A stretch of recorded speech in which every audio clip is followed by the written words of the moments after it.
And we should be up. Why is that screen black? Oh no! Oh no! Oh wait, no. There we go. There we go. It's up. I think it's up. I'm hoping it's up. Hey! Are we up? Yep, we're live. Woo! It's just about 30 seconds to a minute behind. Okay, right, yes. You know, it has been a little while since I've done this. So, on account of it...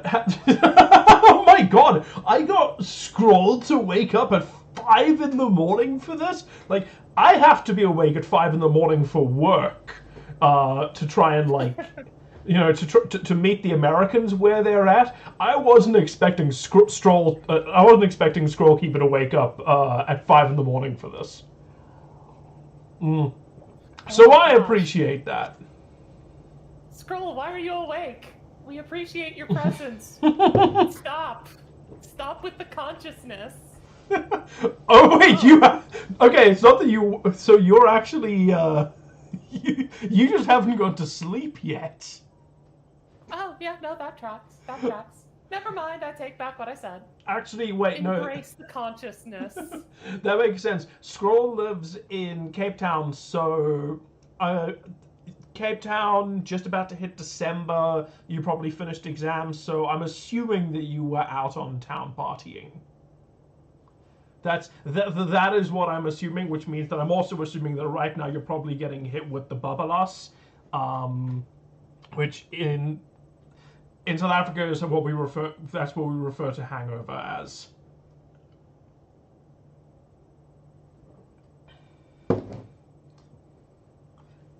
God, I haven't been to Cape Town in so long. Oh, just chilling? Yeah, that's fair enough. That's fair. To be fair, even in Cape Town, just hanging out at home is quite an experience. It's gorgeous there. Amazing city. What the fuck? I'm jealous of absolutely everyone at Cape Town. In Cape Town. What the... There we go. Glasses. That looks better. I forgot that I actually had them over there. All right. Ow. So, imagine my surprise when I woke up. I put on the link to buy my book, and then I immediately sold one, which is really cool. Not to friends or family either, but to like just a stranger in the indie book community. That was really, really cool. So my thanks just immediately go out to the indie book community. It is imperative that we support each other. That is very cool and very important, because otherwise it's already incredibly hard to get a leg up in the industry, to kind of make your way. Oh god, wow. I opened up Google Docs so that I could see my stream notes, and literally you can see see on stream as my face has now turned bright fucking white from going from there to YouTube, where I've got dark mode enabled. It's like doing a strobe light effect. Boom, boom, boom, boom, boom, boom, boom, boom, boom, boom. You're having far too much fun with this. I forgot how much I enjoyed doing this. This has been. Hey, Just I don't like you. right. Just to confirm, someone in chat let us know, just to make sure that I set this up right. You all can hear Cinder through the mic, yeah? You all can hear her? I'm pretty sure I set this up. Correct. While you let us know, I just realized that Delilah is out of frame. So let me just give her a scooch. Excellent. I'm glad you can hear me. In all of my mayhem and madness. There we go.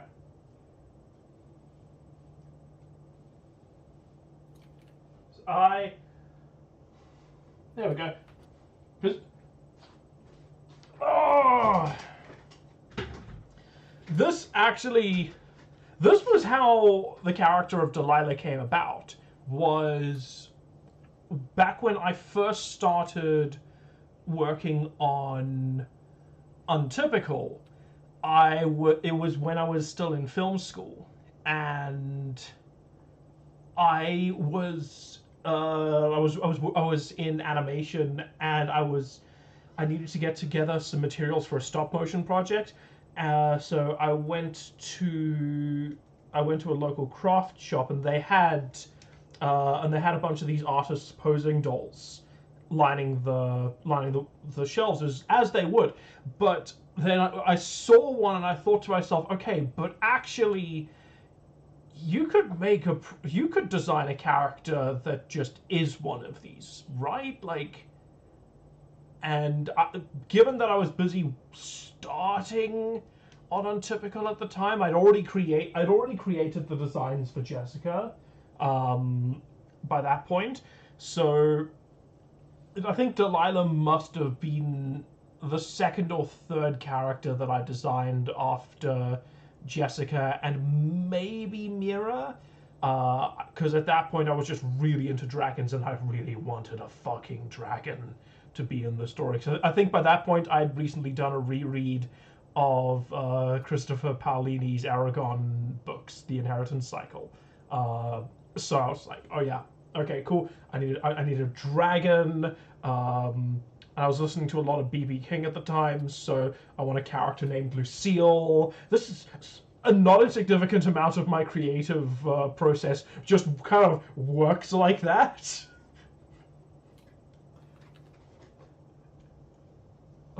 It's not stealing if it's jealousy. No, then it's inspiration. Exactly. We get Delilah posed. There we go. I don't want to have Delilah completely blocking out Jessica. Delilah would find that very entertaining, as you will find out the more we read of this beautiful book.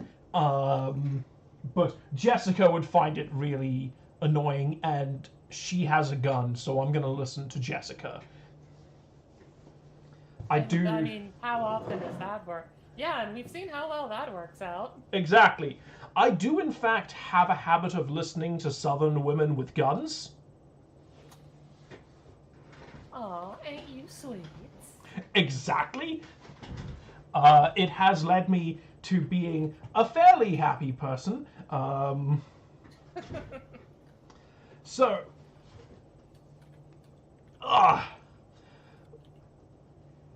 I'm probably going to end up explaining the rules to how the stream works a few times as we go throughout it. One moment.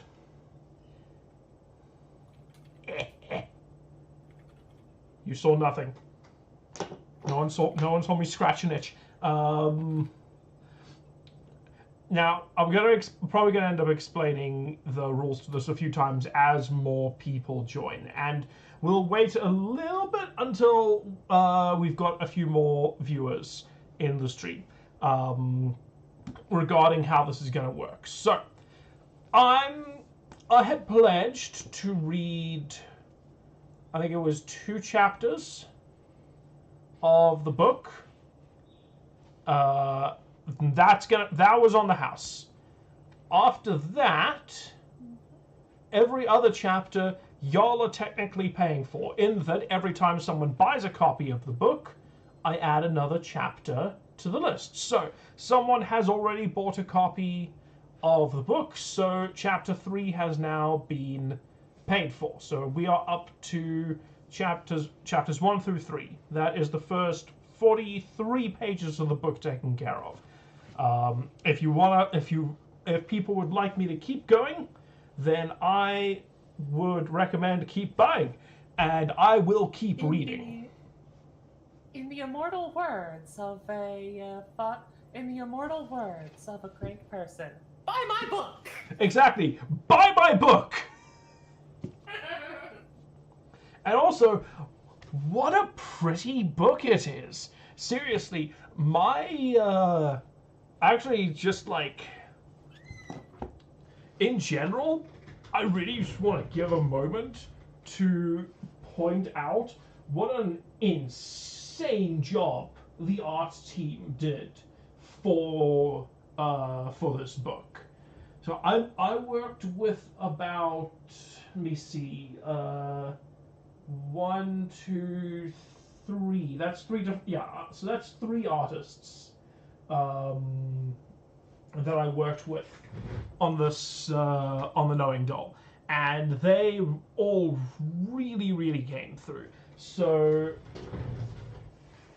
this piece was a test for one of the artists that was going to be my cover artist, and she did a fantastic piece of artwork for Delilah. Absolutely loved it.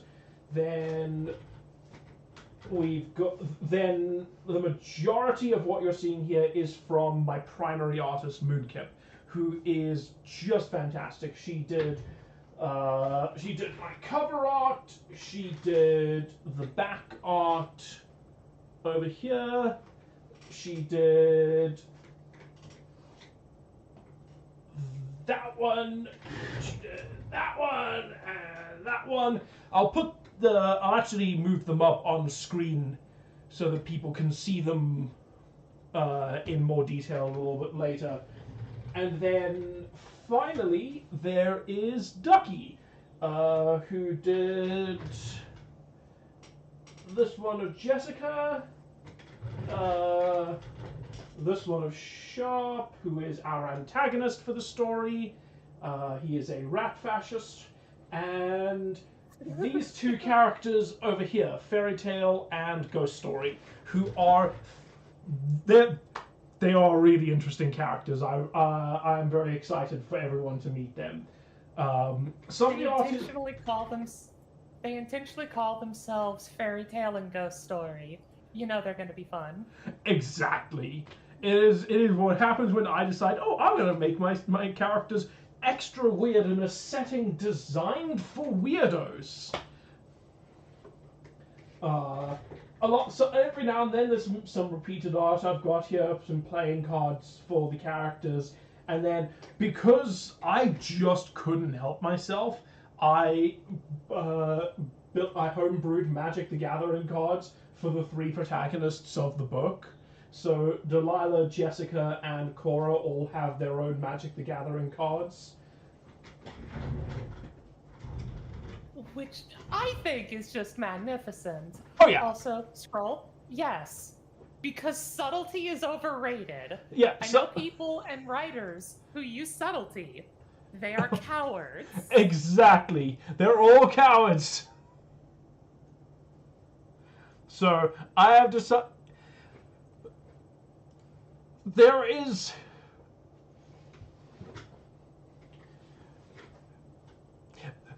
the subtext, and then there's the big hammer at the top that I'm using to smack people with, and then ideally you're supposed to get you get the hammer on the first read through, and then you get the subtext on the second read through.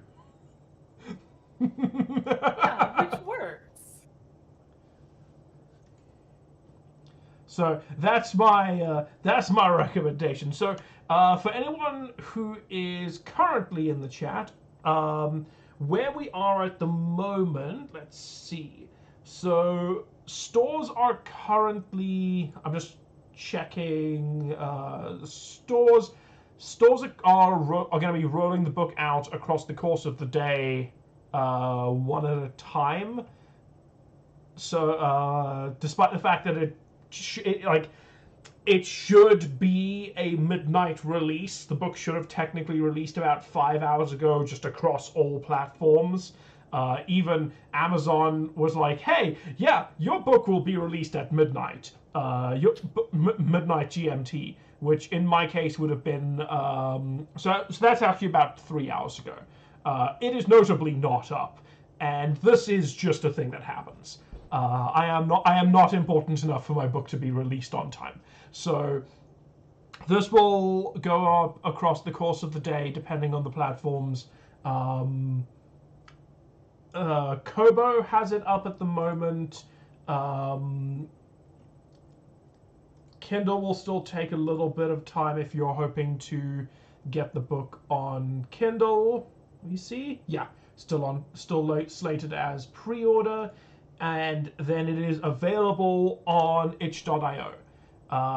My major recommendation at the moment will be for people to get the book on itch.io, where it is currently on sale for 34% off.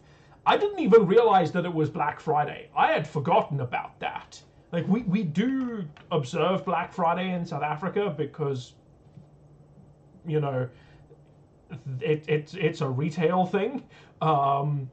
But I had forgotten about it completely because the whole Thanksgiving leading up to it part, we don't do that in South Africa. So not completely gone from my head. Didn't even occur to me. I was just kind of like, oh yeah, let me make it cheaper on itch for the sake of trying to get people to buy it on itch and making it a nice launch sale. And that is the end of my hot chocolate. What the fuck? Why does it not immediately refill itself? That is the real dystopia.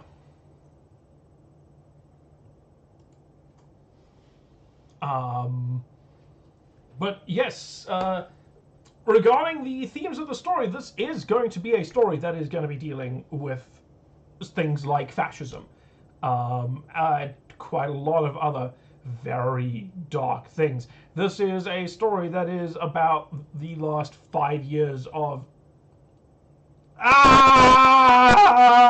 that we've had to deal with, that I've screamed into the void, and now and that I now have now kind of screamed into 400, that I've now screamed into 400 pages. I have to lift the book ever so slightly higher than I keep expecting. I kind of keep lifting it up to this height, but that's not, the camera can't actually quite see that. If I sat back a little bit more, there you go, there we go. Now you can see. Now you can see the book. Just good, because I'll probably actually have to sit somewhere around here for when I do start reading. When I do start reading the book. But that is not all we have to have on offer today, of course, because alongside reading the book, I will be discussing a few other things. I want to talk about how we got from Untypical to the Knowing Doll, because that was quite a process for anyone who had listened to Untypical and who will now find themselves reading The Knowing Doll. You may notice it's ever so slightly different, ever so slightly angrier, ever so slightly more political. There is a reason for that. There were just changes in life that occurred. So, you know, yeah. I will discuss that a little bit later down the stream. I'll talk about the many inspirations that came into making that. I'll talk about the future of the series. I will talk about the audiobook adaptation that we are doing, because this is EAST Corp.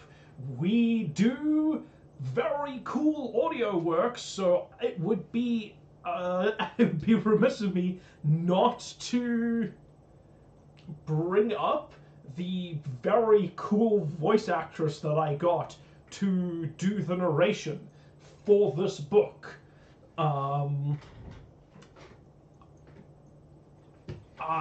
a lot about the actual art here that I want to talk about as well, to be honest. And then, of course, I wanted to talk about the. The other thing was, there's an entire cut chapter that we'll be doing a reading of. I think I might actually even pass that one over to the lovely and beautifully voiced Cinder, because that sounds fun. Huzzah! I get to cause problems. Exactly. It was a chapter that was, it hurt to cut. That was a chapter that really hurt to cut, because that was a chapter that was firstly, it was about 5,000 words. So that's a lot of writing to go to tear out of your book and be like, whomp. No more. Biggest chapter in the book, no more, gone. The whole thing in the bin. But the other thing was the inspirations that I pulled from, because for anyone who is a reader of Sunjackers, it was very heavily inspired by it, and it was probably the most overtly inspired by Sunjackers while a lot of the story in here has references to, not necessarily like direct references to, but is definitely pulling inspiration from Captain Horse's Sunjackers comic. That chapter in specific was very much it had quite a few homages to it, and it was a bit of a bummer to pull that one out for those reasons. But you will all get to hear it tonight, maybe more than once, depending on how many people join and where they join. I can throw Cinder's voice at you as many times as I need to. Yeah.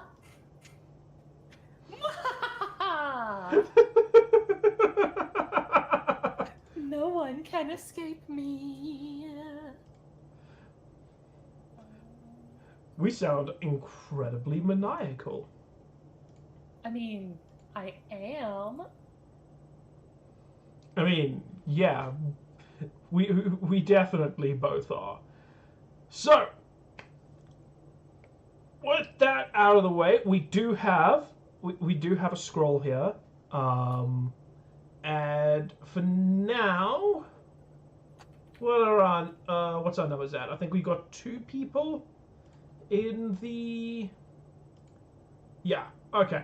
We're gonna have to we're gonna have to just stick with that for now. And anyone else joins later down the line, I will do a rereading of an early chapter for them. But Scroll is here and has been patient, so we will begin. Huzzah! I am also sharing it around as well. Thank you.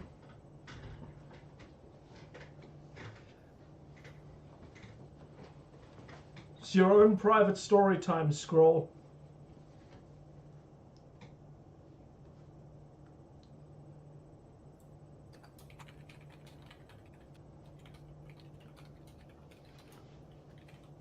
Oh, actually, I do also want to bring something up, because I do think this is very funny.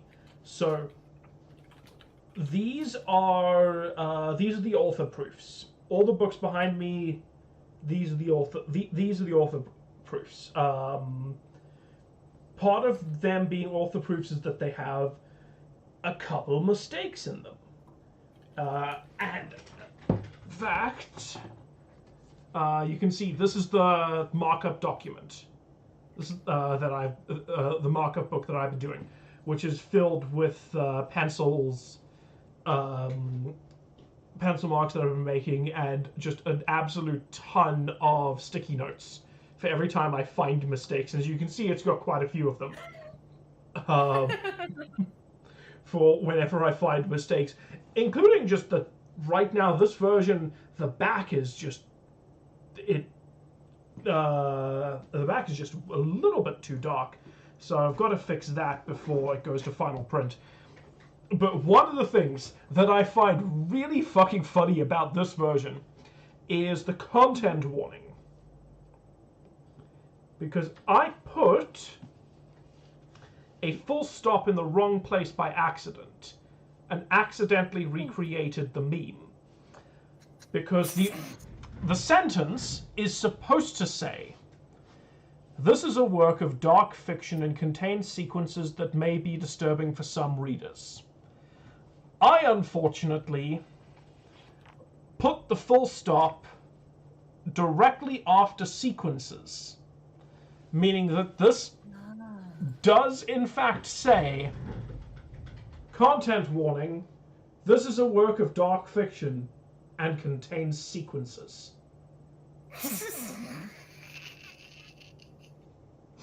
Magnificent. This book contains scenes. What about events? Maybe activities? Intrigue, plot? No, not even words.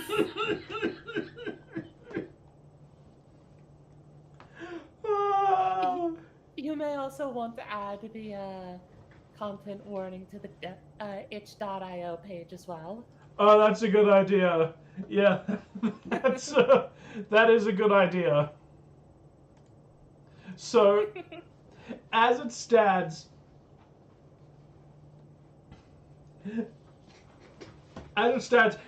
it was wild to open my book, excitedly getting it for the very first time, turn it open, and be like, "Oh no, I recreated the meme.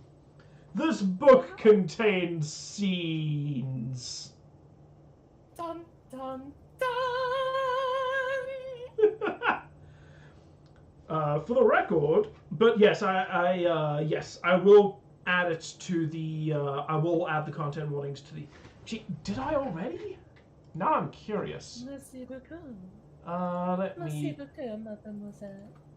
I did not actually, so I will add that. Yeah, I will add that. Oh, that reminds me. Another benefit, and I will bring this up. Ah!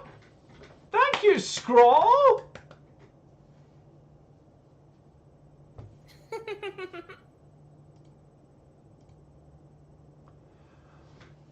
Oh, damn!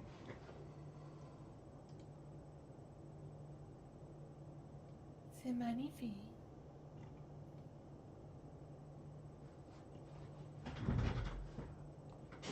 3 downloads there, is that?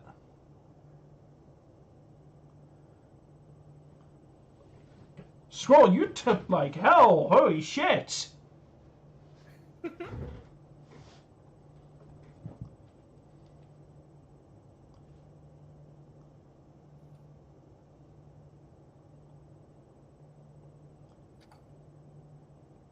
Oh wait, no, that was... Okay, wait, that was someone else. I got 2 different payments at the same time. For a moment I thought... No, someone dropped a $10 tip.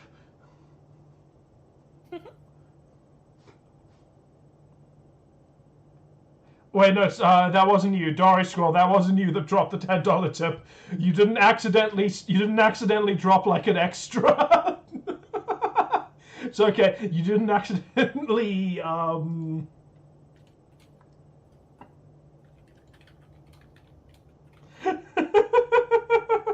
That would have been awkward. That would have been really, really awkward for you. That's okay. Because I know how much that is in South African rand, and that would have been a really awkward moment to be like, wait a second, I accidentally spent 200 rand. Oh shit! I wanted to be nice, but not that nice. I like Vermont, but not that much. No!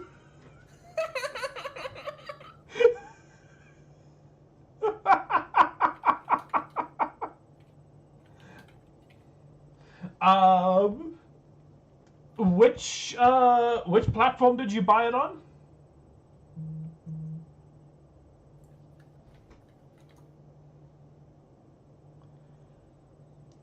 Just so I can double check.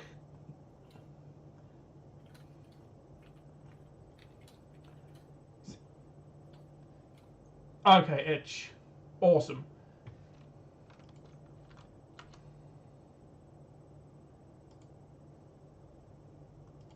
Okay, so yeah, nothing seems to have gone through on itch. That's very odd. Though while I am here, whoever gave me a $10 tip, so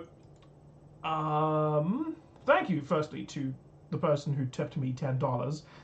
Secondly, that means I get to do a very fun thing. So what I've set up on itch, because itch is a really cool platform. So on itch.io, you get to set up rewards for when people buy things at a certain level, or when people leave you tips. If people leave tips for the Knowing Doll, then I will add. Oh, that makes sense, Scroll. That makes sense. I get you. That's okay. And thanks. Hi, Chris. It's Chris. Hi, Chris. Hi, Chris. Chrissy! It's been so long! Hi! Oh my gosh! It's Chris! We're doing well! How are you?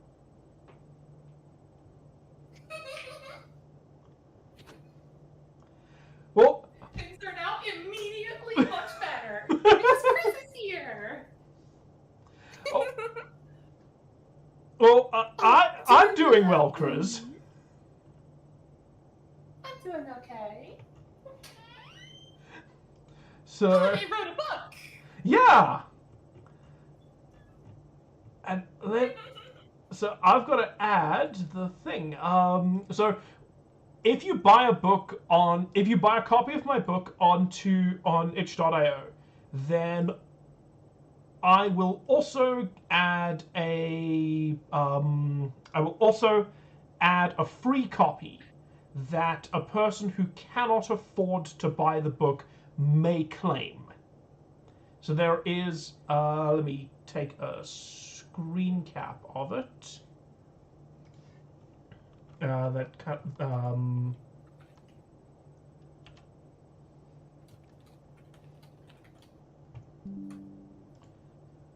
I will put it on screen so that people can see.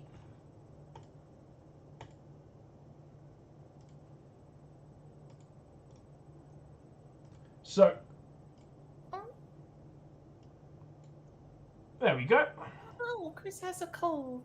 I hope you feel better soon, Chris. Yeah, I also hope you feel better. Oh, thanks, Chris. There we go. Gotta figure out my left from right.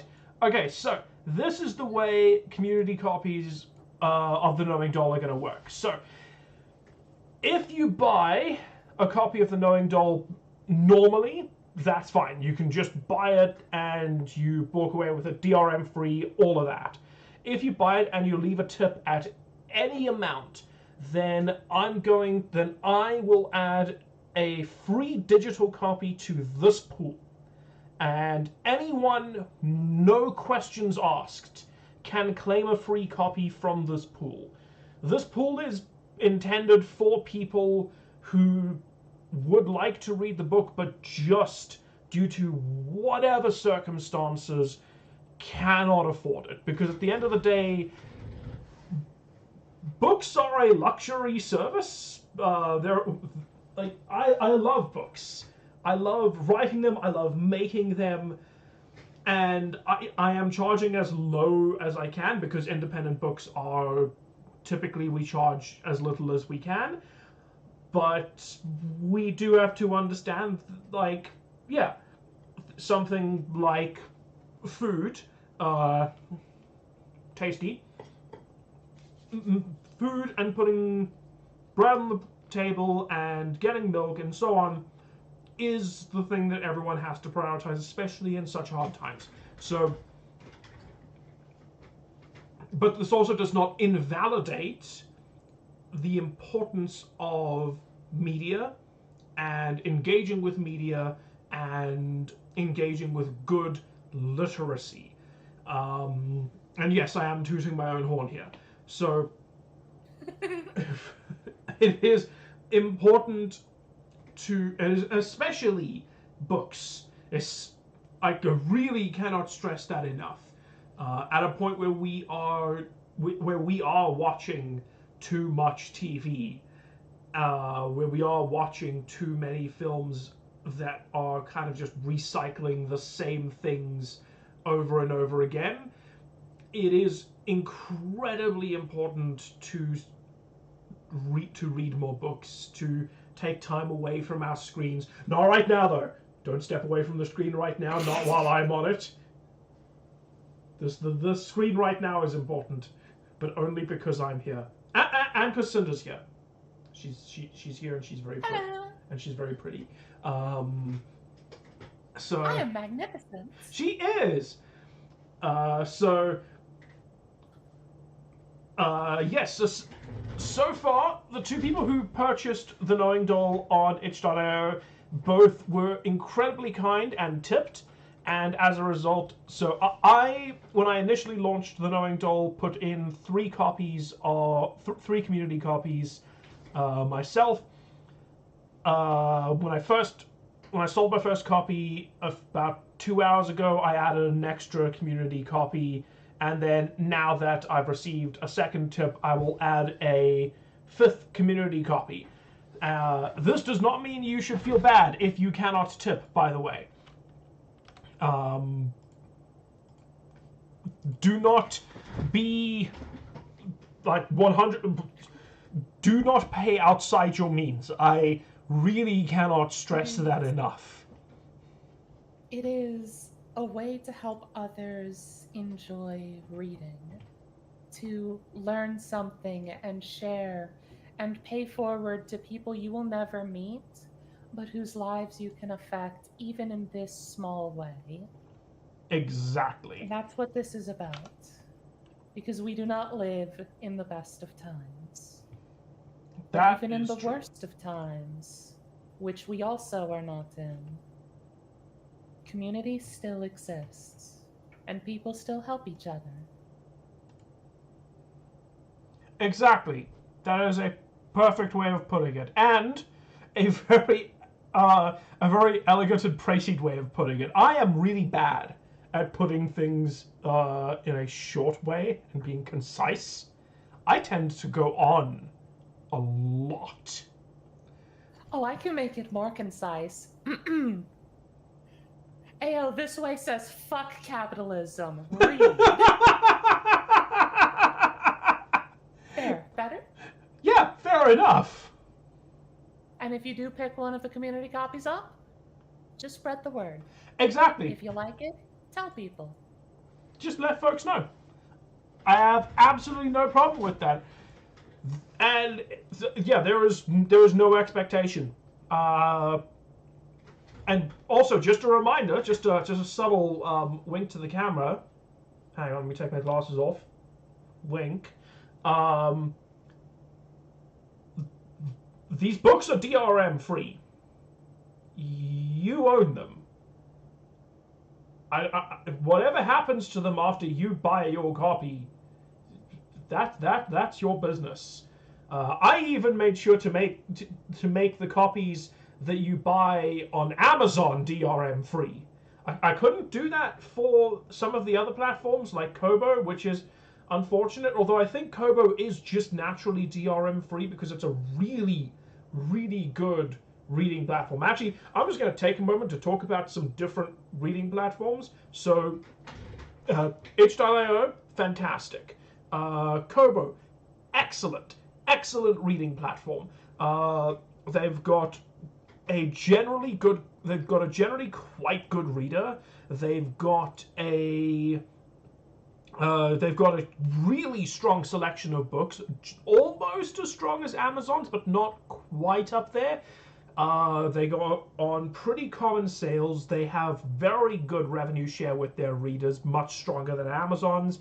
And then alongside that, you can just, like, there's no end-to-end control. If you're reading something on the Kobo app on your phone or on your Kobo e-reader and you did not buy it off the Kobo store, they don't care. They really don't care. That I tested out my book, my ebook, so many times using the Kobo app because they didn't care so much, which was just really fucking cool. I've injected PDFs into there and EPUBs and all sorts of other documents and books that I bought from other stores because they don't really care when you are looking at audiobook platforms. So while I will be putting my book on the audiobook for the Knowing Doll on every single audiobook platform that I can get my grubby little paws on, if I could get away with not putting my audiobook on Audible, I would. I really, really would. I have many problems with Audible. They are a menace to this industry. Exactly. Audible are truly a menace to this industry. So if you are looking for alternatives to Audible, I would really recommend Libro FM. They have all. They don't have a full so. I will admit their range is not the same as Audible's, and every now and then I do have to go back to Audible if I want to listen to a Warhammer audiobook, because the Black Library has nothing on Libro FM, which is a real shame. But for the most part, everything I want to get on audiobook I can usually find on Libro FM. It costs the exact same amount. Their credit system works exactly the same, but authors get paid better, and everything that you buy on Libro FM is DRM free. And if you have a subscription to Libro FM, a part of the money that you pay on your subscription just goes to a local bookstore. And you can even pick the one that you're sending your money to. So I'm a really big fan of them. Yeah, that's not... You wouldn't see anything owned by Bezos doing that. Yeah, so huge fan. Absolutely love them. But... So that's been my rant about book platforms. Obviously, The Knowing Doll will be available on Amazon. I mean, on Amazon's platforms. It is currently available on Kindle. It will be available on Audible, because Audible is the big dog. It is still the big dog. But I will be pushing hard for people to buy my book on itch.io, the audiobook as well on itch.io, and the audiobook on platforms like Libro FM. And I think Kobo actually also does have an audiobook feature as well. So I'll be pushing hard for people to buy it there as well. So that's going to be my goal. I just realized I haven't updated the counter over here to say 2 books sold. 2 books sold. So yeah, at this rate, man, if we keep referencing Amazon at this rate, I'm gonna need to dig up that speech I did for Who Needs Heroes, Aria Moon. The really angry one. Oh, that was a good one. When I played the twins. You know, do you remember that we actually convinced someone to change their political opinions because of that speech? Yeah, that was... I've never done that before. It's one of 2 moments in my time in this business that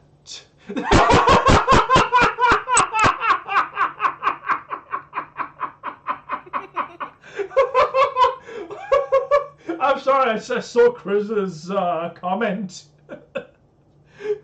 I have still not fixed the sleep songs. I have not fixed lullabies with fidget. It's true. Bad Holly.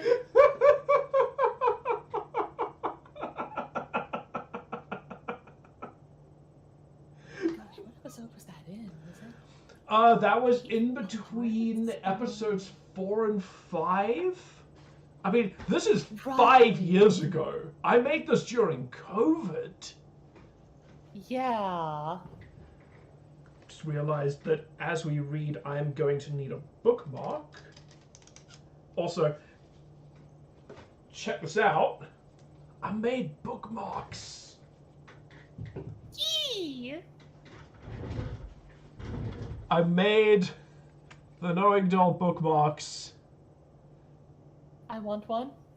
They're very cool. I'll send you one. Goodness gracious, the shipping would be terrifying. Right. I would manage it someday. So right now we have funded the reading of up to the end of the end of chapter 4.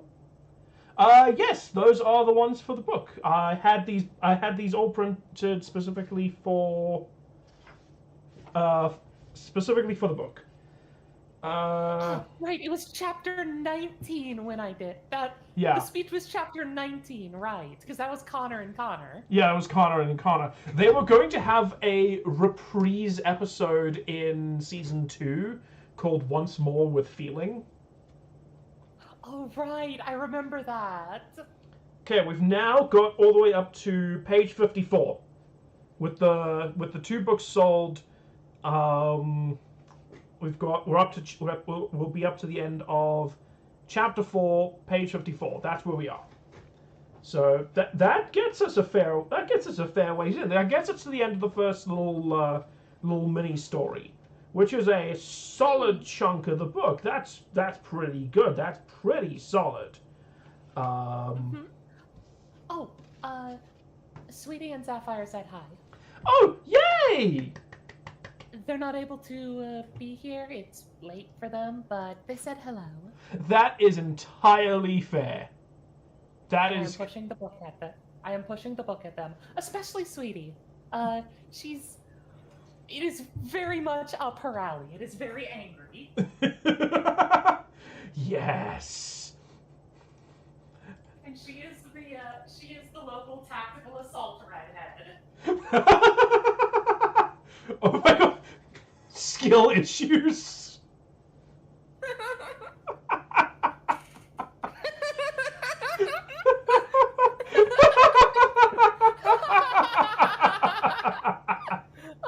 Unfortunately, they are already asleep. Otherwise, I would drag them in. Oh, that is amazing. Okay. Let's start with... Alright. I'm going to start us off on chapter 1. And if people join a little bit late, I will restart a little bit later for them after folks here have left and gone to bed on their own side. I have no problem. I will likely be here for a while. Okay. Here we go. The Knowing Doll by Holiday Vermont. Let's get myself just a little bit further back. Alright. Chapter 1. Deck of Cards. In the final hour of the day, the sun split in two as it dipped behind the horizon, and a new mountain formed from grass and water. As all things changing in the twisting world, these things changed without ceremony, and were hardly noticed by the successors to the human race as they finished their work for the day. Those who did watch the sun splitting watched with the casual appreciation of a sunset from before the world was broken, admiring the fiery hues as they caught the sky. Jessica sat cross-legged on the rough outcrop of the rough rock, studying the columbine flowers which had just barely risen upward, grasping toward the setting suns. The 5-pointed red outer petals and 5 curved petals were of far greater interest to her than the shifting sunset and the skies above. For the flowers were still of the old world, untouched by magic, and still stunning to those who took the breath to appreciate their excellence. Beyond all this, as far as Jessica was concerned, the skies were cheating, distorted as they were. The columbine, growing beautiful and hardy, could have grown anywhere she planted her seeds, even before the magic gripped the world. All told, Jessica understood the ambivalence toward the sight of tonight's sunset. The suns were a mundane thing because the people below her only had to look into a mirror to see something stranger still. Perhaps that's why Jessica appreciated how the sunlight caught the flower in a way that a single sun could not, or the way her fur gleamed in that same light. Jessica was not too strange in her appearance, or at least unchanged enough that the oddities of the outside world continued to amuse and surprise her. On the day humans had ceased to be human, all Jessica had turned into, or at least, was a tiger. Or at least a person shaped like a tiger. Not even a very tall one, as she barely reached 5 feet. In truth, the strangest thing about her were the bright blue feathers running from the top of her forehead to the tip of her tail. Well, that and something else. Darkness fell on the twisting world as the suns disappeared beyond the horizon. Jessica climbed to her feet.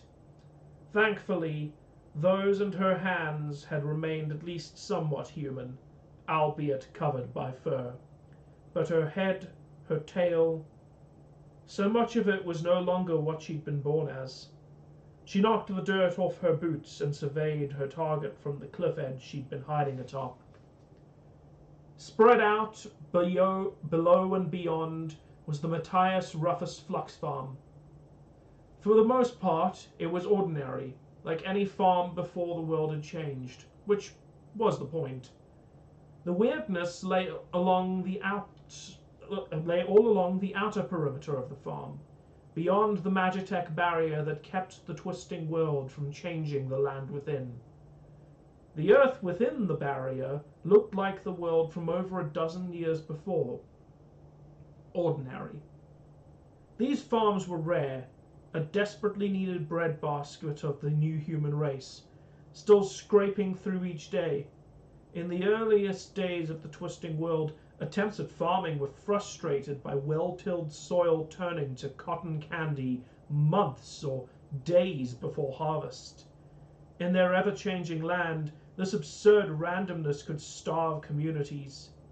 Flux generators were the solution to the problem. Farming was nigh impossible without the flux fields they powered, which destabilized the hold of magic in the area and ensured consistency. And Jessica was here to sabotage them. Peering over the cliff's edge, Jessica admired the attempts at security. Only 3 ways into the farm. There was the gate, locked off and too heavily guarded for Jessica to sneak or fight her way through. There was the skydock, equally well guarded and only accessible to airships. And then there were the cliffs.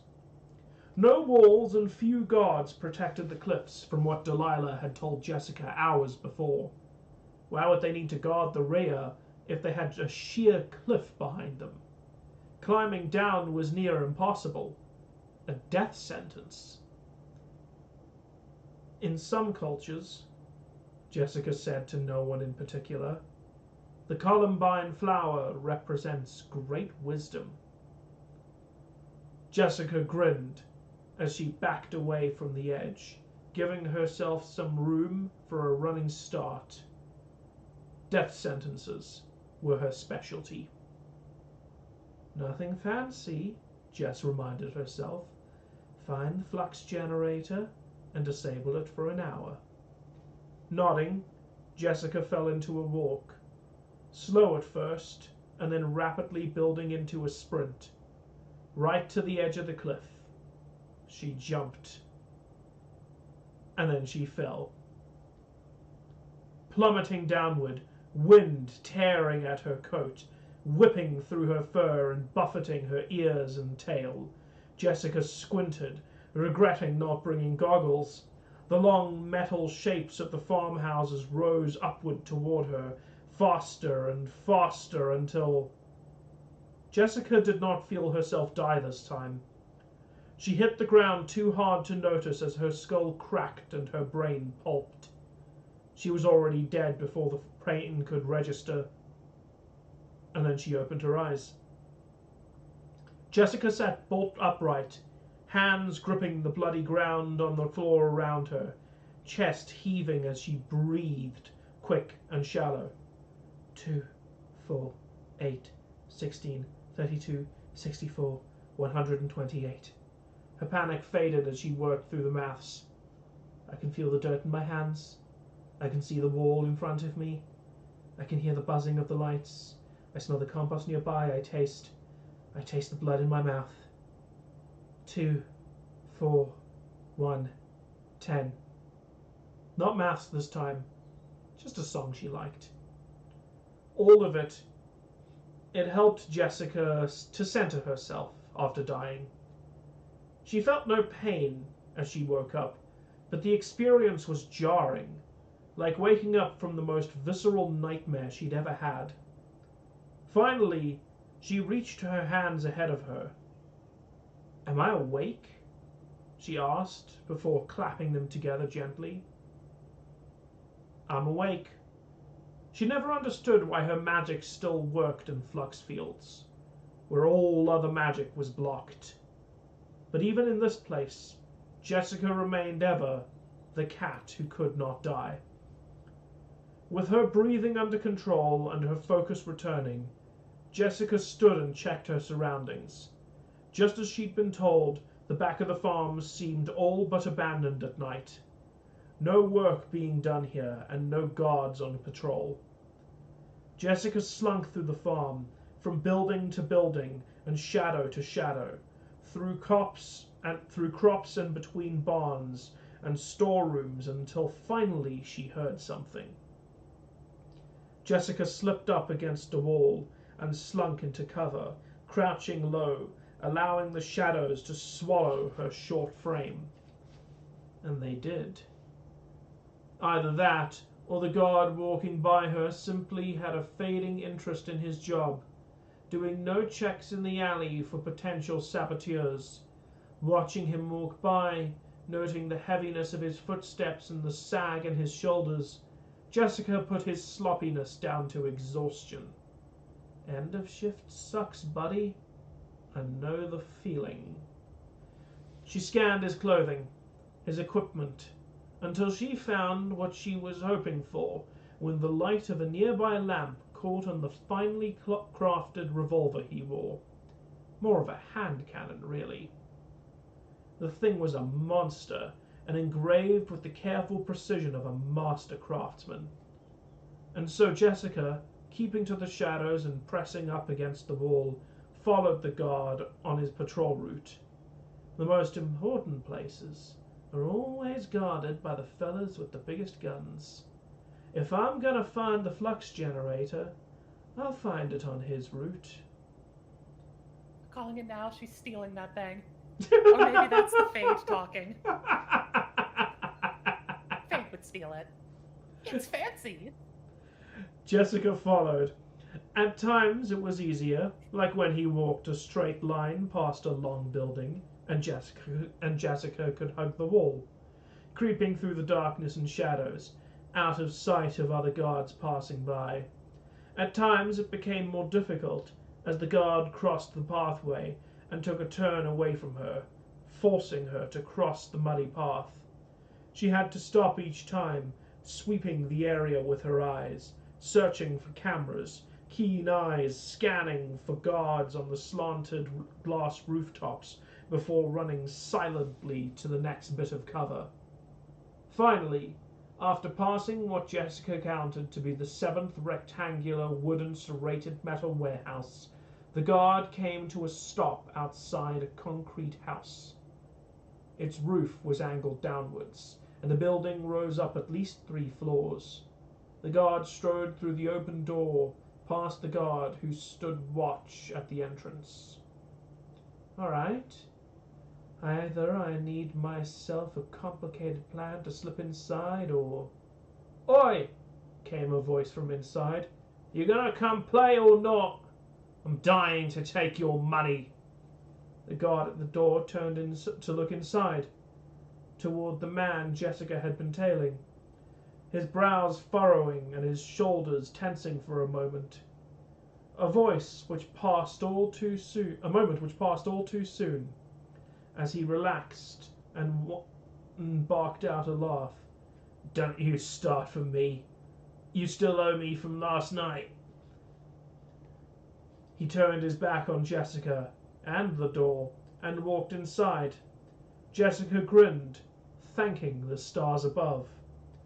Or I could just wait for luck to do my job for me. Jessica did not wait for fortune to turn against her. With no one facing her, she bolted, sticking to the shadows until she reached the warehouse door. Still not wanting to press her chances, she didn't enter through the door, not with the guards so close. Instead, she took a running leap at the concrete wall and kicked herself upward, catching a pipe which ran just beneath the second-floor window. One muffled grunt of exertion later, Jessica rolled through the window frame, scraping her shoulder against the wood and striking the floor as she did. "You hear that?" A voice from downstairs. Jessica's landing hadn't been silent. She almost hissed at herself, both for the noise and her sheer lack of style, but managed to clasp her hands in front of her mouth before she could further embarrass or compromise herself. "Probably the night shift packing on the 3rd floor, came another voice. "Stop looking for an excuse to quit the game and sit back down. You're not running away with my money again." Jessica's thundering heart. "What?" Really, Jessica, you're better than that. Come on, you gotta stick the landing. It's important. Otherwise, stick the landing like a stick. Either way, it's better than that. Come on, girl. You got this. Jessica's thundering heart steadied as she listened, fortune favoring her again. "Proof enough that tonight is the best kind of night, the kind where I'm always right." As the people downstairs began to bicker about whatever game they were playing, Jessica took stock of where she was. The second floor of the building was less a floor and more a balcony, or at least the current room was. Crusty, molding wood, matted with years of dust build-up, disturbed only by the boots of workers, formed thick layers beneath Jessica's boots. Crates and barrels lined the walls nearby, and a well-worn handrail lined the outside of the balcony. Jessica ducked her head beneath the handrail and peered onto the 1st floor. Cold concrete, bare and grey except for a plastic table in the center, around which 3 guards were playing cards. Jessica barely recognized the big-eyed guard she'd been following quickly enough. He was cheating, to Jessica's amusement. To his left, a short, squat figure. His body was incredibly square, no curves, few indications of humanity beyond equally brick-like arms and legs, and he was covered, absolutely buried, in layers and layers of remarkably blonde hair. Jessica could barely make out his eyes from behind it all. The third of their pack seemed almost ordinary, almost like the humans of old before they'd all changed, except for his fingers.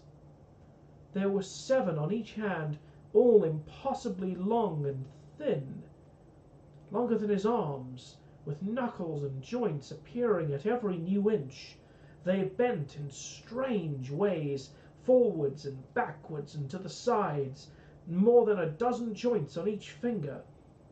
Jessica turned away from the players and scanned the balcony for a way down to the ground floor. If there was a way to the flux generator, then she'd need to follow one of the guards to find it. Easiest to do it from their level. She found a ladder nearby and checked the players again, engrossed in their game and hopefully unlikely to notice her creeping downward as long as she stayed quiet and moved quickly. As she climbed down the ladder, careful to remain silent, Jessica noticed a door. Opposite the building's entrance and previously obscured by the balcony, there was a wrought iron door, dead-bolted and locked. It was a door that screamed, "Important stuff behind me," and "The fellow with the big guns guards the biggest doors."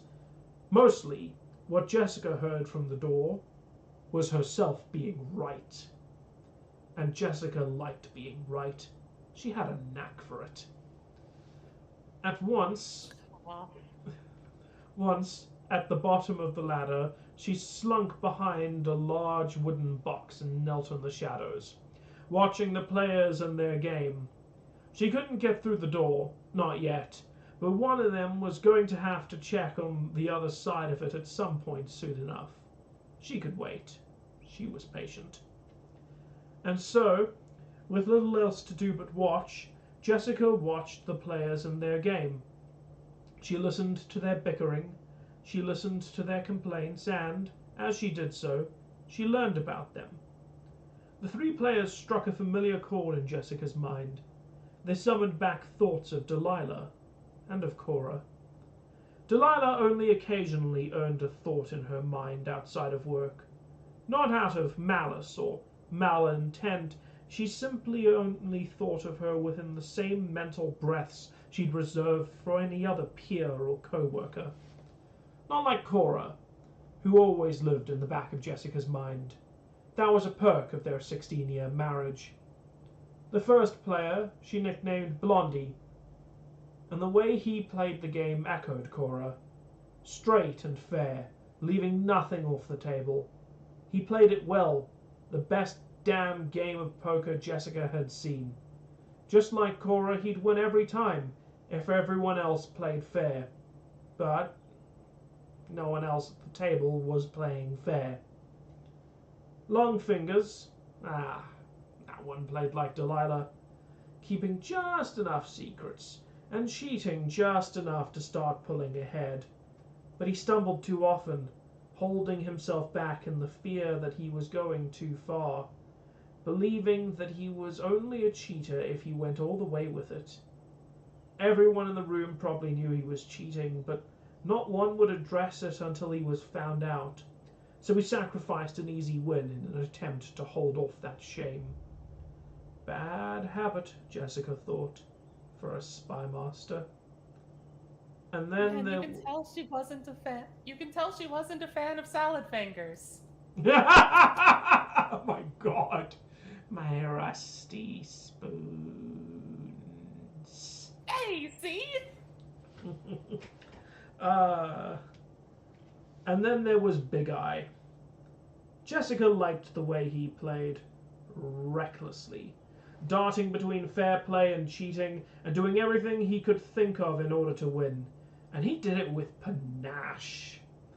A sudden commotion shook Jessica from her contemplations. Big Eye stood up, arms stretched out wide, complaining, "It's all part of the game, I tell ya!" "Bite my ass," Blondie snapped. "You can go cheat with Figgis and McCracken in your own time. Don't bring your bull to our game." Jessica watched Longfingers for a reaction, but the game's other cheater kept a flawless poker face. Big Eye only flashed a shit-eating grin at his peers and flipped them both off. "Be like that then," he said, almost with a sing-song voice. "You're just jealous of my impeccable gift of gab." "It's what happens when you get caught cheating," Longfingers said, his voice almost a whisper. Then, You can eh, really see uh, that Holiday is a big fan of Ringworld, and I love it.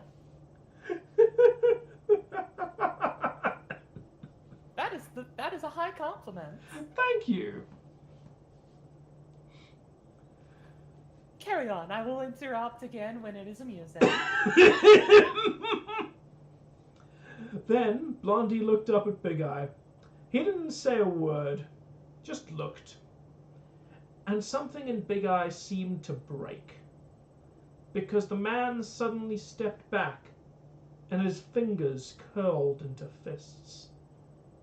Big Eye shook his head. I don't need this. I don't need you. Waving his arms in the air, dismissing his two friends, Big Eye turned away and stomped right toward the locked iron door. Fantastic. Jessica's heart leapt. Big Eye came to a stop in front of the door, and then, speaking so softly only he and the eavesdropping Jessica could hear, whispered, "Sorry, guys, I didn't mean that. I just need space. I need to be on my own right now." Jessica sent silent sympathies, wordlessly comforting him, if only in her thoughts, as he opened the iron door and strode on through. Jessica cast a look to the other players, ignoring Big Eye and ignoring the empty space he'd left in the room with all the power of their concentration. Big mistake, she thought, as she sneaked after Big Eye, unnoticed as she slipped through the door and into a compact concrete corridor, lit by dim lights. Blondie seemed nice enough. Longfingers was a hypocrite. And they both failed in their duties as guards the moment they'd shut out the man who Jessica now crept behind. The big man with his big eye stepped around a corner, and Jessica pressed herself to it, peering around the bend. He stood before a set of double doors, wooden and locked, easy enough to break down if not for the sigils and symbols carved into the metal plates that ran across the edges of the wood. Magical reinforcement. Not that Jessica understood how any of it worked. Big Eye stopped in front of the door and pressed a meaty palm against it. Jessica exhaled sharply, and too loudly. Big Eye peered up, and Jessica pulled back from the corner, head pressed to the wall and holding her breath. She could kill him easily enough if she got caught, but that wasn't the point. No one was supposed to find out that Jessica had been here for Delilah's plan to work. She had made Jessica promise not to kill anyone. Hey, it does.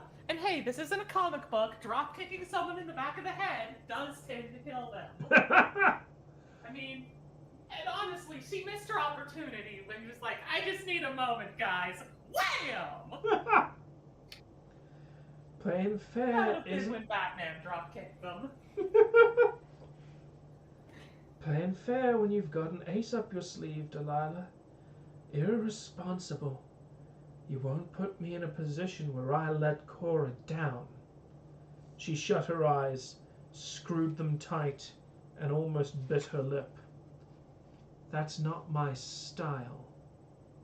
She waited for the footsteps, for Big Eye to walk across the distance separating them, turn the corner and spot her. She made fists, and her tail flicked in the air as she readied her body for the fight. She'd need to be fast. No showing off this time. She was growing lightheaded from holding her breath so long, but she refused to let it out, refused to make another sound, just in case. Just in case.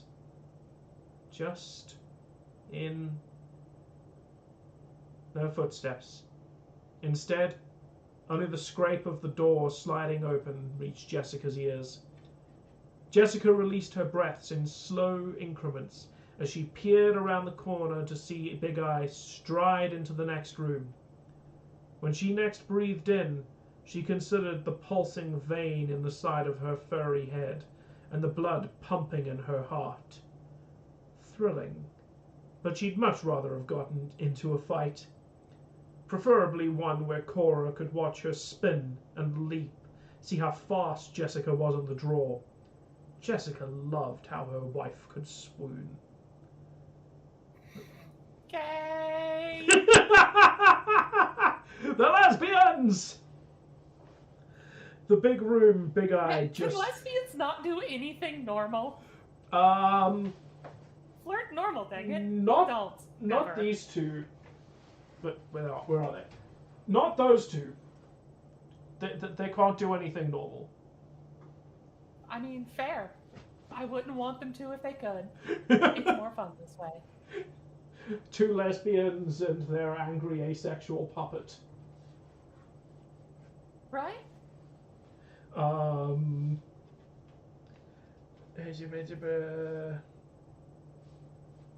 There we go.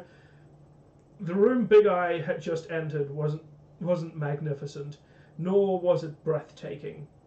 Though the centerpiece of the building, the flux generator itself, was essentially responsible for the continued food resources for thousands of people, and more importantly, it was keeping Delilah from using her own powers elsewhere on the farm, something that risked starving thousands more in the long run. The room containing it was little more than a concrete spire, compact in its breadth and reaching up all 3 floors of the building in its height.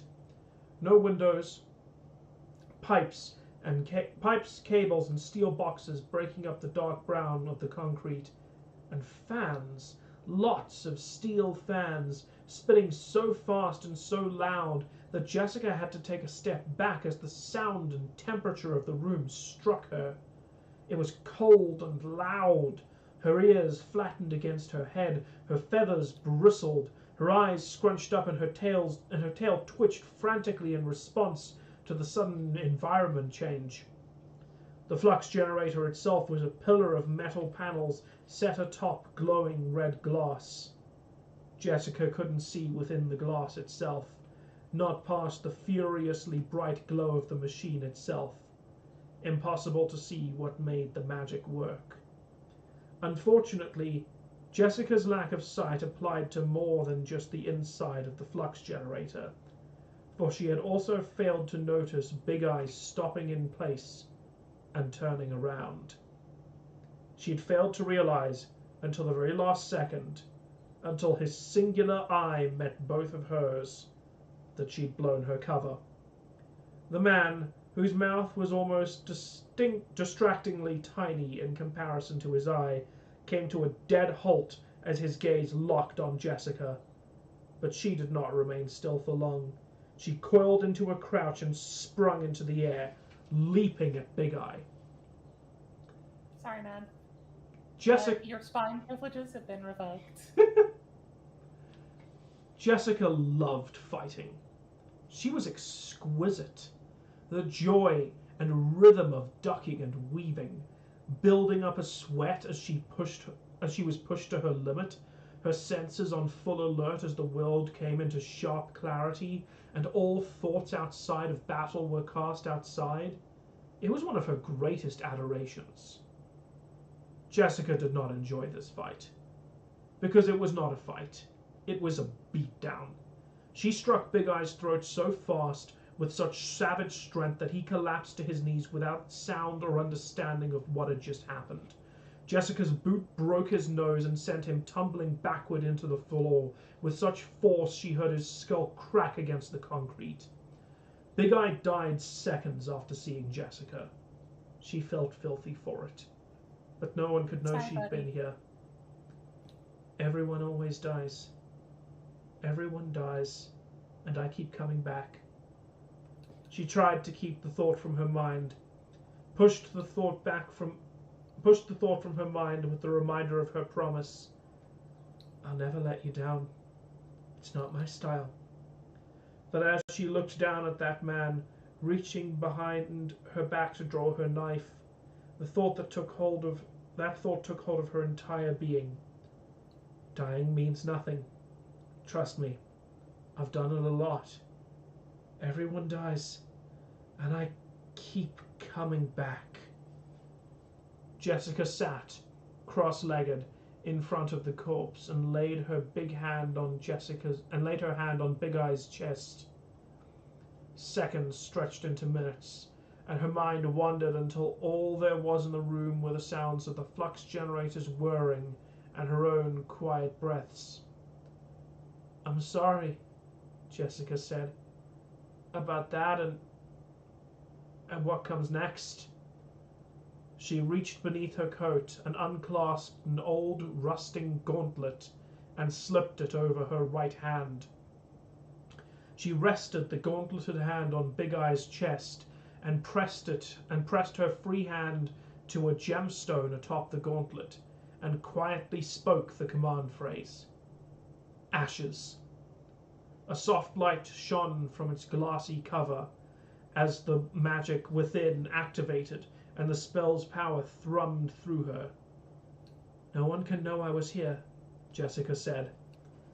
The body began to vibrate, slowly at first, and then faster and faster until it flickered, shimmered, waves of energy rippling across the form, and then it burst. In a soft whomp of particles, the body turned to light and dust. Jessica sighed, standing up and removing the core from her gauntlet. Delilah had asked her not to kill anyone, if she could help it, and Jessica really would have kept that promise if she'd had a choice, but hell. Delilah's plan was one that called for total secrecy. Surely she must have known she couldn't have it both ways. Jessica understood these things. She understood if they were going to play this game, blood would need to be shed. But Delilah, she was too soft to play. Too soft for a spy master. Jessica hummed to herself and shook her head, striding toward the flux generator and placing her hand on the surface of the glowing glass. She snorted, allowing a touch of disdain to enter her mind. I'll play the game my way, Delilah. In my way, I get to win, because if I don't, then we all die, and only I come back. Every damn time. In Jessica's mind, if Delilah wanted to play this game, a game that had Jessica and Cora's lives on the line as well as Delilah's, then the knowing doll would need to make peace with people getting hurt. And that is the end. Heroes! Right? The end of chapter 1. I'm just going to go grab a glass of water that I left on the side of the thing over there real quick. I'll be back in 2 seconds. Our heroes, everyone. Oh. Okay, hero. Oh. Question mark? It's Jessica. She's doing her best. And it's funny because we haven't even met Delilah yet, and she's so much worse. Right? You are correct, Scroll. Jessica absolutely gives the vibe of collateral damage. Oh! Yeah, she's so good at it, though. Right? I mean, look at that man. He just ceased. There was a dude, and now there's not.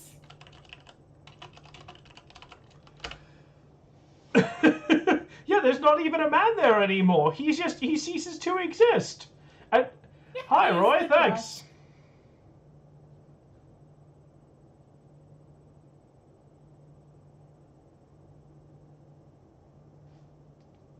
Heyo. Heyo. Hi, Roy. We just finished reading chapter 1 of. We just finished reading chapter 1 of the book. The knowing doll. It exists. It exists.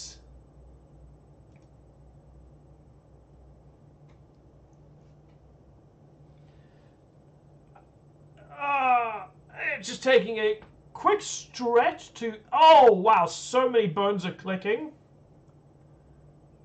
Crinkle crunch. Absolute crinkle crunch. Oh. It's fine, And you didn't need those bones anyway. yeah, I don't need bones. Bones are overrated. They are, really? Truly. Truly. Have you ever met anyone who actually needed bones? My little sibling has this joke about stealing my bones. Every time I annoy them, they say to me, "You will wake up without bones." It's okay, you don't need those. Yeah, it's either a combination of that or I'm going to scrub your bones. I'm going to take your bones out of your body and I'm going to scrub them. I am the bone scrubber. I mean, and then I will return your clean them bones. somehow. Yeah, but notably, they've specified that they will make no incisions. In order to remove my bones will just be gone. I mean, you don't even need to put them back. Really. Who needs bones? Who are we, Wolverine?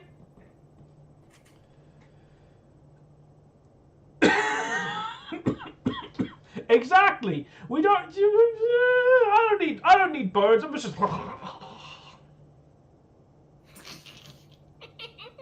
I feel like that. See, everyone has like particularly weird. I feel like you develop a particularly weird threat over the years. I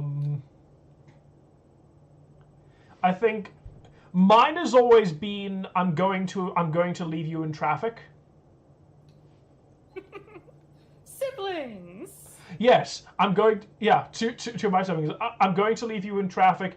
And adapted from my little siblings, one about you'll wake up without bones is you'll wake up in traffic. Oh gosh, okay, that one's pretty grim. The thing is, I tried that on my sibling once, and they just said to me, "I'll go back to sleep." Completely straight-faced. Them problem. They're just like, yeah, no, the cars will drive around me. Become a them problem. Exactly. Which, honestly, magnificent response. I genuinely, there's no way I was beating that.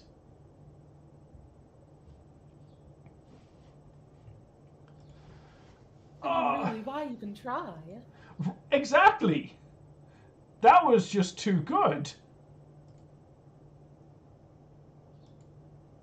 You know, I would not be surprised if the Wooden Toaster made a song about that. Wooden Toaster has some wild songs. Ooh, it looks like a third book got bought. Huzzah! Let's take a peek. Yep. 10 minutes ago while I was reading, third book got bought. Woo.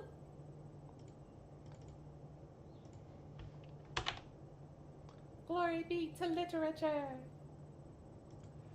And I'll also update chapters read to 1.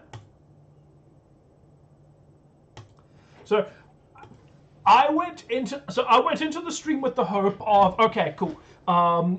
My goal for the stream is 5.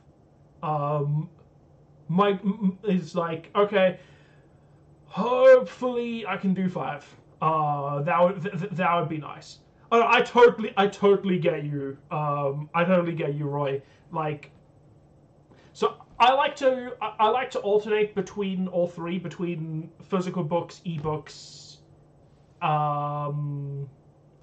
and if I'm doing ebooks, I only read them on an actual e-reader like a Kobo or a Kindle like device. I can't do phones. It's too bright, it hurts my eyes, especially if I'm trying to read first thing in the morning or just before bed. So usually jump between them, and there's also just the act of physically holding a book. Nothing really beats that. I love that so much. So I'm trying to get the quality checking done as soon as possible, but I'm also trying not to. I'm also naturally trying not to rush the quality checking, because otherwise. Which reminds me, while I was reading, I actually noticed another one. Just put that there. That is an embarrassing thing to find on stream, but that is a sentence that started with a down-capitalized word. Better to find it now than later. Right? You just... unfortunately, this is a thing that I do know. And I have been warned about this, is it doesn't matter how many times I do...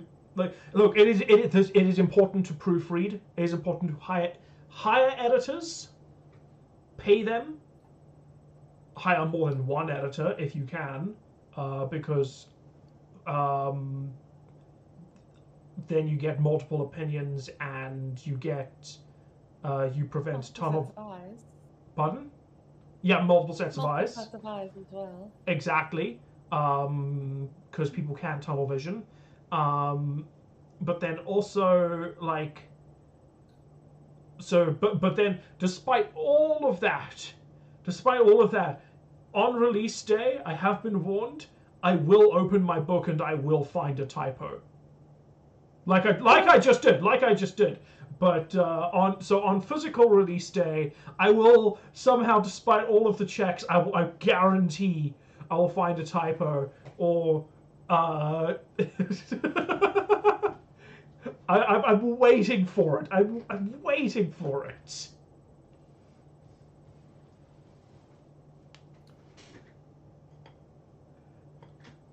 And thing is, you absolutely will. Mm-hmm. There is no question about that.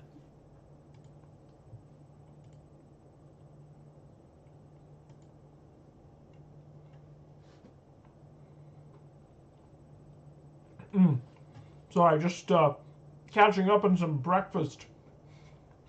It is 20 to 7 at the moment. So I've been enjoying my breakfast while we are going at this. The funny thing that they never tell you is that the basics are the hardest part, because writing is an absolute mess. It's okay. In a few hundred years, no one will remember that was not 1000% intentional.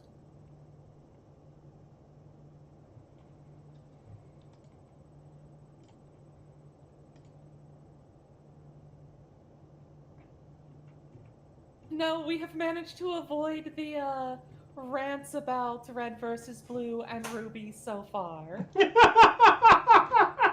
Don't worry, we have a rant about Destiny and about Assassin's Creed loaded in the chamber. We have a rant about Destiny?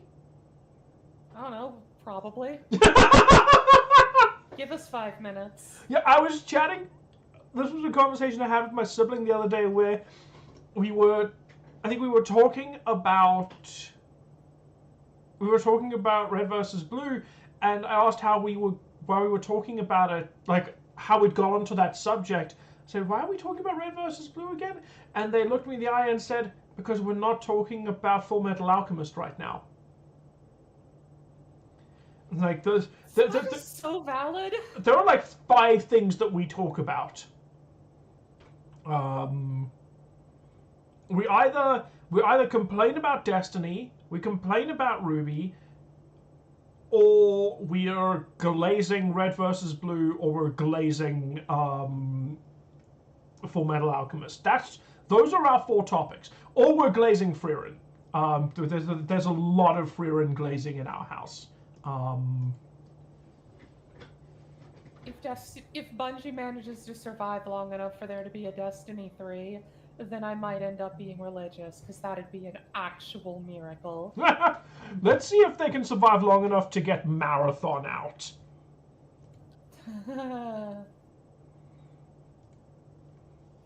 That'll be Miracle 1.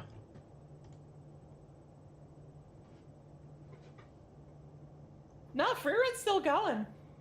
Yeah, Freeren's still going. Season 2 is about to drop next month. At the beginning of January, I think.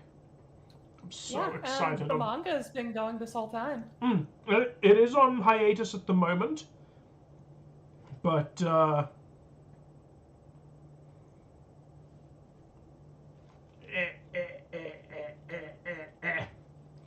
but the Frieren is still going. Frieren's still going strong, which we absolutely love. Hey, it's managed to avoid the One Punch Man problem. I'm concerned to ask, what is the One Punch Man problem? Have you seen season 2 or 3? I've seen One Punch Man? clips. It's bad. So you know how a big part of why season 1 was so popular is because the animators popped off like nothing else? Yeah. Yeah, Mustang, Roy's got a good response. Season 3 is better titled PNG Man. The only clip I have seen is that one dude going down the sliding down a fucking a bank, like a grassy bank, and they looked like there was no animation. They just clicked and dragged. Yep, that's pretty common. And the fights aren't much better, which is usually why you do tricks like that, is to save budget for, like, the fights. No. I want it on the record that Frieren doesn't do tricks like that to save on the fights. They just are peak the whole way through. Well, yeah. That knows they don't have many fights. Yeah, and that means they spread the budget out a lot more. Also, they had a solid budget and time. Oh yeah, they were given a lot of time. Has been rent. Okay, oh god. I haven't. Well, now you're just baiting. I haven't seen season 2 yet. And to be fair, I love One Punch Man too. Pardon? I love One Punch Man as well. I was waiting for Hasbin to get to the end of season 2 to watch it, and then I don't know. I just kind of didn't really feel like it. I'll get to it eventually. The problem is that the Mighty Nine just dropped, and I'm significantly more interested in watching that. So I'm gonna be watching that after the stream. I'm probably gonna curl up right there in bed and alternate between watching Mighty Nine and staring at my phone every time it buzzes, going, "Did someone buy my book? Did a person buy my book?" And then it'll be like someone, and it'll be something completely unrelated. It'll be a Udemy update, or I don't know, Adobe trying to sell me something pointless. Or me trolling you. Or you trolling me. If you could troll me by buying my book, that would also be great. Yeah? Oh, shit! A fourth person has bought my book. Huzzah! Glory be to number 4. Thank you. Get ahead. You are only death if you want to be. Woo! We are on 4 books sold. I owe you all so many chapters now. I did say, admittedly, I did say that I would keep reading for every chapter, and that if 30 books were what, not 30, how many fucking chapters did I write in this goddamn book? 31. Okay, so 31, I'm doing 2 for free, so that's 29. So if 29 books are sold, I will read the whole 9-hour thing. Which, given... I will not. I need sleep. Yeah, you need sleep, that's fine. You don't have to be there for the whole thing.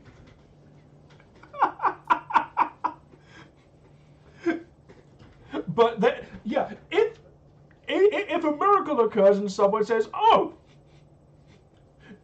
press, let's make Vermont stay up. Vermont doesn't need sleep. Vermont isn't Cinder. Vermont doesn't get sleep. Honestly, see, that would be the best way to do it, though. Because, like, that would be the best way to make me stay up. Is like, oh, $3, $3.95 to make Vermont stay up for another chapter. Especially because a chapter isn't just a chapter of like, oh, I read the chapter and then I move immediately on to the next chapter. It's a chapter and then I talk for just time. Yeah, and then I happen to the situation and nothing gets done. Exactly. Between the two of us. I mean, honestly, we could go for actual days. Oh, yeah, we absolutely could. Thank God I managed to get at least 5 hours of sleep last night. I had just ASMR videos going the whole time, because that was the only way I was getting to sleep. Alright, let me take another sip of water. Holy shit, it's MT! Hey, MT! Sup, MT? You cannot escape now. I will not let you. Congratulations! Welcome, MT. You have arrived just in time for me to begin reading chapter 2. Alas, I cannot kidnap him. Yet. Oh, I think MT is Gearhead. Okay, MT was the one who just bought the book. Oh, excellent. I'll kidnap him later.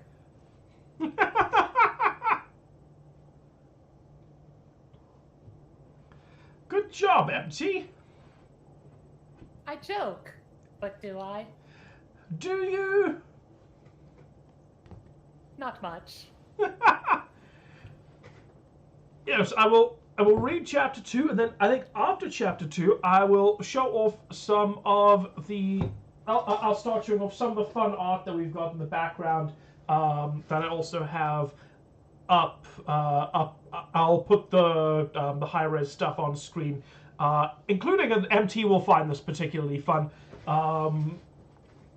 So MT wasn't here for this, including these three over here. MT, you could tell me if you can recognize what these three are that I've made, because they are very cool.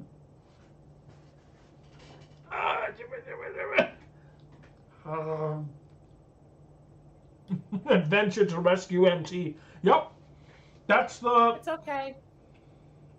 You can't. My power is too great. I would apologize, but I'm not sorry. So...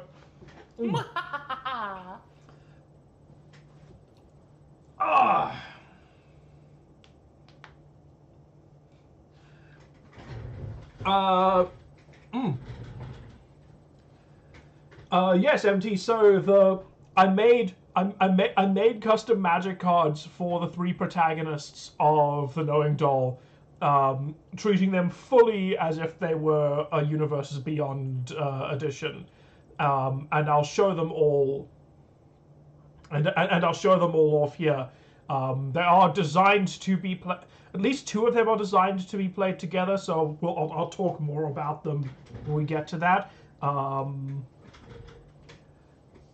Roy Mustang asks, was any leftover story bits came over from that other project? Oh, do you mean did anything from Untypical come over into the Knowing Doll? All of it. Well, that's not entirely true. So,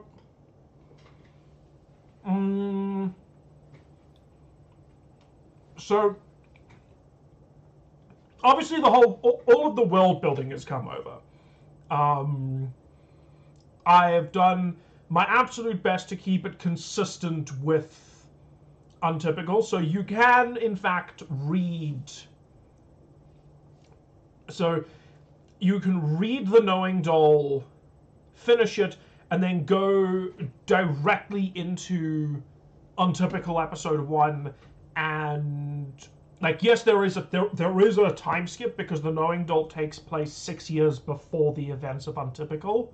So like this is a prequel. So it's not like you're going to be turning the page and then suddenly Untypical is happening, but you can finish the Knowing Doll and be like, oh, okay, yeah, these characters are now in the positions that they were, which is as much as I can kind of say without spoiling anything. But that was something that I was keeping in mind when I was starting this, was the characters at the beginning of at the beginning of the Knowing Doll aren't fully the same people that they are during the events of Untypical, and part of the Knowing Doll is watching them get to that point and seeing how they get to that point. So there's that level of consistency is there. Yeah, we need to traumatize them first. No, we need to traumatize them first. Empty asks, is the plot twist book 2 is Untypical? No. So the let me answer Roy's question first because it's an easier question to answer. Yes, it is 400 pages. Well, specifically, it is 389 pages. This will depend. Actually, wait, hang on. This is the local edition, so the version you're getting, there are some slight differences between the international edition and the South African edition, just because I'm using for the physical edition, because they're being published by they're being printed by different companies for logistics reasons, and because with the major logistics reason being that if I need to get physical copies in South Africa, I pay I pay double the price of printing the books just in import fees. The differences are really, really minimal.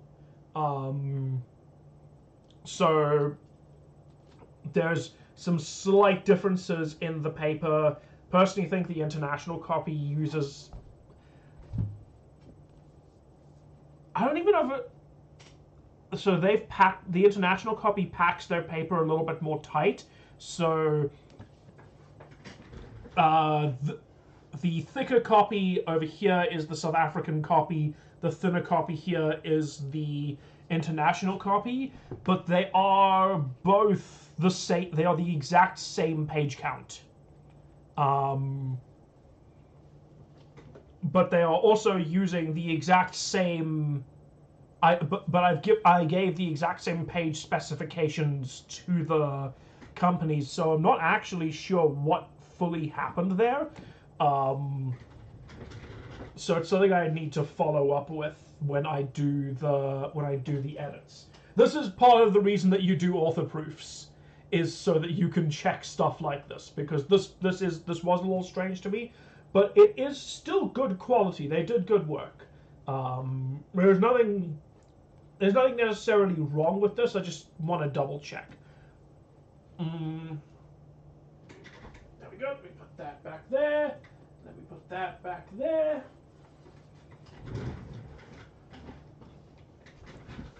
So yes, it is 400 copies. Ow. That's okay, Moon. That's it's nice for the thought that it's the thought that counts. So MT was asking. Screw PayPal. Yeah, screw PayPal.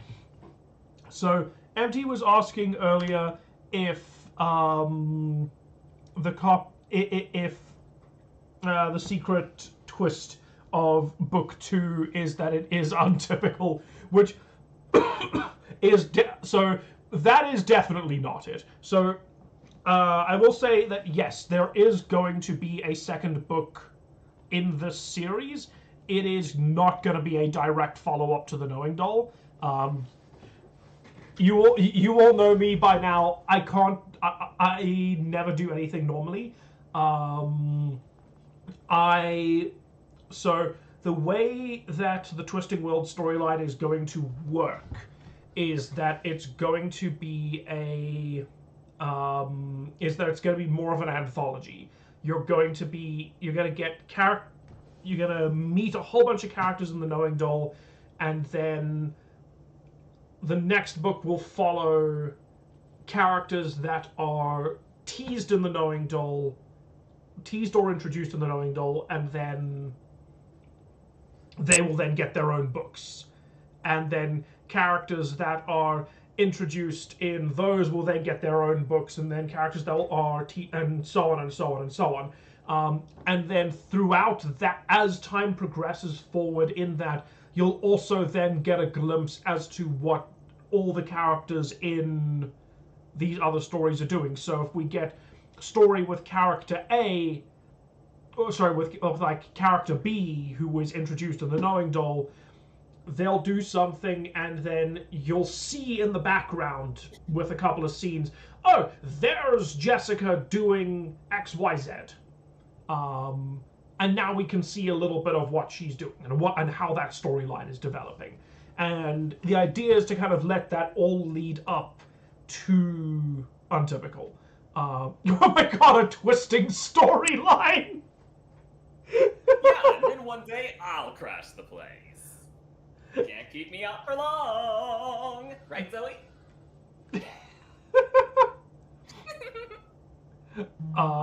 Yeah, it's JoJo storytelling.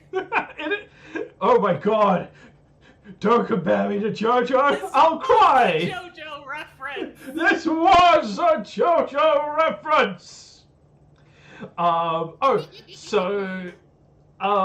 Roy asks if signed copies are available. Yes, I can do signed copies. I will just have to work that out between us, because I'll have to sign the so in the way that'll be done is I'll do a South African version for you, sign it myself, and then ship it over to you in the United States, or wherever it is you live. And it will cost slightly more, not because my signature is adding the value, but because shipping just costs a little bit more. Fortunately, as from what I can tell, the shipping costs from South Africa to the United States actually aren't too bad, but I'll have to double check the numbers on that. But absolutely, that is something that I can do, but it'll be on more of a per request basis. If a person wants that, they can just DM me and we can chat. Enough, I think it's much worse the other way around. Yeah. So, yep, signed copies absolutely are available. Just DM me and we can talk about it. Yeah, if you live in South Africa, if you are Scroll, for example, and you live in South Africa, then it's domestic shipping, and at that point, I think it costs like $1 to do. Like I think the 5 books that I had printed here, I think it was maybe, I think it was like $5. In terms of the shipping costs domestically, it was pretty cheap. I trying to remember it off the top of my head, but I can't always remember the numbers.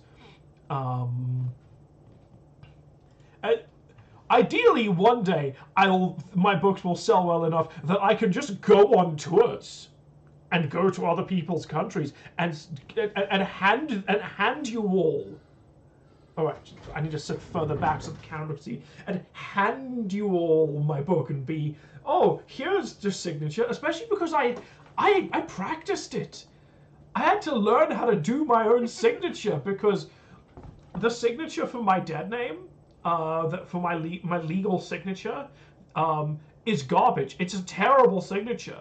I had to figure it out out of nowhere when asked about it for some random thing, and I was like, oh, signature, my initials with a scribbly thing around it, and now I'm stuck with that for life. So when when a friend of mine asked for a signed copy of the Knowing Doll last week, I sat down with my sibling and my father, and I was like, okay, I don't want to screw this one up. I need help. Help me design a signature. And they immediately worked a great one out. It looks fantastic. And I had to sit there and fucking practice it. Just pages and pages of my own signature. It was highly narcissistic, but worth it. It does look good. It's a cool signature now.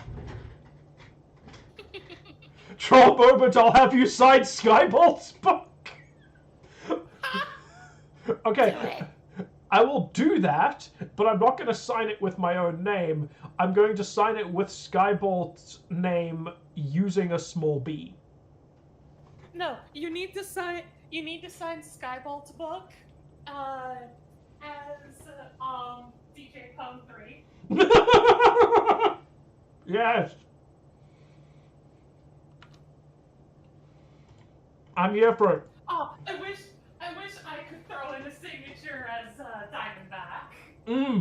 Just the revenge of all the people he traumatized. See, honestly, that in and of itself would be a really cool artifact to have, is just get a collection of all of the EAST Corp scripts, all the Confessions of a Wasteland Pony, the Terminal Secrets, the Wasteland Survival Guides, and get those bound together, then just ship them from me, you, Skybolt, Needle, Kelly, Maddie, Chris, just everyone who worked on them in any capacity whatsoever, and get everyone to sign them.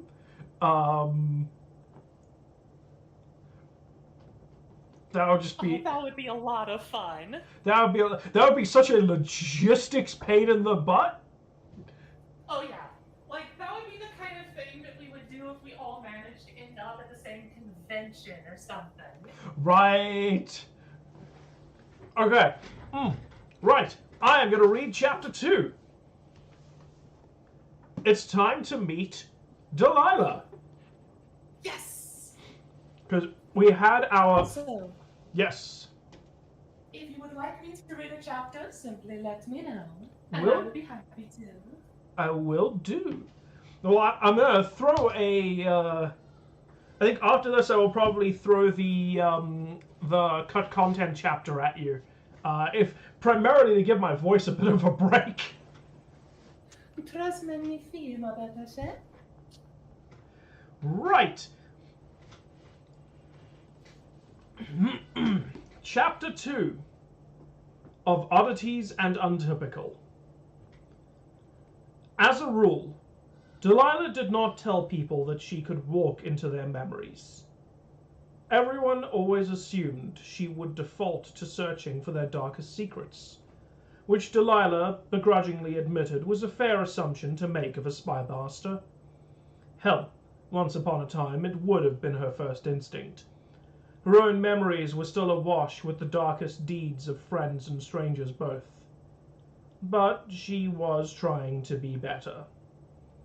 Better woman or not, sharing her secret had a nasty habit of sparking mistrust and paranoia within her relationships. Hands were never clean on either side when the friendship reached its inevitable conclusion. As such, it became a rule, hard and fast.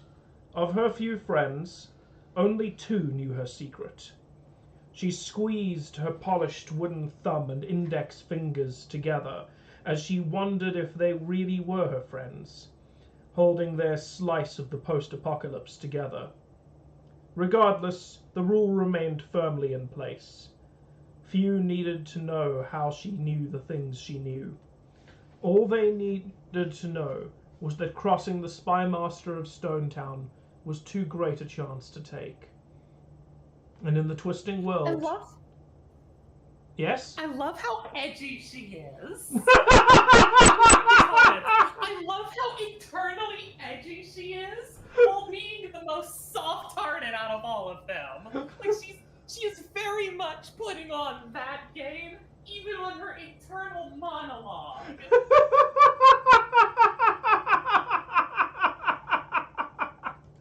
Right? I love it. I love it. Delilah enters the scene. Death Note OP plays. Not even the first one, the second one. The death metal one.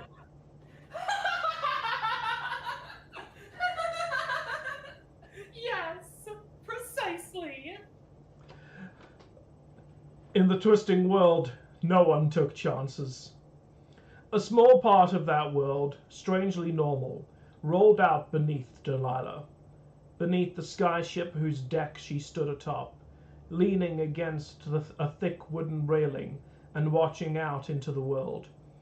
The Matthias Rufus Flux Farm stretched out beyond and behind them as the ship descended for a landing. Once upon a time, the world hadn't needed flux farms. They'd simply needed, well, farms. But that was before magic. Most people called it the change. Most people called it the change. Jessica insisted on calling it the oddpocalypse, if only to frustrate Delilah. But as descriptions I love Jessica so much. But as descriptions went, that's exactly what happened. It was the result of a failed attempt to end a war with magicians by sucking all magic out of the world. Instead, magic rapidly infested almost all matter on Earth, human or not, alive or not, changed it, rearranged it, and kept on rearranging it, a never-ending shuffling of the board game on the board in the game of life. And so now, the landscape was an impossible caricature of topographies and climates, refusing to adhere to any form of sense and shunning comprehensibility. Fires burned atop lakes, which levitated through the skies. Oceans twisted and danced in spiraling, color-changing patterns before slicing through sheer rock and burrowing deep into the earth as they became great-scaled, tunneling snakes which spun with the speed and force of mining drills. In the near distance beyond the flux farm, a wall of bone and iridescent metal rose upward and began wrapping around itself until it formed an origami flower. The world was twisting at all times in all different ways. This made settlements difficult. First and foremost, the world was an agricultural nightmare. Some few places seemed naturally immune to the constant twisting, spots of normality in the chaos of their last 14 years. But it was these small oases that towns and possibly even cities could be built. Other towns, such as Delilah's Stone Town, had been built in harmony with the shifting state of the world. But there were other solutions. Flux farms, like the one Delilah's ship hung over, used wartime Magitech flux field generators to keep out all forms of magic and normalize the landscape. But that made the large ones, like the Matthias Rufus Flux Farm, into bread baskets for the Freescape North. It also meant that certain psychic powers, like the ability to enter the memories of other people, were impossible to use within the Magitech field. This numbness at the edge of her mind, the feeling of her powers being so close yet just out of reach, like an itch she could not scratch, or a memory she couldn't grasp. It was enraging, and Delilah couldn't have that. She needed a deal with Dane Matthias Rufus. She needed the leverage of his memories. Jessica had better get a move on with that generator. Delilah turned away from the farm and watched the crew of the ship as they rushed this way and that, back and forth, their boots and shoes pounding a rhythm into the wooden deck. An organized chaos. Each person rushed to their next assignment, imbued with purpose, but seemingly trying to reach it in the loudest manner they could. That flurry of movement and hammering of noise was reflected in their appearances. Just as occasional blades of grass formed from stone and ice and water, so were the skins of the crew formed from teeth and metal, concrete and fur and plastic and cotton and flowers and rubber.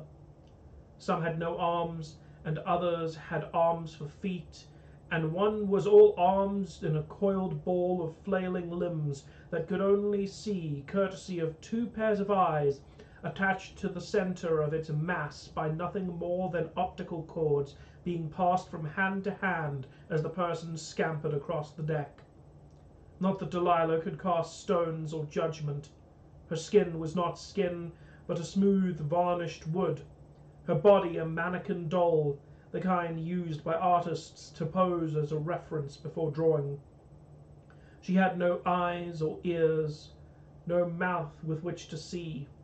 Instead, wrapped around her leg, her chest, her arms, a wrist, and her face were screens like those from a TV. Each screen flickered and displayed images of anything she should wish, and sometimes more. Delilah looked down at the screen on her right wrist, the way she might check a watch. It was a habit that drove the motion. As the screen was blank, cracks wove their way through the surface of the screen, stretching from the bullet hole that marked their origin. There was not even a flicker on the dead screen surface. There had not been in some time. Delilah was surprised to find that there was still an ache of disappointment in her gut as she shoved her hands into her jean pockets and turned to face the gangplank set out by the crew, and her work was set to begin. The man who waited for her on the docks, flocked by her collection of lackeys and assistants, every bit as absurd as Delilah's own crew, was Dane Matthias Rufus. He was known by every other flux farmer in Delilah's acquaintance as the Bull of the North, a reputation well earned. The man was enormous, a thick-set scarecrow, a bull's horns piercing out either side of his head, and dark, well-worn leather gloves over his straw hands. His lips were thin and his eyes bright and big, which only seemed to make their narrowed disdain even harsher as he stared down at Delilah. "I see Mama Bear couldn't be bothered to come herself," declared the Bull of the North to anyone within earshot as Delilah approached. The screen on her chest flickered from her standard singular floating eye to display a serene field of sunflowers drifting this way and that in a gentle breeze. The breeze wisped through the greenery on each screen. Speak with calm, she told herself, and don't turn a greeting into a contest. There is no need for that. Yet. Calm. Mayor Cora has other vital details to which she must attend. With 2 more towns pledging to our treaty, Stonetown's growth has expanded quite rapidly and only continues to do so at progressively higher rates. Delilah was only lying a little, but she suspected that the bull would expect her to be exaggerating the truth regardless of what she said. Or perhaps he is too ready to undervalue me. The work requires her constant attention, but I am her closest advisor. Delilah felt it best to ignore Jessica's place on the hierarchy for the benefit of the conversation, and I am certain you will find striking a deal with me to be quite painless. Delilah, realizing her formalities had already brought a tired slouch to the bull's shoulders, attempted to add in a touch of levity by showering exploding confetti and cheers on the screens that lined her body before allowing them to return to their default state of disconnected, floating images of eyes and mouths, as well as the occasional nose. The bull snorted, crossed his powerful straw-stuffed arms in a vice in front of his chest. Fancy talk here. Truth is, who brings me the offer doesn't much matter when the offer you bring me is horse shit. He leaned forwards. Nadir is offering 3 times your rate. I don't see you trying to match it. No matter how much your little town is actually growing, I don't see a point to our talks. If that was the case, he wouldn't have allowed me to dock, or met me here at my ship with his full entourage. No, he's negotiable. He just wants to swing his dick around, the old bastard. Delilah did not feel much of anything through her wooden skin, but she imagined that his breath was uncomfortably hot and likely smelled of a feud with toothpaste. I think you'll find I'm fairly persuasive, Delilah said, again forcing calm, gentle lake water now rippling across her screens. We'll come to an agreement. In the morning, he said. I don't have time tonight. Delilah was unsurprised. If anything, she was grateful.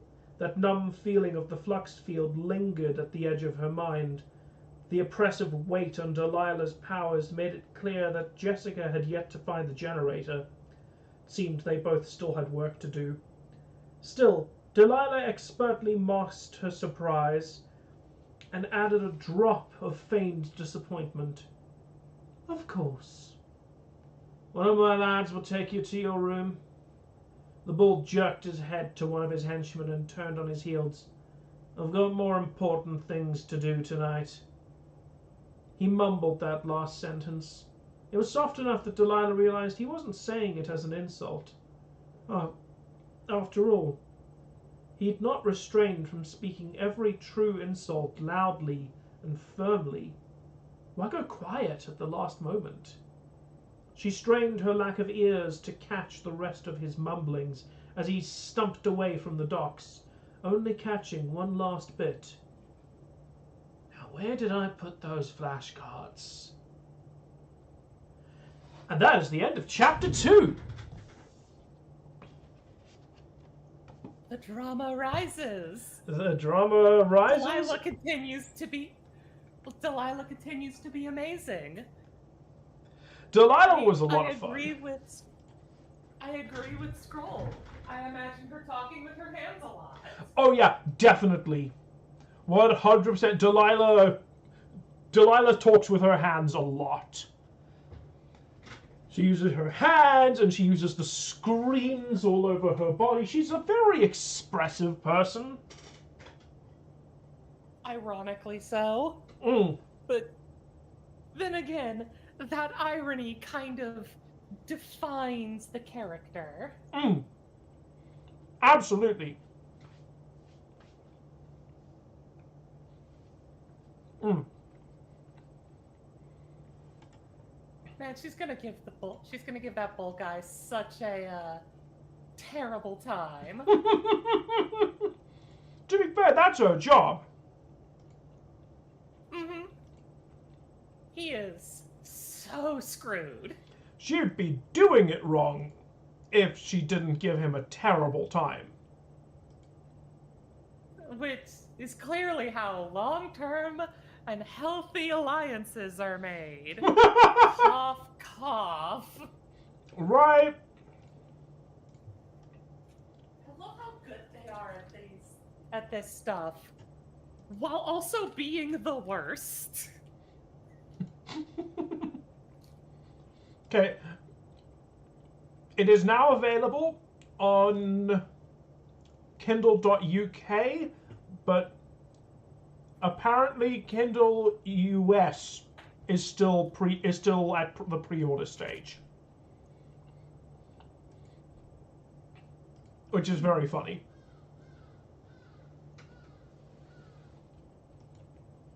Huh. Yeah, that tracks. Mm.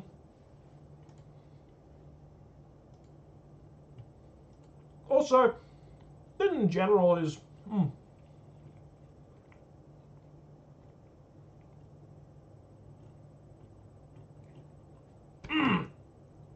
sorry.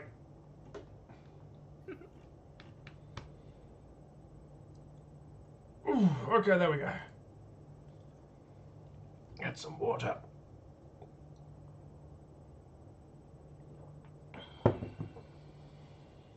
Try not to die. I'm gonna try I not mean, to this die. would be the day to do it. Right, I finally managed to release a book. Scroll. Also, this reading is making me think about how prevalent apocalypse media seems to be, at least to me. Heck, in all my writings, the end of the world seems to be a theme. Yep, apocalypse media is absolutely a prevalent theme. I mean, to be fair, it's very easy to land at the subject of the end of the world, for just a number of reasons.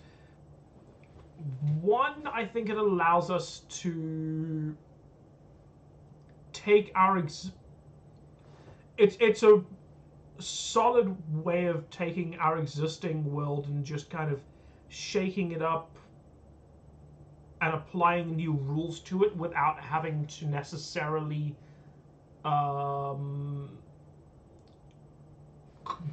create an entire secondary world. With a secondary world being Tolkien's term for a fully constructed universe that has zero basis in the world in which we currently live. Even Untypical, as fucking bizarre as Untypical is still grounded and based in the world in which we live. And the Knowing Doll makes that like really, really that's really clear across the course of the story because of the use of things that I'm actually I can't talk about, things that I can't talk about without spoiling the book. But then beyond that, I think it's a good breeding ground for drama. And at the end of the day, drama is the best way to move the story along. It was like one of the first pieces of advice that I got when I was a young writer was, if you don't know how to move a scene along, get the characters to start a fight. Because it engages the audience. And now I personally have some ups and downs in my opinion of that advice, but I do see where the advice is coming from in terms of demonstrating just how much drama can drive a scene. For example, there's a particularly there's a very good scene in Pulp Fiction, um, where two of the major characters are walking up a hallway to go, and they're about to go shake down some dudes to go get the briefcase. But before they do that, they're just having an argument, and it's a really engaging scene to watch because they're just bickering about shit. It's one of the reasons why Red vs. Blue, those early seasons, really, really keep your attention, because that was something that Rooster Teeth are. It was predicted. RVB rant. Here it comes. RVB, fantastic at doing that. At pointing at the characters and saying, "All right, drama. Just bicker. Just talk shit. Get into a fight about something." And people would get into a fight about point to shit. The stand around and talk model worked really well for that.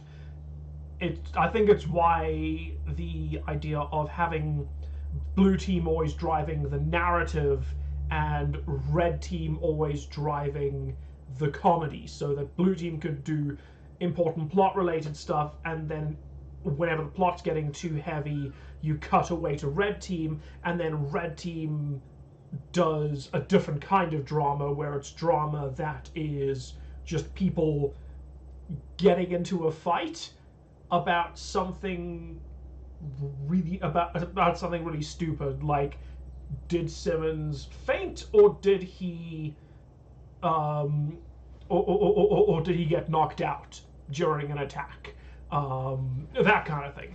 So the post-apocalypse, to bring this all back around to your point, is that the post-apocalypse makes this really easy, because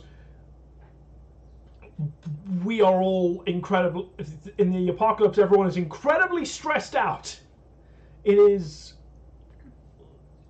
so much easier when everyone hasn't had a shower in 6 months, and everyone is starving, and there are zombies or raiders or slavers or whatever that are constantly trying to kill you.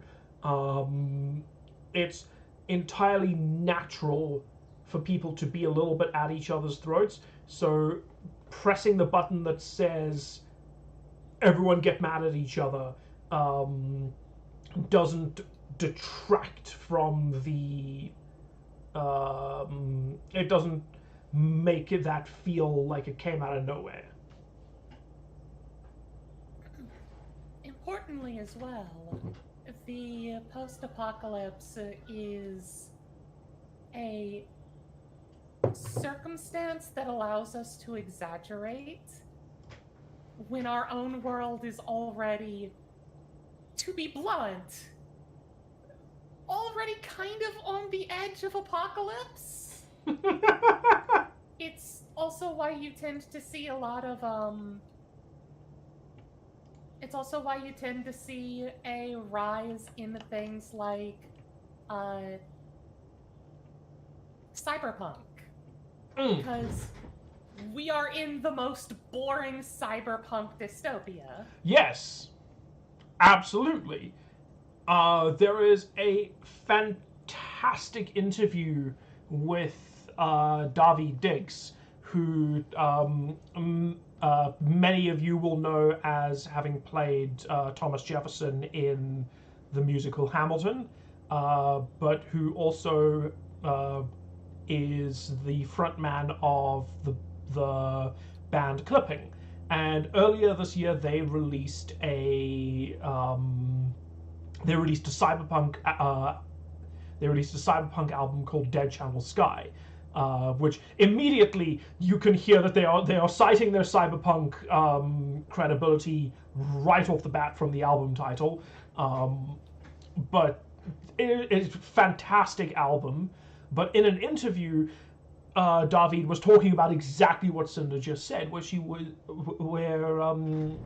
Daveed was explaining, like, in his words, he was saying, we live in a cyberpunk society. The problem is no one noticed because it's boring. This watch that sends me messages and that measures my heart rate and that can send an alert to a doctor if something goes wrong. That is a cyberpunk thing, and I am embarrassed to be wearing it. I should have taken it off before this interview. And the problem with trying to get people to understand that we are in a cyberpunk dystopia is that our cyberpunk dystopia is not cool. Yep. Um, We live in the boring dystopia. We don't have the cool cybernetics. We don't have the cool stuff that normally people think about when they think of a cyberpunk dystopia. We have the boring side. We have the boring kind with all of the corporate shenanigans and all of the BS that William Gibson was actively calling out when he wrote the original cyberpunk stuff. Because that continued to happen, but it just remained boring. Because it didn't have the demands of fantasy layered on top of it, which demands that things be cool. Exactly.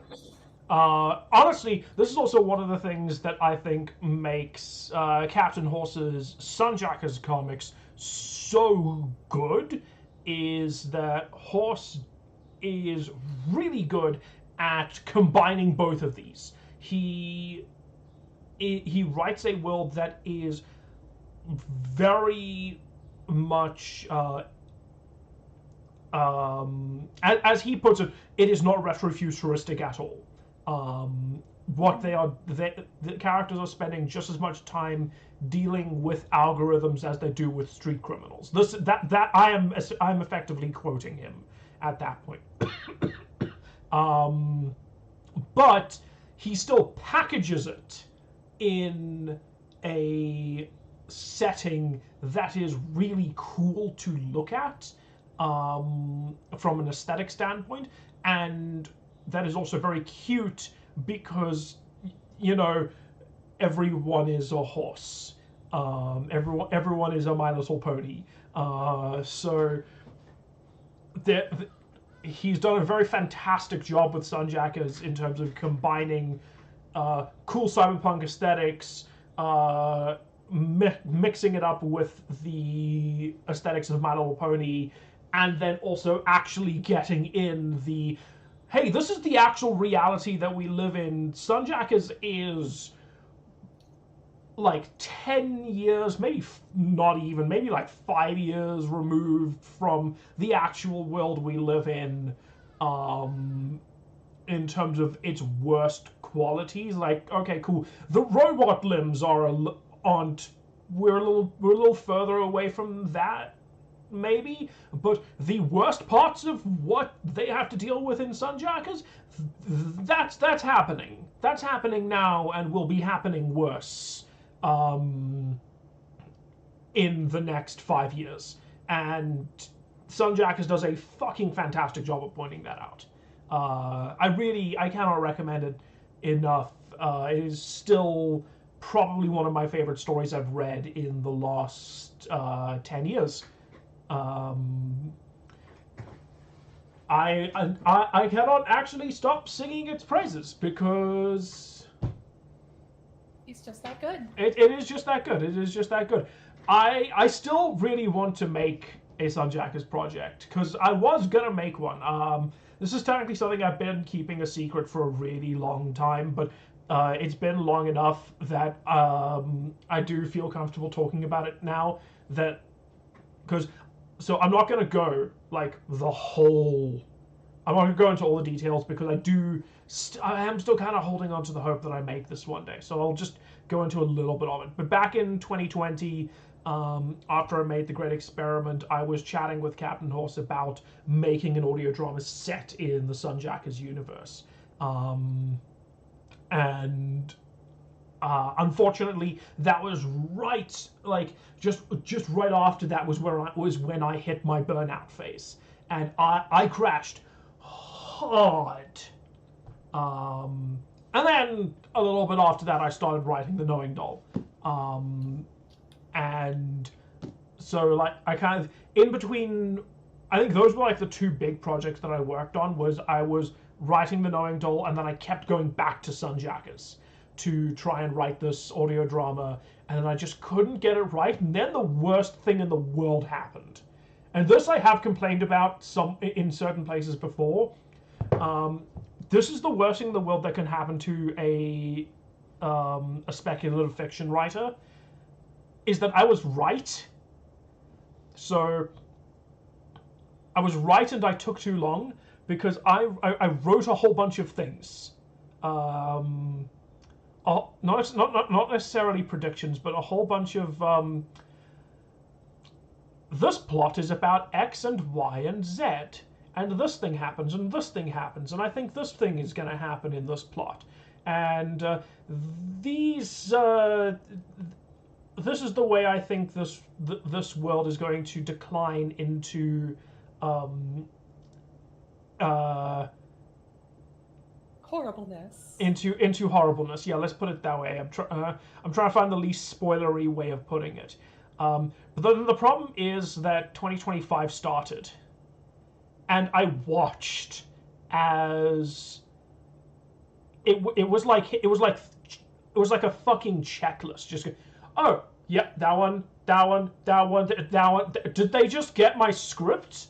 And like it was like part of it was a case of, okay, yes, I was seeing smoke and looking for fire, which is what a writer is supposed to do. That is what my job is. As a writer, you are supposed to look at the world and try to make your best estimate as to what is going to be the result of public sentiment, of new technologies, of new ways of thinking. Effectively, if everyone else's job is what is this going to do for the world, the writer's job is what is this going to do to the world? What is this going to do to humanity? Especially if you are trying to make things that are explicitly commentary on the world itself. Exactly. And in that case, it was very much explicitly commentary, and it was explicitly focused on the tech sector, and on the political and on politics. So there was this. So there was also this part where I had to kind of stop writing it for a little bit this year, because even though this year I had got my shit together and I was post burnout, I then had this other problem of, well, this is no longer a grim portent of the future. This is going to be a case of me releasing a project, and then everyone in the comments section will be writing, yes, Vermont, we do know you read last week's news. Yes. While I'm sitting there going, like, I wrote this 5 years ago! I can confirm. Like... Yeah, Cinder saw the scripts. I helped you with them. Yeah! I helped her with them. And it's just like, why does this keep happening? This happens. Stop. This happens so many times. Go back to Aria Moon, and if you like, there's shit I wrote in Aria Moon that also fucking happened. By the way, I can't like remember it off the top of my head, but there was some shit in Aria Moon that ended up happening. What was it? That antagonist guy that you voiced. Oh, and Mr. I think someone pointed out, wow, yeah, this guy sounds like Trump. And then it's just like, congratulations, you have seen the commentary. Oh, I think, that was a case of just like, I think that was a case of just reflecting reality, but there were a couple things where I actually just predicted shit that people ended up doing. There was it was Mr. Silverstone. That was his name. There was a storyline in Aria Moon that I was going to do where he was going to go build his own city. He was going to cordon off a section of the city to turn into a workers' town, which has now been floated multiple times. More than once by Disney, I think. They bring that up every now and then. Muskrat. Yeah. Look, worker towns are nothing new.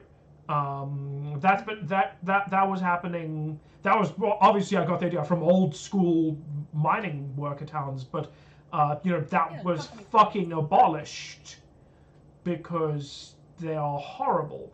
But then they unabolished. Yeah. Then or in trying. the Sunset Charlie pilot, I wrote that there was a gag I wrote about Charlie going to.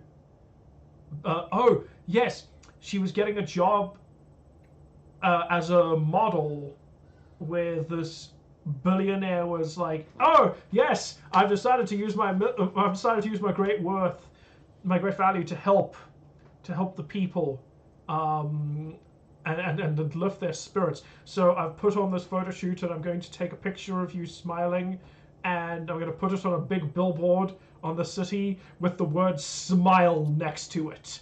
And this was one of the dumbest things I had written. And oh my fucking god, if someone did not actually do it. And then it was explicitly the least flattering picture possible. Yeah, it was a really unflattering picture. It was intentionally too. Yeah, it was not a flattering picture, and it was supposed to then come back and haunt her across the series. Like every time she's having a shitty day, she keeps driving past this fucking sign of her that says "Smile." And I'd written the gag for that purpose, but then, like a year later, I'd read this news article that was like, yeah, no, this wealthy family had funded a billboard within an airport that was just effectively that was like, smile, things will get better. And this was also like, we were on the tail end of the pandemic, and this was like the incredibly wealthy family doing this. And I was like, there's got to have been better ways to spend that money than that message. Oh my god. Or hiring a psychic to steal Holiday's notes. So, given that this is the most bizarre story, this might be the most bizarre story I've ever written until, the second book I write. I really hope no one takes ideas from this. In terms of, I really hope no capitalists take ideas from this. If you're an anarchist, take ideas from this. Do anarchism, okay? Do anarchy, please. I'm fucking begging you.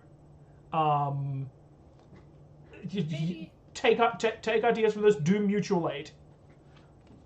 Maybe, however, don't do the apocalypse. Yeah. Okay. Please. Step 1. Let's do baby steps. Don't do the apocalypse. It's not sexy. We promise. I don't want to do the apocalypse. The apocalypse doesn't sound fun. The apocalypse likely won't have Wi-Fi. Right. And I need the Wi-Fi to talk to attractive people online that I am dating. Yeah. Oh, let's see. Roy's asking how many books are planned. Oh, okay. So However many Holiday says, add 1, because Fate is inevitably going to crash things. Well, Fate is one of the books that I've got planned. So, okay. Twisting World. Twisting World, I currently have, let's see. One. Okay. Including the Knowing Doll. So, Knowing Doll, Untitled, other book.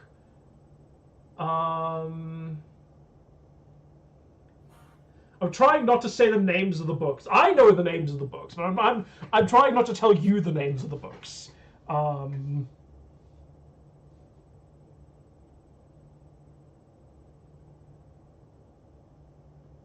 Okay, as it currently stands, I have, including the Knowing Doll, there are 4 books I have planned for the Twisting World.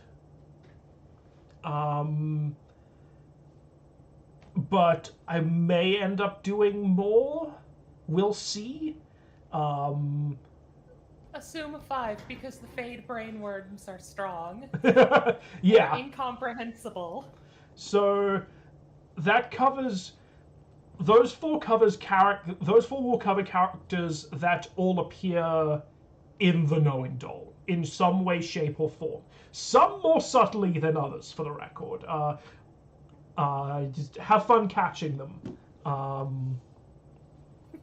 Is any of them just untypical? No. So none of them is. All of the books. Oh, okay, actually, almost all of the books take place before the events of Untypical. There is one book where where I'm going to be really fucking weird about time.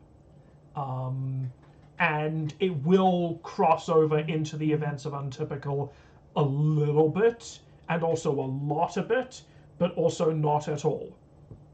Have fun with that. As for whether or not Untypical, as for the future of Untypical itself, right now, I'm still kind of leaving that as an uncertainty, not intentionally. There is a personally, I really want to finish Untypical as an audio drama. That is how I started it. That's how I want to finish it. There is the possibility of me exploring other methods, but for now, I want to fulfill the promise that I made, especially given that it is a monetarily binding promise. People did pay me. You all, specifically, you all did pay me to make it. So I do actually really want to get Untypical done, and releasing a story that is within its world and that uses it so heavily. This is my promise. This is my renewed promise to you that I do intend to return to this world a little bit more, and hopefully to that actual story. You say that like the brainworms aren't taking over. The brainworms are taking over. You will. Untypical is one of those settings. It's gonna be your setting. Oh yeah. My problem is I've got so many. Oh my god, I've got so many settings. Because there's just. Ooh. Because, see, I told you about... that's the 4 books I have planned for this. The next book I'm writing is not a Twisting World story. The next 2 books I'm writing are not Twisting World stories. I am taking a break from the Twisting World after this. I need the break, frankly. She does. But... She really does. But that being said, once that's, I'd say after 1 or 2 books not set in the Twisting World, I will be returning for a second book in the Twisting World. I must have at least 5. No, that's I have way too many books planned forward in advance. Never mind all the ones that I will come up with in that period of time. So, assuming that I can continue to fund being an author, you will have books coming from me for a long time, and ideally, books coming from me every single year. That is my hope, is to try and hit a 12-month goal of releasing books. So let's see if I can keep to that. I'll keep her from killing herself with the strain and stress. Don't worry. Now, I did promise. Wait, is MT still here? MT, sound off in the comments if you're still here. If you want, I can just check to see. Here, one moment. I don't think he is. He might be. Oh no, the participants section is borked. It's like turbo borked. So was that Vum a new book board? Apparently you can hear my phone going off. No, that Vum is not. That Vum is not a new book being bought, funnily enough. So my little sister, or my little sibling, both pronouns work. They are currently in Japan. They just went to Japan 2 days ago on a Kontiki tour, and so they are currently messaging they're currently messaging my family's WhatsApp group with excited stories about it. Oh, that reminds me! I meant to steal their Blauhai on stream. I was gonna steal their Blauhai, because they do not like it when I steal their Blauhai. I have been punched very hard in the kidneys. In the kidney. I mean, siblings. Yeah. Siblings, it's mandatory. It is mandatory. Okay, but MT, so I promised you a look at some magic cards. So we got 3 characters to meet. So let's start off with.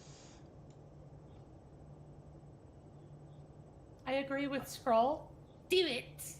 Do it. I'll sell you out for a cracker. All right. I mean, totally won't sell you out for a cracker. I'm not a bird. All right. So to start us off, we have Jessica, Anarchist Gunslinger. She is she is 4 mana. She is green, black, red. She is a legendary cat mercenary. Jessica, Anarchist Gunslinger, gives all tokens you control riot. If this card would be destroyed this turn, instead create a token that's a copy of it at the beginning of your next end step. So Jessica pisses off and riles up all of your little folks. All of your little folks. And then if Jessica dies, Jessica comes back, and because Jessica comes back as a token, Jessica gives herself riot. You say if as if that's not inevitably going to happen. Possibly from you blowing her up. Well, yeah, you've got black and red. Yeah, you're going to blow her up. Exactly. And she is a 4/2, and her quote text, a little bit of a teaser for what comes later on in the book, is A god told me a secret earlier tonight. Oh, hey, you too. Cool.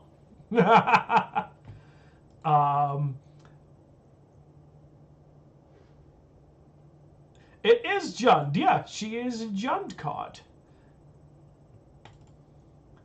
Now, because we are stepping into the realm of some wild shit, so I'm going to save Delilah for later. We're going to do Cora next, who you haven't actually met. She's going to come a little bit later.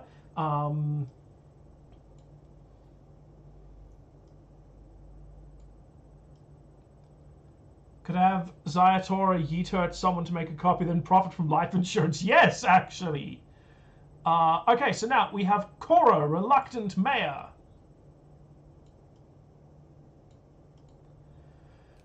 Okay, Cora is also 4 mana, white-green, legendary creature, Bear Advisor.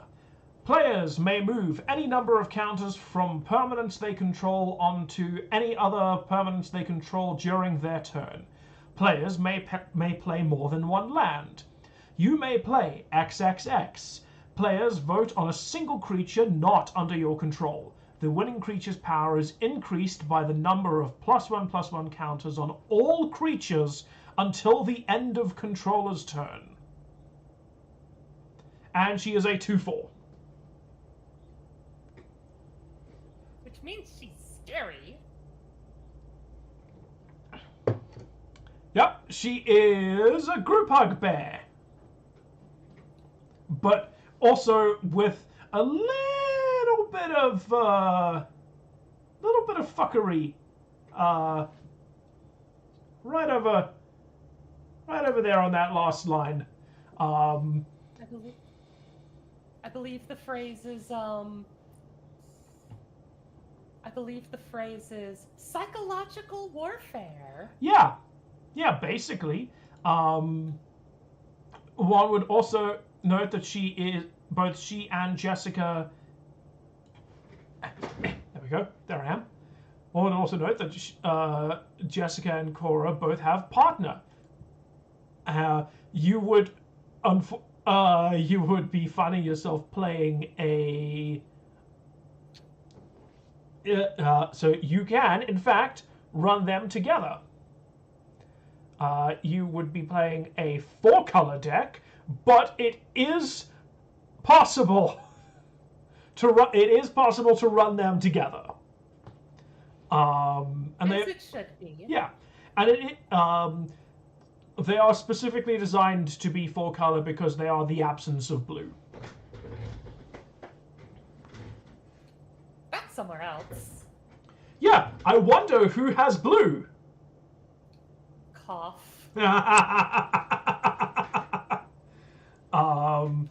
And given that Jessica is giving your tokens +1/+1, yeah, and Cora is giving you tokens and allowing you to move your tokens, it all feeds into Cora's final ability. So everything.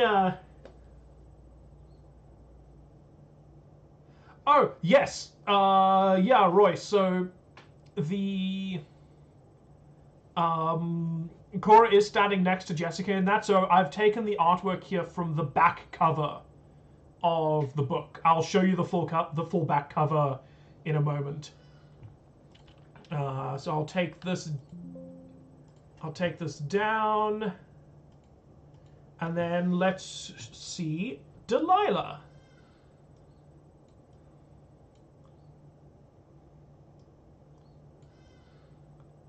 Okay, we've got Delilah. The problem. Okay, Delilah is 1 and either a black or blue. Legendary artifact creature construct rogue. Whenever Delilah the Knowing Doll deals combat damage to a player, you may look at the top cards of an opponent's library equal to combat damage dealt and place them at the bottom of your opponent's library. You may not look at the top 2 cards of your opponent's library. Yeah, you were partially right. Delilah is Demir. And Delilah is a 2/3, and her quote is, "This is where the revolution is born, where the first heartbeat of resistance begins." You could say she's fairly confident. Yeah, she's fairly confident. So Delilah's whole thing is that she is going to hit you and then jump into your memories and start stealing your shit and start taking a peek at your shit, and then because she's a spy, start reshuffling that, and stack the odds in her favor. But she can't look at the top 2 for reasons that we'll get into a little bit later in the book. And she's gonna take and also because in gameplay terms, it ensures that it's not completely frustrating. It means that you can draw a solution to Delilah. A Delilah player can't just grab the top cards of your library and say, "Oh, I don't like these. They all go to the bottom. Fuck those." No, you can't look at the top 2. So the top 2 are the ones you can't look at, MT. Yeah, it's you skip those 2 and then go further down from however much damage you deal. Yeah, it was awkward wording to add in. Yeah, it's almost like scry. Yeah, you're scrying your opponent, but you're scrying from according to the damage you dealt, but you're skipping the first 2 cards of your opponent's library. What it can really do is if you buff her up, she becomes a nightmare because, oh, that looks dangerous. No. Yeah, the idea is you try and have her bigger, and then you give her methods of slipping behind enemy lines. You give her slip through space. You give her rogue's passage, or you use trample, or what? Or you can't really use trample in Demir all that much, or you murder your enemy's creatures so that Delilah can just get a clean hit in. Yeah, adding green to her would be awful. Which is kind of the point. Notably, Delilah does not fit in with Delilah does not fit in with Jessica and Cora in these card designs, which is intentional. She's the only one of them that doesn't have partner, and whilst she shares black with Jessica, she shares no color types with Cora, and then even so, Jessica and Cora are designed to be played together, whereas Jessica and Cora together also just completely they removed Delilah from the equation. She just doesn't exist. Heaven forbid you go against a River Song. There are so many Doctor Who decks that have fucking obliterated me. I am still terrified of Kate Lethbridge Stewart. I've been killed so badly by those. Alright. So, in the meantime, I'm just gonna go refill my water. I'm just gonna get a water refill. In the meantime, I'm going to pass you the reading over to the Cinder script. Okie dokie dokie. Chapter 3? No, I'm going to pass the cut chapter to you. Oh. So I'm going to send to you now. Excellent. I might actually remember this one. I have no idea. Just scroll past the note I left, but from the note before we begin. That is totally fair, Scroll. That is totally cool. Thanks for joining. Goodbye.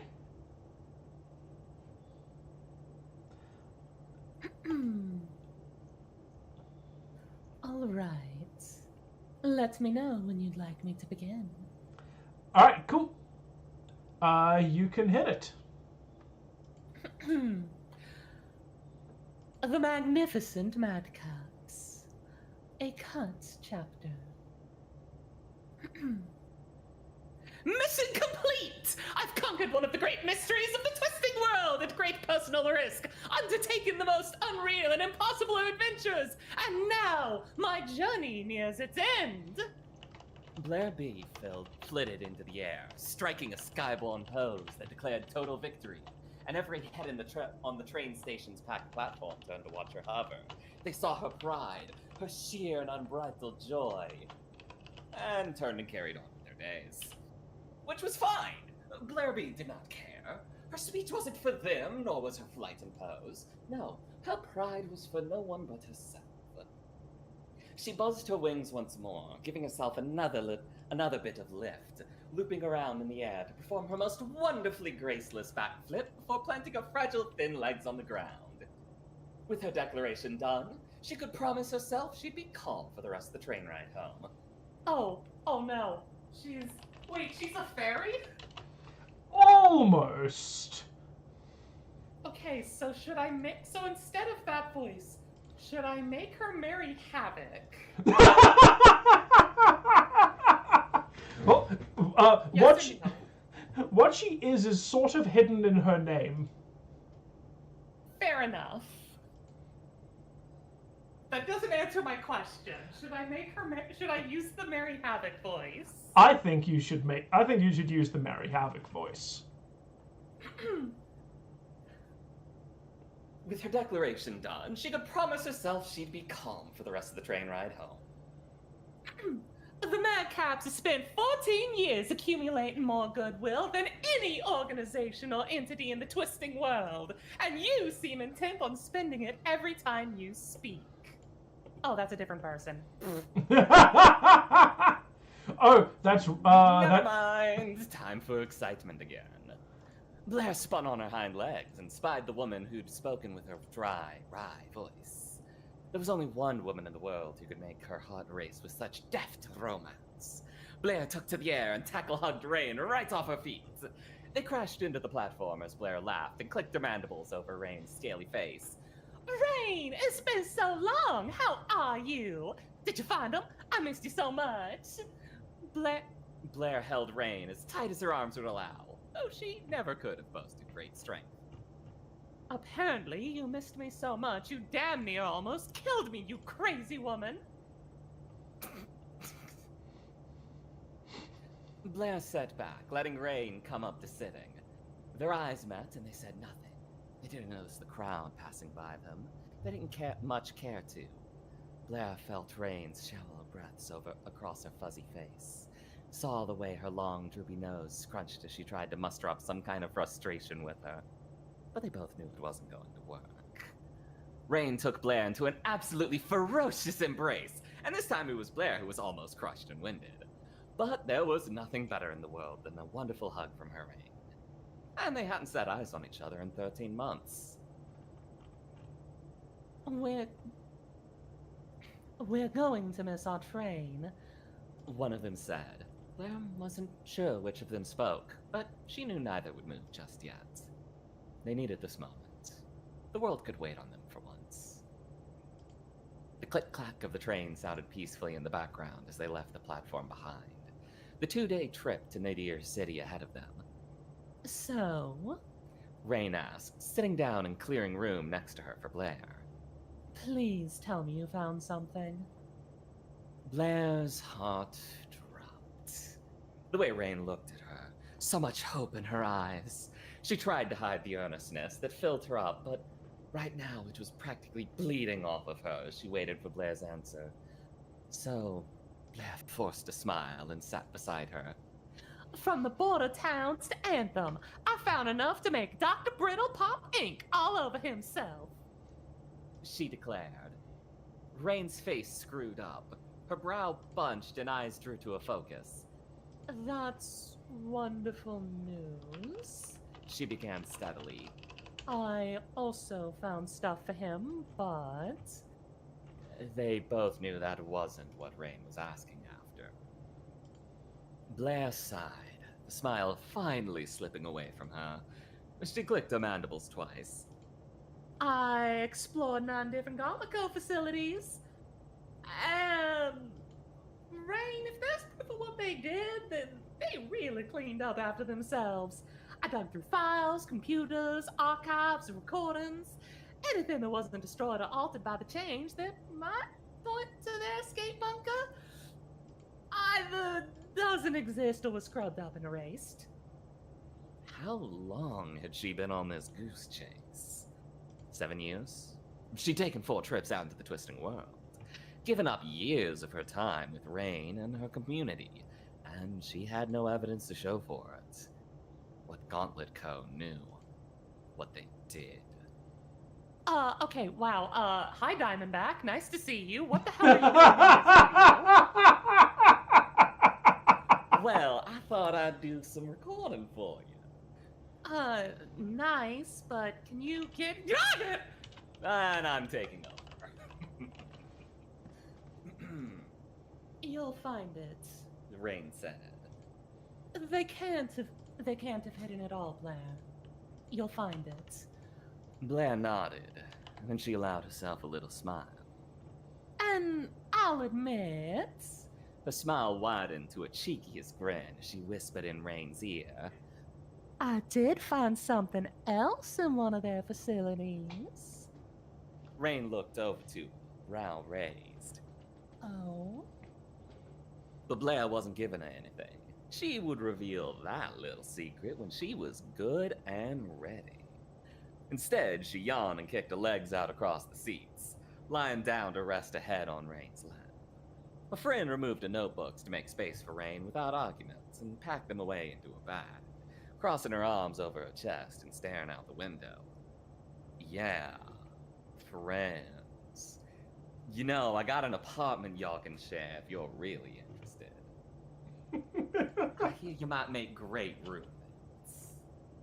Can you let me up, please? No. When they first met, years ago, Rain would try to smack Blair's face with the notebook to make her sit up. But that only led to Blair wrestling her for control of the notebook, and that only ended in no studying being done at all. Blair beamed at the memory and blew a few raspberries, each quieter than the last, until finally her eyes drifted upwards, and she noticed that Rain was looking down at her. They held that eye contact for a dozen seconds before the blush finally covered Rain's face, and a grin covered Blair's. What? Rain snapped. Why are you lying there? Why are you looking at me like that? Blair closed her eyes, smile on her lips.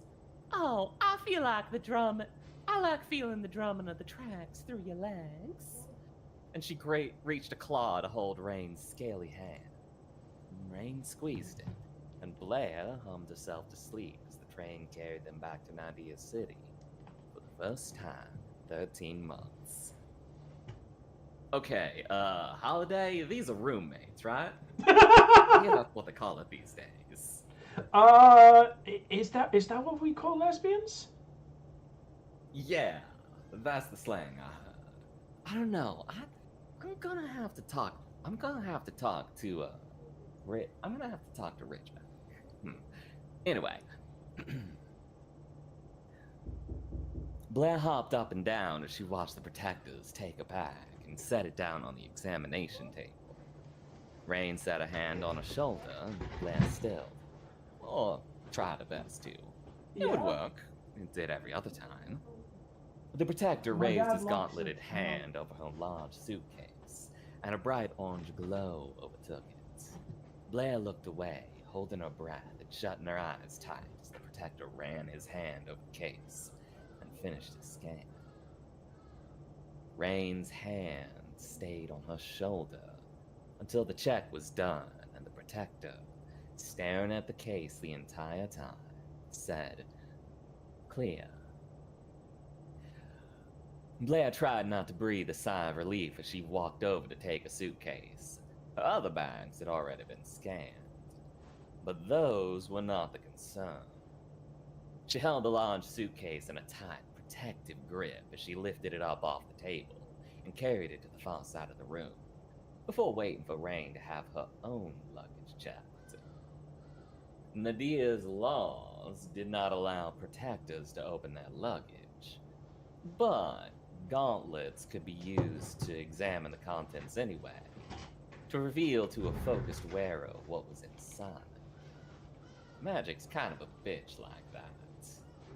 But, well. Blair was already getting a tummy ache as she watched Rain.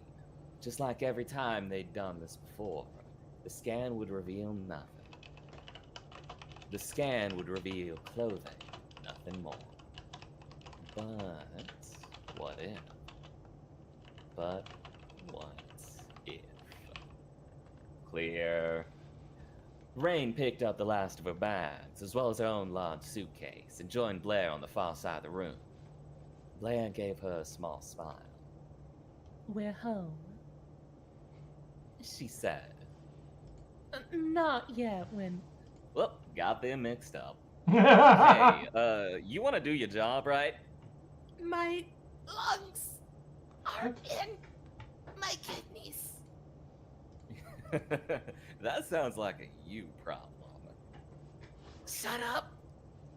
Heavy dragon. Gah. Why couldn't you be like your mom? Hey. We're home, We're home. she said. Not yet, we're not. Rain replied. Home was the tenement building on the corner of 51st and Kings Avenue. Hey, they are roommates! Haha, I was right. It didn't stand out much from any other tall, thin building in the Middens on the outside, just fading into the background with everyone and everything else. On the inside, though, it was alive. The walls were painted with art of all kinds. Some walls had been layered with chalk paint, and those were now drawn over by children and teenagers. Some of it was beautiful, and some were just scribbles, but they all made Blair smile. Other walls had been decorated with stunning works of graffiti and painted art. Color and character exploded across every surface of the building's insides. On their floor, they were greeted by music, as one of the neighbors, a one-woman band whose very body was made up of the instruments she played, practiced something beautiful and unnamed. She smiled at them as they passed, and Blair lifted off the ground, wings buzzing joyously as she flew along Rain, humming with music. It hadn't always been like this, not when their landlord lived with them. They all lived the same way they always had in every other apartment they'd known. They woke up, went to work, barely said 2 words to their neighbors, and kept to themselves. That itself hadn't been their landlord's fault, but it was just the way of things. But things had changed after the day they pushed their landlord out. Oh, he agreed to take their checks from a distance and give them the run of the place. As long as you pay on time, we don't have a problem, he'd say, try and act like he had the high ground on the day they'd all burst into his room, well over 100 yelling, shouting tenants trying to crowd into his apartment, in defense of the 22 of them under threat of losing their homes from his most recent rent hike. He'd moved out a week later, into an apartment somewhere else. He took their money, never showed his face, and they did what they liked with the building. I think they should have ate him. Who's gonna listen to an old dragon? Me. Diamondback really is taking on the story. Hey, our mad women are back. Came the declaration from a lanky neighbor with duck feathers over their skin, ruby-colored candies for eyes. They stretched out their wings, they wrapped around Blair as she hugged them firmly. Rain hugged back, and not the hugging type, but still close enough that Blair could feel it warm. Seth, how are you? It's been an age. Seth nodded, stepping back from Blair and leaning against the wall. Oh, we're ticking along well enough. Little Sarah's been down with something nasty for the last 2 weeks, so Mandy and I are picking up extra shifts to work. Rain stepped forward, concern on her face. How's that causing your extra shifts? Seth shrugged. Well, Doc Brittle's keeping costs down as much as he can, but, there's only so much he can do before he starts just giving it away. Seth leaned in. Mandy's trying to keep a secret from me, but I know Brittle offered to give the meds for free. She said no. Said we'd pay for them. So, Abigail and a few of the others are volunteering to do babysitting, and to cook dinner since Mandy and I really don't have time. Rain put a hand on Seth's back. Well, you let us know if there's anything we can do. Any other role that needs filling, and we'll be there. Okay? Seth nodded, and they started walking down the hallway. Thanks, Mad Gals. I'd appreciate it. I'll tell Mandy you said hi. Blair turned around to face them. Oh, and tell little Sarah I said to get better soon. I got a new board game when I was in Anthem, and I want to show her. Seth waved their thanks and disappeared into their apartments. Blair set her task cloths on a large suitcase and sighed. Well, I guess we arrived just in time. The couch welcomed Blair. She collapsed into it and exhaled a year of travel from her lungs. She closed her eyes, holding herself in stillness, before gently parting her lips and inhaling the familiar air of their apartment. Absolutely beautiful, wonderful. Nothing could make it better. And then she was proven wrong, as another pair of lips pressed against hers, their tender touch as Rain lowered herself onto the couch with her. Roommates! Blair kept her eyes closed. Oh, wait, what? Hold on, what? Said roommates. Yeah, roommates! This is normal roommate stuff. At least, I think it is. I really should get a roommate. I need to get someone fireproof, though. And introduce them to Mom. You know how things go. You gotta approve roommates with Mom, otherwise she'll eat them. And hey, I don't blame her. That's a wild, wild wasteland out there. Wait, does this place count as a wasteland? I don't know, I'm a little lost. Yes, it's a desert. Oh, thanks. Can you stop compressing my sternum? Nope. Okay, I'll be fine.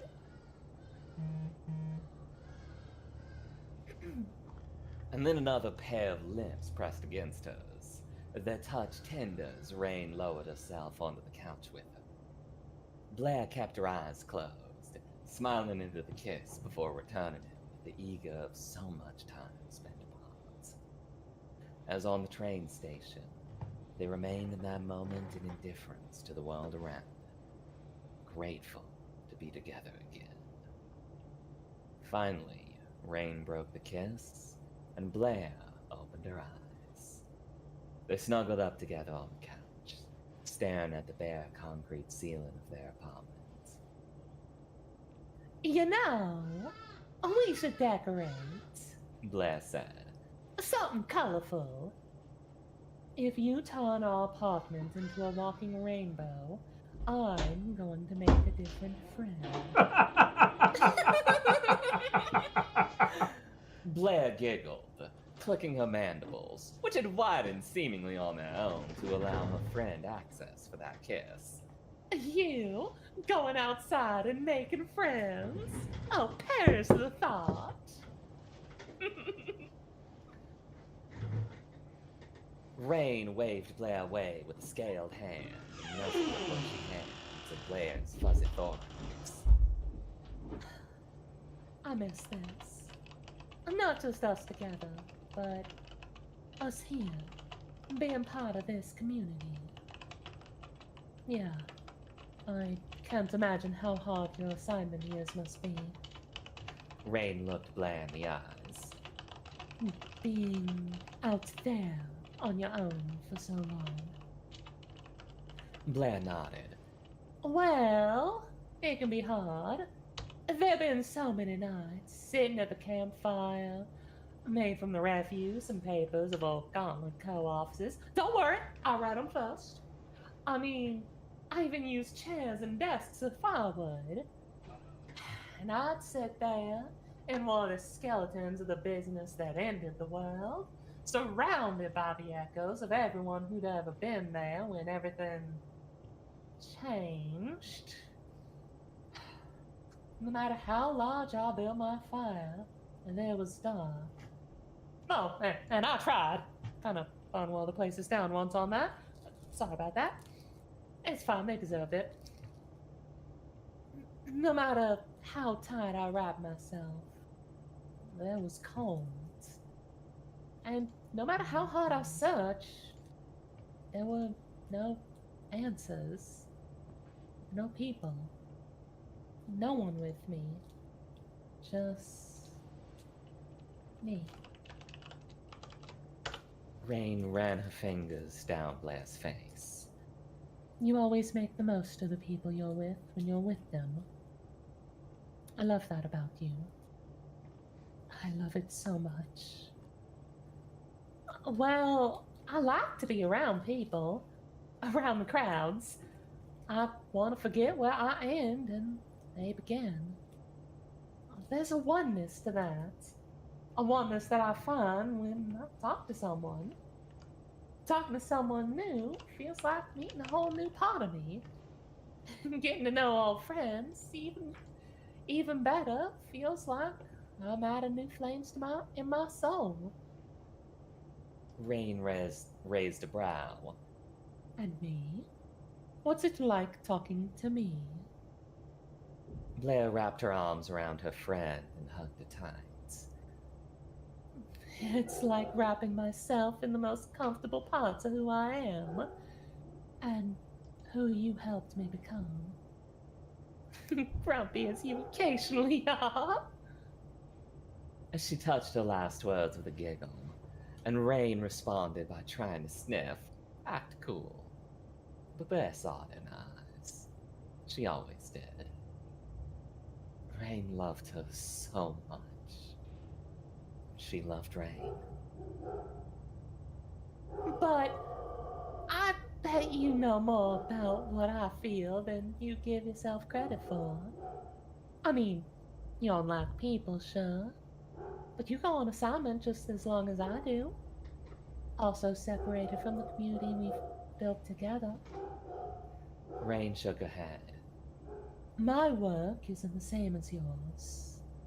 Yes, it's hard being away from the community.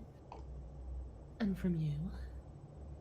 But my work doesn't have me breaking into underground facilities, or searching ruined skyscrapers and camping out in every space in between. I travel with the subjects. Ugh. And that word is too sterile. I travel with the envoys, as for my work. For someone who doesn't like people all that much, it's impressive how you always convince the envoys to let you go with them on their pilgrimages. Rain waved it away. She liked doing that. Blair knew Rain thought it made her look cool. She was right. She always thought Rain looks cool, so... Okay, girl, if you've been living with her for this long, You ain't friends. Kiss. Again. You ain't done enough of it. You got a backlog. Get to it. I didn't make them gay enough! You didn't, Holly. And you really gotta pick up your pace. Is that why this one got cut? Cause it wasn't quite gay enough? I'll talk a little more about why this got cut when we get to the end. Unfortunately. Alright, I'll hold you to that. And you know a dragon always keeps their word. Is that the only thing you're gonna hold me to? Darling, I'll hold you to plenty of things. Hey, she's mine. Shush you. Ah.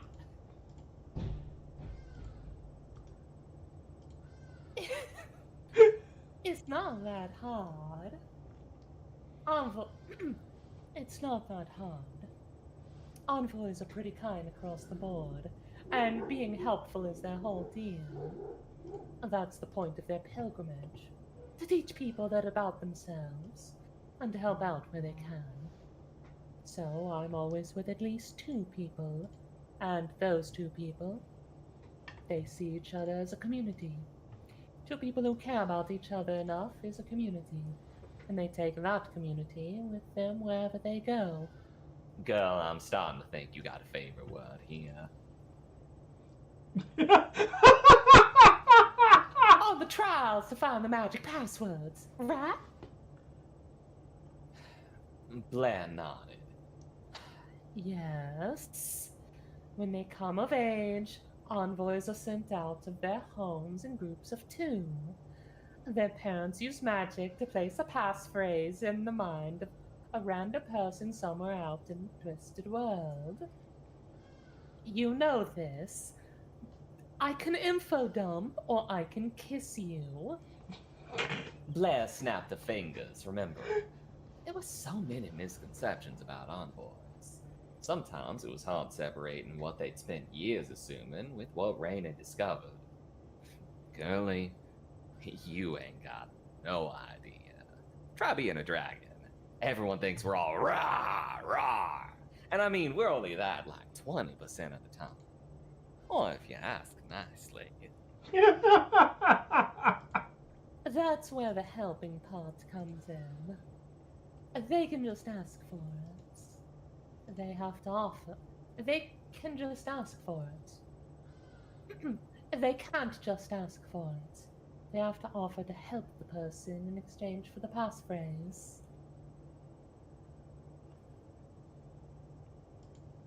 Oh wait, that's Rain. Wait, who's that? I don't know who that is. You know what? I'm gonna say she's talking to herself now. Exactly. There's supposedly a lesson within the passphrase itself. Usually a quote from someone I can never guess who. But the idea is, well, I think it's for envoys as a society to try and slowly integrate themselves into the rest of the twisting world, instead of living apart from us. They want to let us know that they're good, kind, and they mean no harm. And what do you think?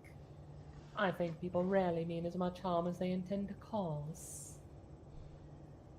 And the ones who do mean to?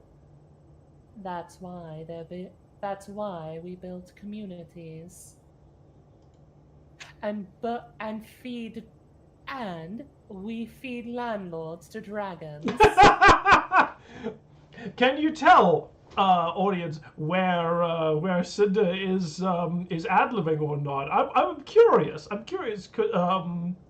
Where in? I'm not doing that. It's the dragon. Ah, Hey. okay. Hey, I have a well-documented hatred of landlords. We all remember what I did in Naranja Villa. I'm amazed you can still pronounce that so well. Holy shit. Hey, I can speak Spanish somewhat decently. I mean, Also, I said that line so many times, it's permanently That is so fair.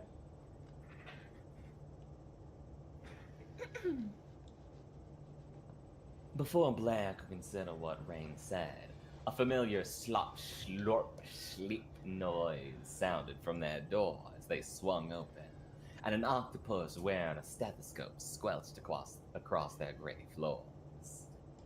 Blair sat up, and when the octopus saw her, it waved 3 of its tentacles in delighted greeting. Blair! Rain! Welcome home! Hey, Dr. Brittle! Blair said, standing up and buzzing herself a foot off the ground as she hovered over to the building's local doctor and plucked him off the floor.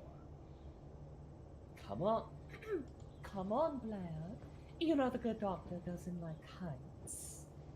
Blair said, standing up and sticking her hands in her pocket. Thumbs out and looking far too cool for Blair's own good as she did. Get a room, y'all two. Oh, wait, you're in your room. Yeah, we're Never mind, intruding carry on their on. space. Yeah, you know what? Never mind, carry on. All right. Oh, he's so squishy. Blair humphed, setting Dr. Brittle down on a nearby tabletop, but still buzzing happily in the air above him. Oh, it's delightful to have you both back. It really is. Rain pulled up a chair next to the table and sat, one arm draped over the backrest, and Blair really wanted to... No, Blair. Now. Focus. Focus. You can do this. You can. So, how have things been here? Blair asked. Brittle popped some of his suckers against each other and sighed. We're doing better. We're doing better than we have in the last few years, obviously. And any hardships, well, we get to face them together, and that's always a win. But things have been harder than you expected. Blair asked, slowly lowering until she landed back on the floor. Dr. Brittle nodded. Well, there are always things we don't expect. No one here is the wealthiest person in Adia exactly, so there's always some kind of emergency that needs seeing to, but the big one was insulin. Oh, I see what's going on. Fuck the corpos. You know what? Find enough last words if I found any. Don't worry, she'll be fine. What about it? They raised the price. They did? They what? But the cost was only because it was scavenged from old world hospitals. It was hard to find, rare, but Yeah, we were supposed to start shipping them in from Anthem. And we did. A train stocked with the stuff arrived in the city 5 months ago, and it wasn't the last. Rain leaned forward. then what's the issue? Anthem isn't scavenging like we were. They make it themselves. I've been there. I know they do. They've enough that they supply some of the border towns outside the city on the cheap. Or close enough to it. Doc Brittle shrugged. You'd think the price would go down now, but... I've got 6 patients in this building alone who are barely making payments for insulin on top of all their other payments. And we're all pitching in, the whole building is, but it's not a permanent solution. And the patients at my practice, outside of here, they're struggling even more. They have no support system. Oh, shit. Blair said. She rarely swore, but this called for it. She backed up until she reached a large suitcase and reins behind it, and took both of them in a firm grip. I hate to ask. I know you don't always have the chance to. That is to say, were you able to... Brittle didn't finish speaking. Instead, punctuating the question, Blair knew weighed on his non-existent shoulders by shuffling his tentacles and popping his suckers against the wall beside her. Wait, how did he shrug? How did he shrug? Oh. Right. I think I found a more wild wasteland than He's a shrugging octopus. He kind of goes. From your lips to the goddess's ear. Whoa. That's how an octopus shrugs. You know what? From your lips to Celestia's ears, I'll go down. Yeah, we got him. Should really take my She bets. wheeled the two suitcases over to the bed on the far side of the room as Rain picked up Brittle and placed him on the headboard. Blair lifted a large suitcase and sat it down on the bed with precious care. No, the bread comes later. And then she stepped back to let Rain in. Rain unclapped the dark red suitcase, setting in the combinations on the locks with practiced flicks of her wrists, and opened it to reveal far too many clothes. She took each item and took it out, straining far more with emotion than a casual observer would have expected. Because each top, blouse, and pair of pants was lined on the inside with lead. Oh, not my choice of hoard item, but hey, you do you. Not too much, but enough between them that Nadia's senses hadn't picked up what was really inside the bag. Blair watched Brittle's tiny face as he saw Rain remove the last of the clothes to reveal a large metal case, which he hefted out and carried with some effort across the apartment and sat down on the bed. Blair set a Tarsus claw, a bee finger, against the metal case and unlatched it herself, opening it to reveal the... Oh, one moment. That ain't supposed to be happening. Opening it to reveal the Hall of Medicine within. Brittle almost fell off the wall as he stared at the contents. Blair, you wonderful woman, you did it again!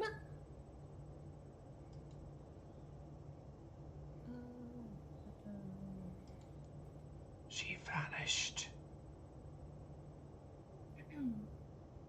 Jeez. Rain set a scaled hand on her hip and cocked a brow. There's a box in my own trunk too, but sure, it's just Blair Bay that's wonderful. And yes, before you ask, there's insulin in there too. Blair grinned, clicking her mandibles with self-satisfaction, and wrapping an arm around Rain's shoulder, pulling her close. Oh my gosh, she's a bee!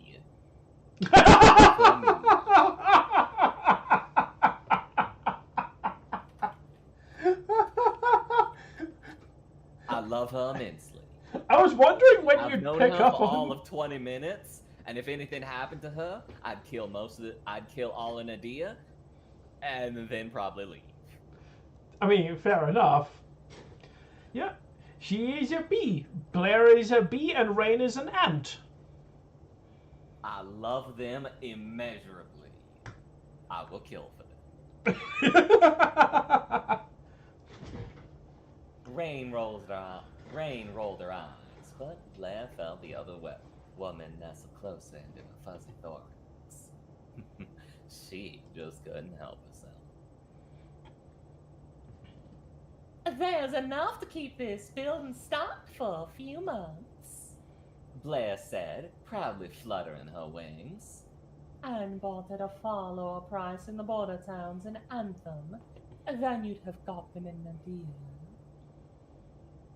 Brittle gripped at the side of the bed with his suckers and pulled him up onto the headboard, admiring the box of medication within with wide eyes. No offense, but every time you two leave town, it's a godsend to us. Rain stepped away from Blair, reaching down to Brittle to pluck him off the headboard. All right, Doctor. You're leaking ooze onto our pillows. We'll carry the boxers over to your place later, okay? Hey, I don't judge. I love a good smuggler, too. You know, as long as they don't get a Reaper on them. That was a weird afternoon. Blair held up her claws, her proud wings buzzing so hard she was almost ready to take off. Oh, how hard she'd worked to keep this little secret to herself. But now she could share it, and it would be wonderful. Oh, one more thing. Rain flashed a bemused smile across to Blair. Oh, something you didn't tell me about?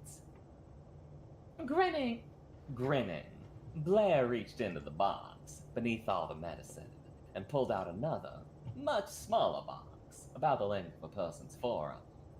well, a bug has to have a few secrets, dear. And, you know what? No, I gotta say it right. A bug has to have a few secrets, darling. And this is the best one ever. Her voice was rising, the excitement was getting to her, and she had to fight to keep herself from shouting. Because as exciting as this was, the one thing that she had to be sure of was that this next guest stayed as secret as possible. Melvin, you're kind of jumping the gun here, ain't you? I mean, Mr. Suction Cups is right there. I know you trust him, but... Alright. Hey, I ain't one to judge. I told a whole bunch of secrets all over the radio.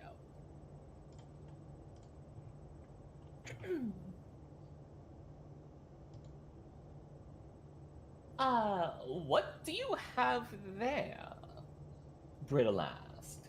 Rain's eyes were already going wide as she put the pieces together. You didn't. Blair nodded, her mandibles chattering so much they almost interrupted her speech.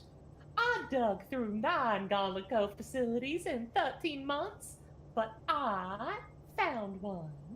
Fully charged, barely worse for wear. Brittle's beady eyes were still touched with confusion. He peered at Blair's box, stainless steel, Gauntlet Cove seal on its surface, and beneath it, another marking reading GSD on its surface. Oh no, she stole a pit bug. Oh, I know how this goes. No, you run. Those things are trouble. They mean you got an adventure coming. You stay right the hell away from me with that. Stick to the script. Fine. You know, for someone who complains so much, you make a really good seat. Thank you.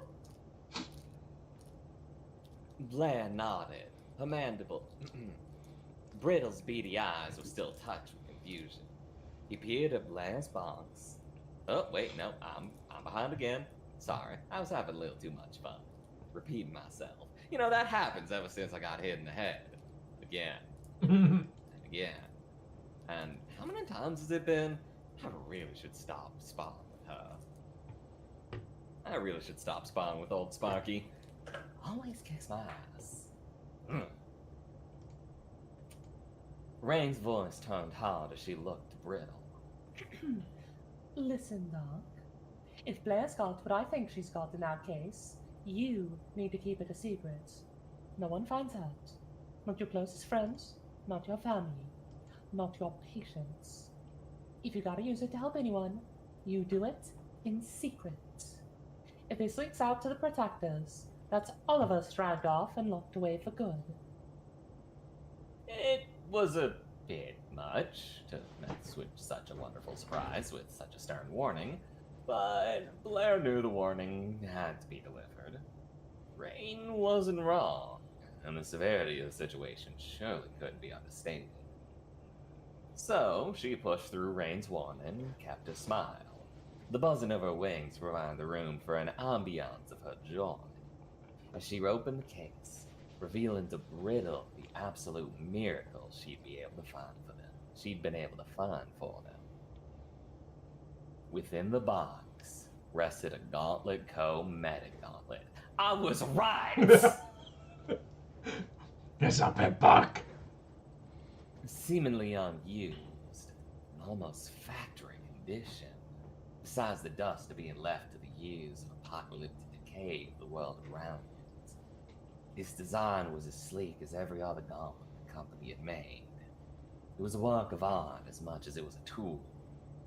When it curved, it did so with watery grace, and its surface held the memory of a once polished sheen.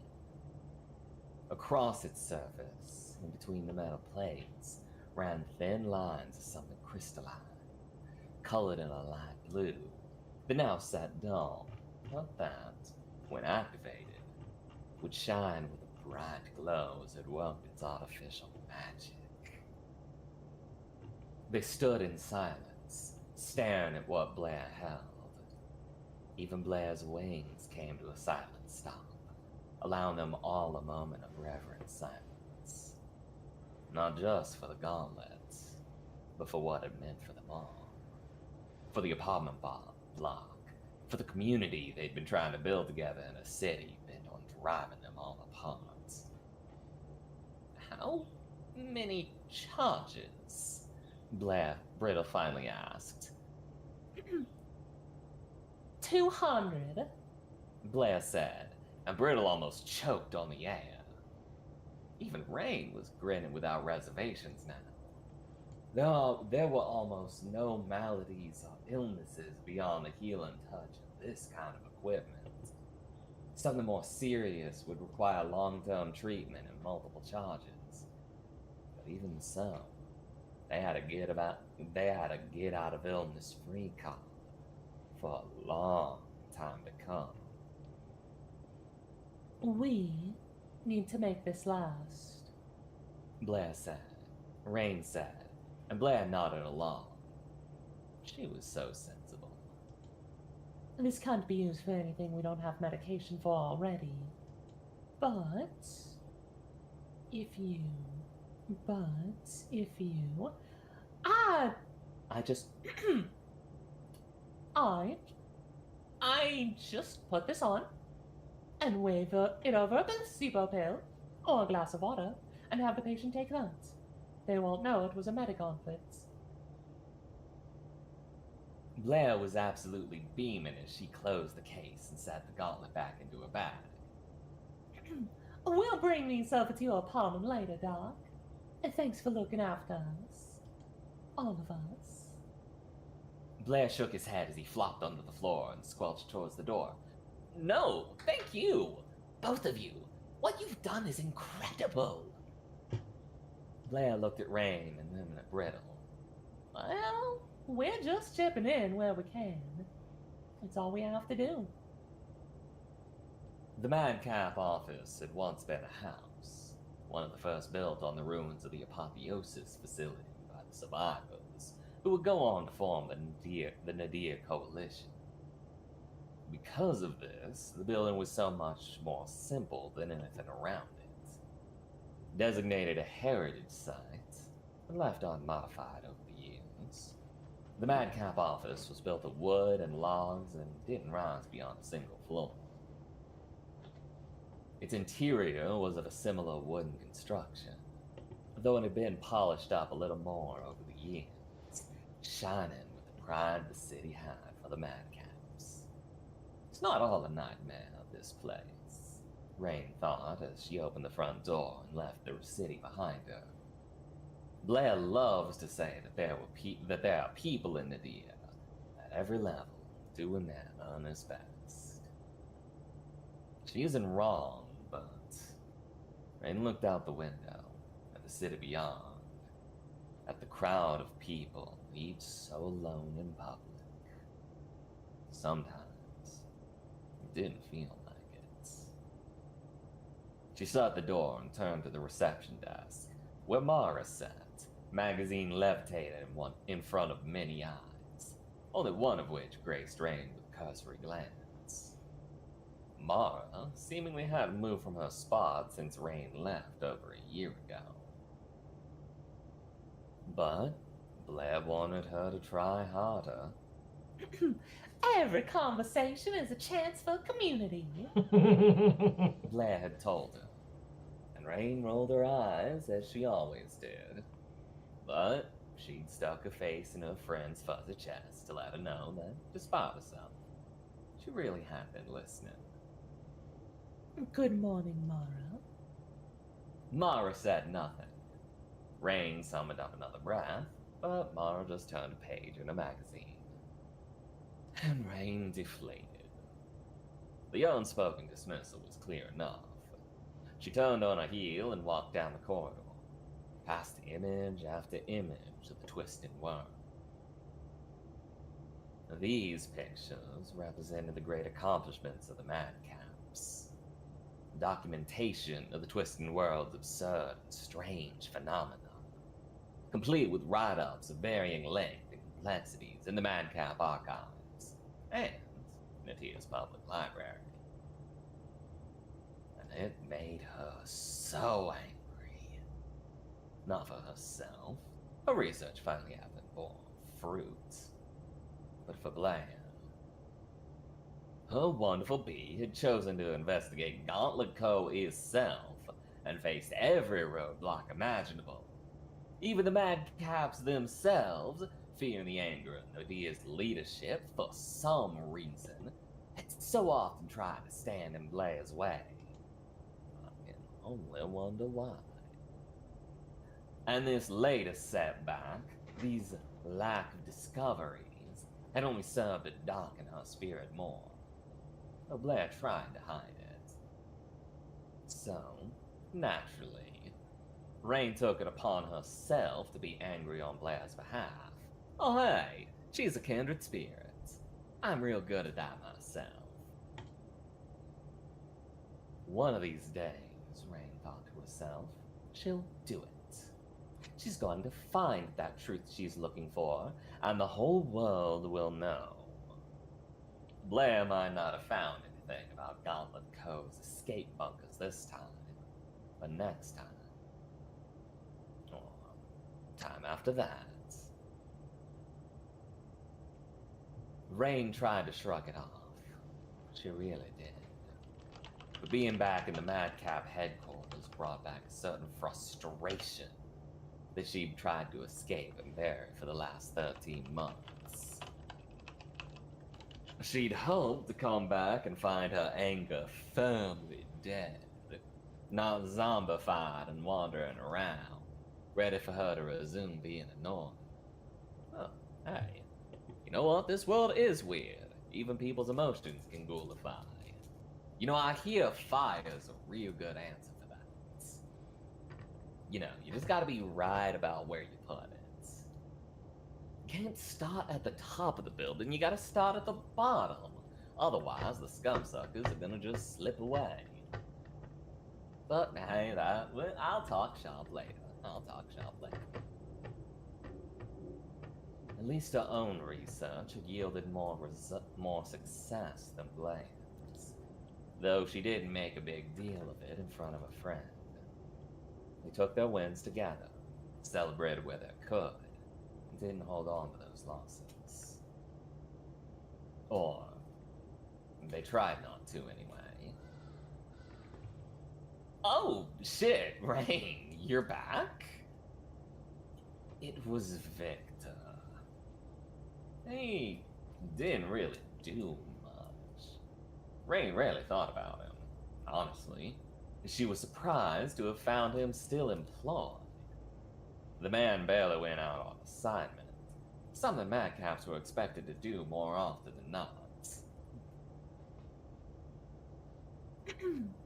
I got in yesterday. I miss anything spectacular or interesting? Victor shrugged, and Rain stepped past him. Oh, right, one thing. Rain, you've got a visitor waiting for you, said Victor. I've got a... Victor, are you sure? Again, Victor shrugged, and this time he wandered off to do whatever it was he was paid to do, leaving Rain to scratch at her head with a towel. She never got visitors, and the likelihood of having a visitor right after getting back. Hell, what were the chances? Still thinking it was a mistake, Rain wandered down the hallway, turned a corner, and there she was. A visitor. Sitting outside Rain's office was an expectant-looking woman. Her body was a doll's, the kind an artist would use when drawing a picture. She had screens wrapped around her face and chest, with each screen projecting eyes in wide array and variety. She wore jeans and an open jacket. She was staring at Rain in a way that made her want to turn around and run the other way. Good morning, said the woman, standing up and spreading her arms. my name is Delilah. I heard you're the Madcap's foremost expert on science. Rain hesitated, the words coming out staccato. They prefer to be called envoys. I'm sorry, what is this about? Delilah's voice was surprisingly warm as she pressed a hand to Rain's back and walked her into her office. There are two in the city. You may have heard about them, and I'd just like to know more, well, everything about their kind. Would you be ever so wonderful and tell me? All right, that's it. I'm out. Hey, Holly? Yep, Hey, Holly? you. Apologize for telling your girlfriend to me. Don't worry about it. She'll be fine. Anyway, I'm out. Later. Deuces!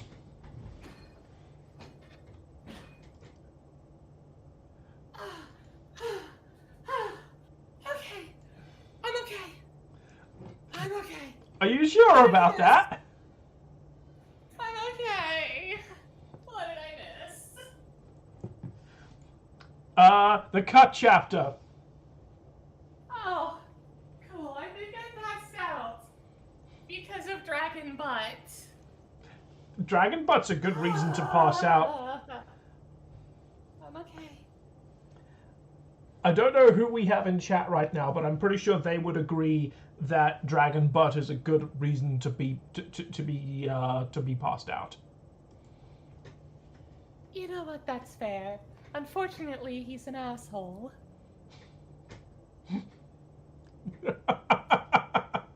Fair enough. It was honestly such a shame to have to cut this chapter. Especially It's good. It's gay. it's gay. It's very gay. It's the gayest chapter in the whole book, which is saying something. Right? Mm. Like, damn, that was gay. But I did in the end have to cut it because for one major reason, which is that this chapter occurred in the first draft. This chapter occurred 2/3 of the way through the story, and this was our first introduction to Blair and Rain, and they appeared one more time in the book after this, so it was kind of... Were you originally planning on having them appear in other books? I wasn't. So this chapter will become the basis for a different story with them. Awesome. So there will be more stories with Blair and with Blair B and Rain, and Blair and Rain are actually they are in the Knowing Doll. They are in fact in this book. They just have slightly different roles, and they are rather than getting one gigantic chapter in the book that focuses on them, they're scattered in little tidbits throughout it, and Rain's character has been somewhat rewritten. Ooh. Rain's character is quite fun in this. She's been so I've made her a little bit less severe. She's got an odd quirk in her speech patterns. That gives her a bit more of a hum to how she speaks. So she speaks like this, and her emphasis is all over the place. It's very fun on the page when you're reading it.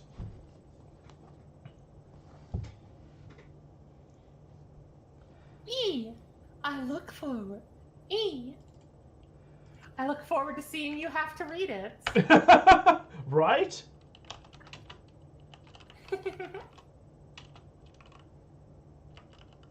My voice hurts. I know, right? That was why I needed a break. It was like, oh, I'm going to farm out an entire 5,000-word chapter to you and just, like, take a moment to breathe and get some water delivered to me. And it was very helpful. I'm very glad of it. I've got water now. Hooray! Although, I do see that... I have an imprint of dragon butt on my back. Ow! I do see that apparently we have now with MT's vanishing, we have now hit a whopping 0 viewers on the stream. No! We've done it. We are officially streaming to no one.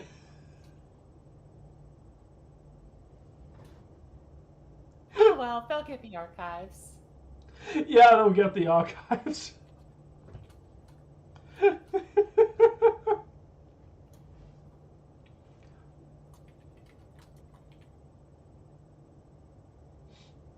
Ah, that's good. That's good.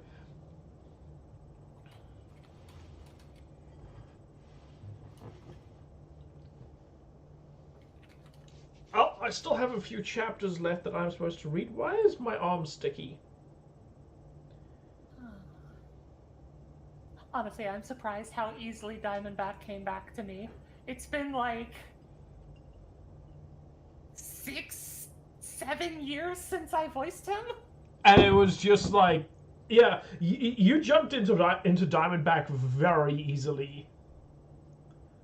I love the Cajun ass. I love the Cajun dick. He's great. Right? And a dick. Ow. My spine. We love him. It is in my ankles. Gotta love Diamondback. See, it's not hard for me to jump back into Dr. Fractal from back in that era because Dr. Fractal was just an extension of my own voice. It was just my own voice, but then a little bit more unstable, and then I just kind of, you know. What are you laughing at? That's really funny. How about I kill you, and you guys just, you know, I think we just consider for a moment. We should consider for a moment all the ways that that your life may end, I'm thinking that if I were to put you in a blender, just your hand in a blender like this, and lower it slowly, holding it, just sort of getting the pink, like just sort of the tip of your nail, yeah, and then we just sort of lose bits and pieces of it. We do the tip of the finger, and the next finger, the next, and the next. Sugar Cube, you're a toaster. Why? What? I still hold the headcanon that if Dr. Fractal ever shows up again, he should, like, I talked about this. If Dr. Fractal ever shows up again, it should be a toast. Oh! He should be shoved. Right, yes, of course. Because he can't actually physically hurt anyone because he is an AI. He is a toaster. Yes, you just shove them in a toaster. Yes. Stella shoved them in a toaster. There is not much he can actually do. He is, in fact, a toaster. See, a toaster might be a heat ray with a weaker power supply, but you gotta have someone else amp off the power supply. Yeah. But, no, that would be... Dr. Fractal is very much dead. He's properly done for. Turbo dead. He is turbo Totally dead. never will show up ever again. He is incredibly dead. Yes. Cadaverific, even. He is stories need to end dead. That's how dead he is. Which is more dead than Emperor Palpatine. And he blew up. Twice. Yeah, I didn't even blow up Fractal. He just kind of decided to not... I don't remember how I killed Fractal. You did it in the most appropriate way possible. Stella off-screened him. I think that was it, yeah. Stella off-screened him. Because Fractal was never the big important factor. Yeah, that scene wasn't about Fractal. That scene was about Butterfly dying. Spoilers, if you're still working your way through Terminal Secrets. Like, all of that whole last volume wasn't about Fractal. Fractal kind of had his with the previous one. Yeah. Even though he was like the big bad guy of the first half, it was never about Fractal because, well, Fractal had been proven wrong by, like, what? Episode 2? Yeah, Fractal gets proven wrong very quickly, and then his kill the world theory is brought up by Stella, and she's like, oh yeah, this is how kill the world works, and Butterfly is like, what the fuck does that mean? And Stella says, I don't know, it's really stupid. This guy's just kind of a dick. He's kind of a megalomaniacal asshole. It's an excuse to sound deep. Uh-huh. Because he's just kind of a dick who never learned how to not be a dick. Exactly. He's just a fucking asshole. And he's a fun villain. Like, my ad-libbing right now was not actually was not properly appropriate, I think, to, like, I can do the voice, but I can't actually ad-lib the personality of Fractal. That's the thing, is I'm not great at ad-libbing. This is why it takes me so long to write. Bleeding that shit out onto the page takes so long, and that final script for Terminal Secrets, that final episode, that took 2 years from beginning of the script to releasing the episode, and I think a full year of that was just writing the script, which came down to about 120 odd pages. Which, like, makes sense. There was a massive fucking script. Yeah, it was fucking gigantic, and it was easily the most complex thing we had worked on for a very, very long time. I'd say the only thing that, like, really matched it in terms of complexity was the Untypical pilot, and I think the terminal sequence finale kind of beat the Untypical pilot in terms of complexity, because it had so many moving parts. It had far more moving characters. It had all the plot lines that it needed to tie up. It had Kelly's fantastic score, because we had an original score with that, which we did with Untypical as well. It was so good. It was very good. James Kelly is so good. James Kelly is fantastic. There's that one of my favorite gags we had in The Great Experiment was that we introduced Kelly using basically using superhero music, like, well, not even superhero music, using his own music. And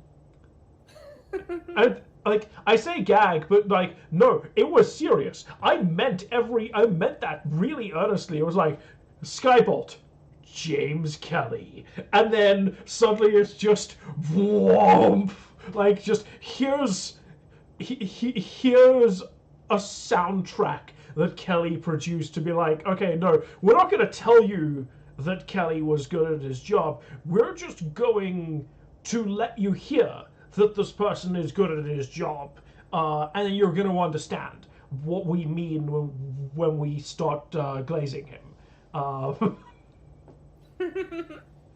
And that was fantastic. That was honestly that's one of my favorite parts of The Great Experiment, is the way we did Kelly's introduction. Right? It was great. Kelly deserves it. Absolutely. Holy shit. You're so good.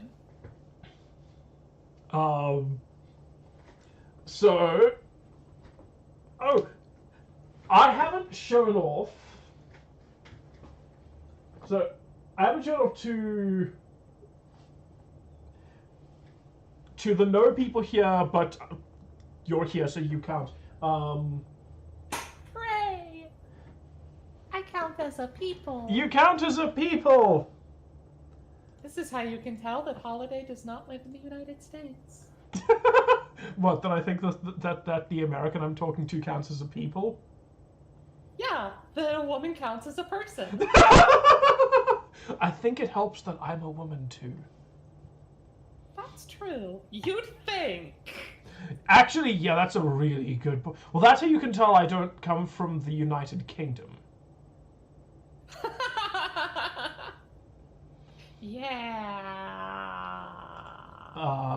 So let's take a closer look at some of this art that I've got. Yeah, now that we've thrown some shade. Yeah, I've got all this nice art behind me. Let's take a closer look at it. So let's start with my personal favorite.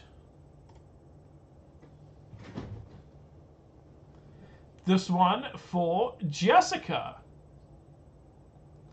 which I think has just a perfect message on it that all of us should keep in mind.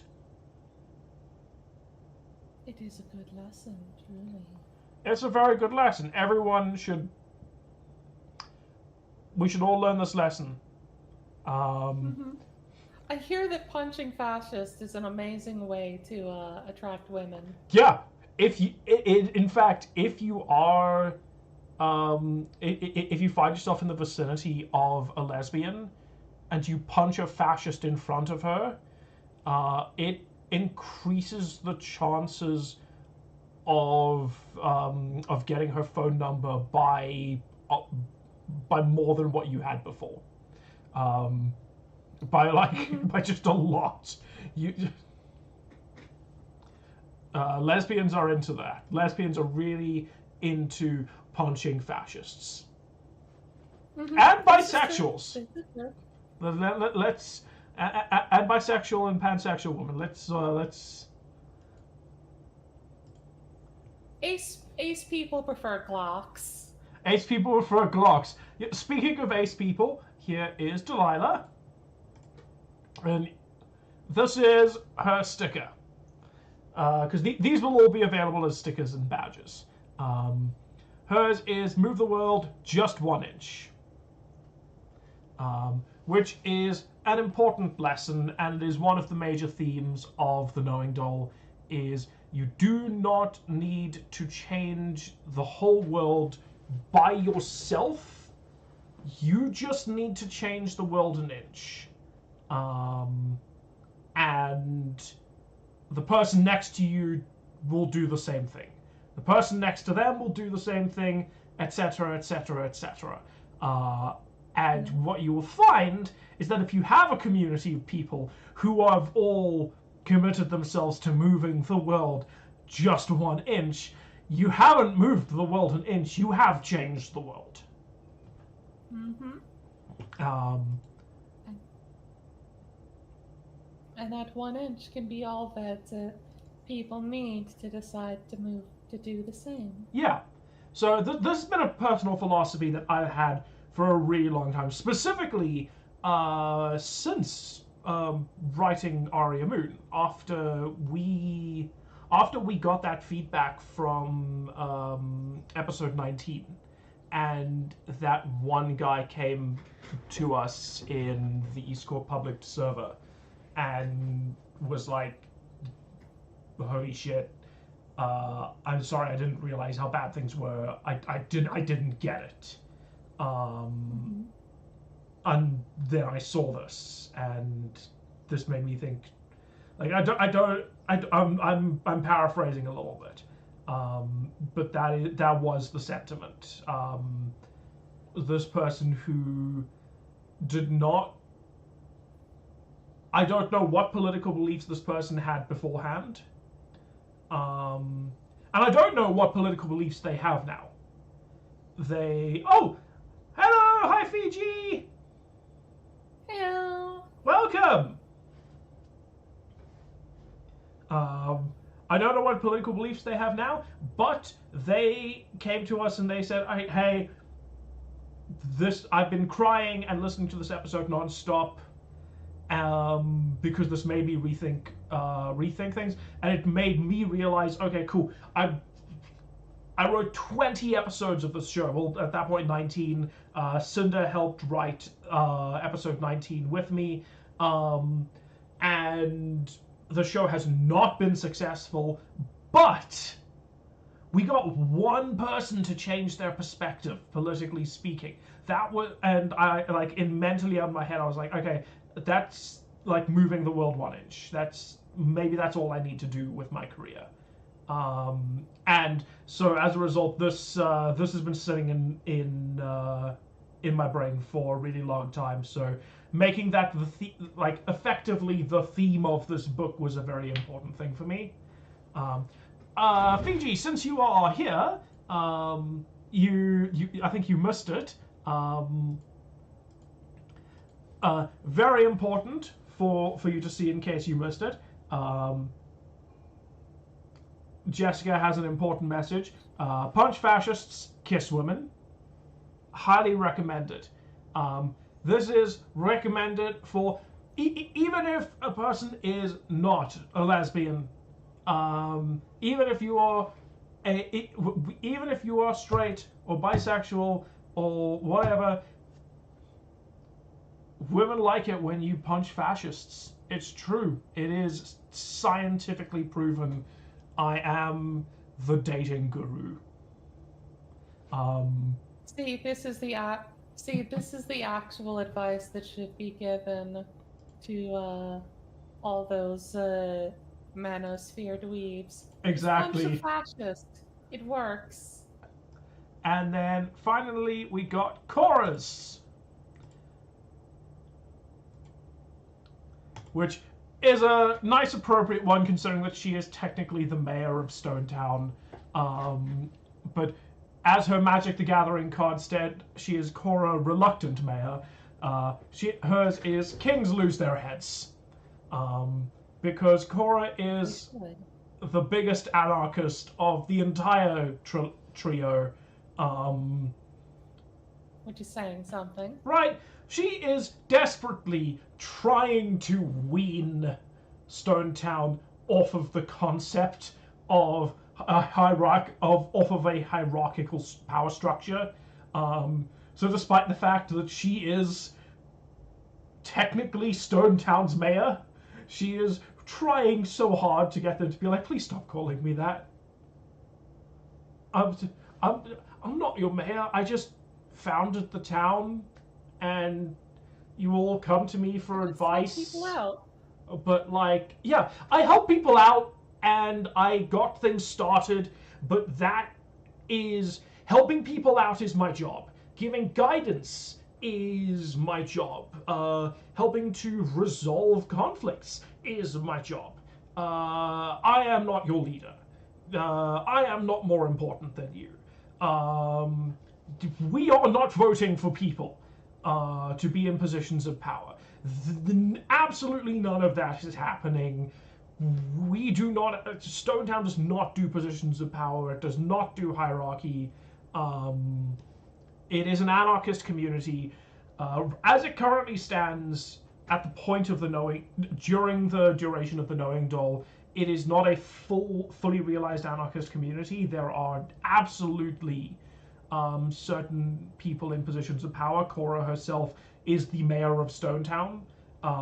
Delilah, as a spy master, holds a level of power, although, as Delilah herself acknowledges, that is just kind of like, you know, knowing people's secrets puts you in a position of power. And these are all things that the book explores. And Cora is trying to shift things away from that, but she also understands that people have lived under hierarchical structures for all their lives. You can't just snap your fingers and, even with the apocalypse having happened, you can't just decide, all right, cool, no more of this, and have everyone immediately acclimate to it. You can create the society, but people aren't going to be used to that society immediately. You've got to, like, she's got to wean them into it. So that's her method. So that is Cora's philosophy. She's an interesting character. She's one of my favorites. We got, let's see. She's Fate's favorite, too. She She scares the hell out of him. Yeah. She can be scary sometimes. She is the only entity in this setting that makes Fate feel fear. Right. Speaking of scary characters, here are two very bizarre characters. We got Fairy Tale and Ghost Story. So, these are two of our antagonists for this tale. Fairy Tale and Ghost Story. They're fun. Oh yeah, they are characters. They're part of a group called Scions. So effectively, the way they work is that once upon a time, before the events, before the Twisting World was the Twisting World, it was, our world. But there were magicians and mages and so on. They could manipulate magic. But now that everything in the world has been completely saturated with magic, a person who can manipulate magic is a bit of a problem on account of... Basically a living god. Yeah, they're it's kind of a living god. It's like, oh, what's that? All of that table is complete, all the matter in that table is saturated with magic. I want it to be a chair. I'm going to pull it apart and throw its pieces at you in the shape of knives. Fuck you.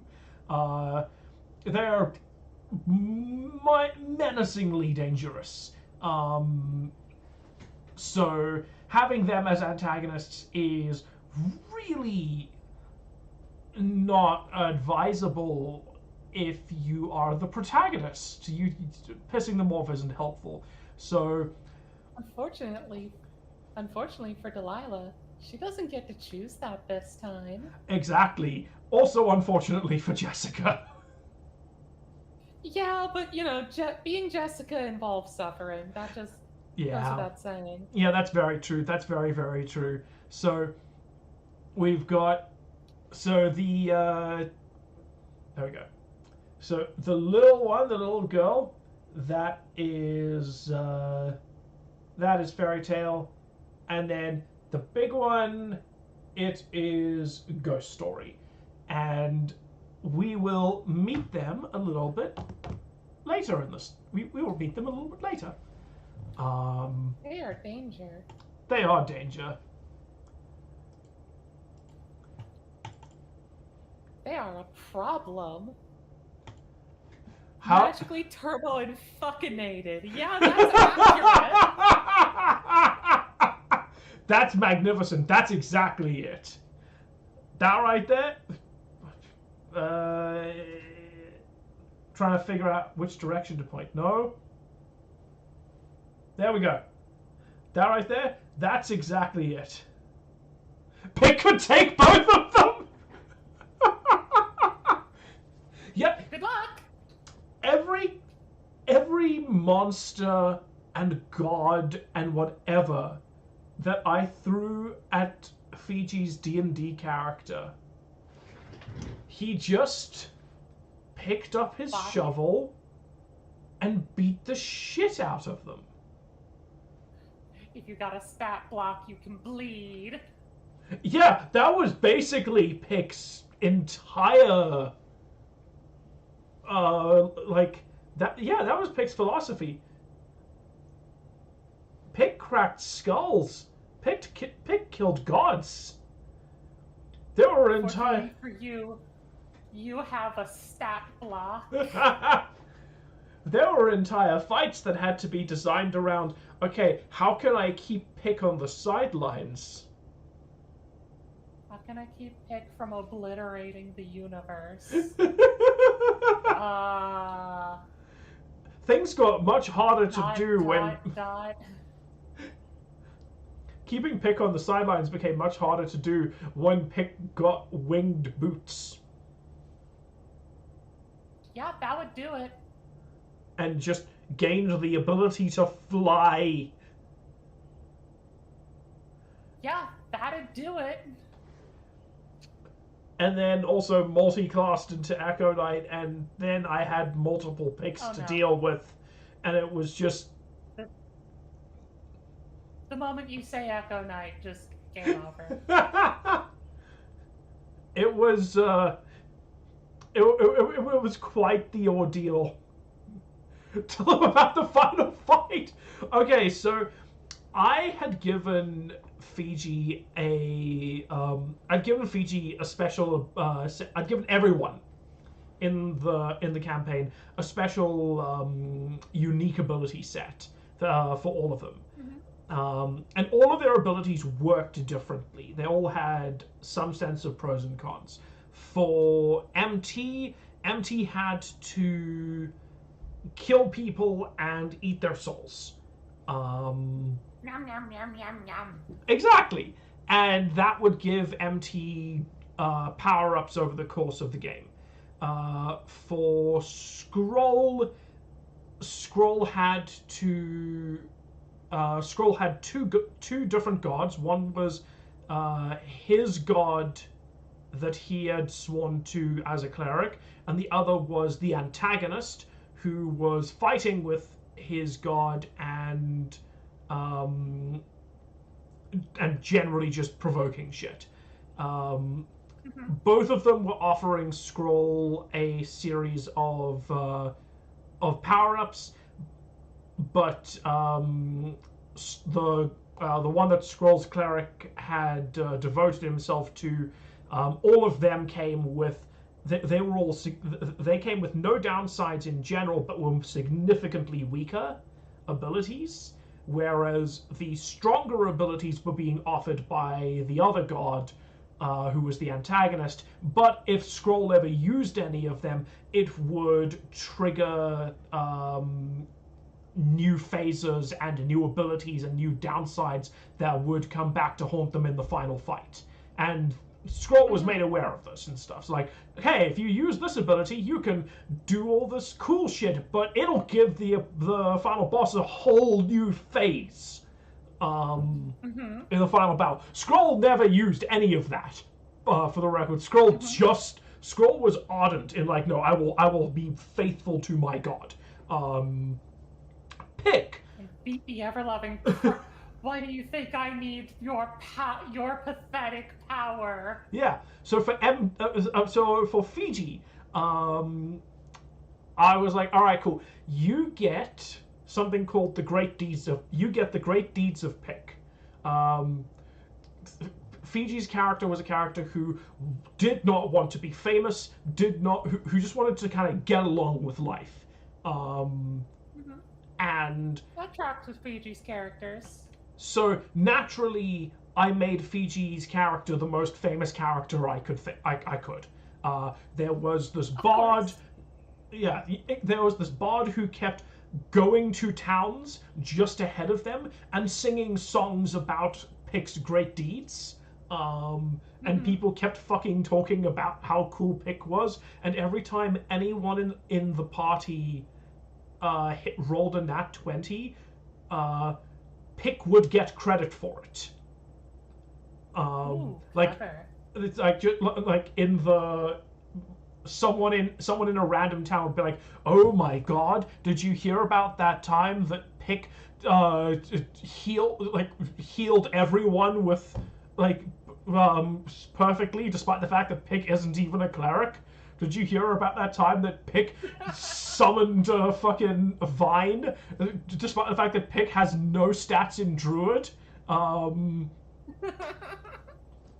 Stuff like that. But every time, so Pick had a whole bunch of. So every time Pick got a nat, and also anytime anyone got a nat 20 with Pick in the party, yeah, Pick fucking hated this. So anytime anyone got a nat 20, it added to a pool called the Great Deeds of Pick, and there was, and Fiji then had a series of abilities that he could spend his Great Deeds of Pick on at any point, and it would remove, like a currency. So you lose Great Deeds of Pick in order to use the abilities. And there were a whole bunch like, oh, your squire will jump in and take take all the damage for an attack from you, or you could make this person will believe anything you say for the next 24 hours,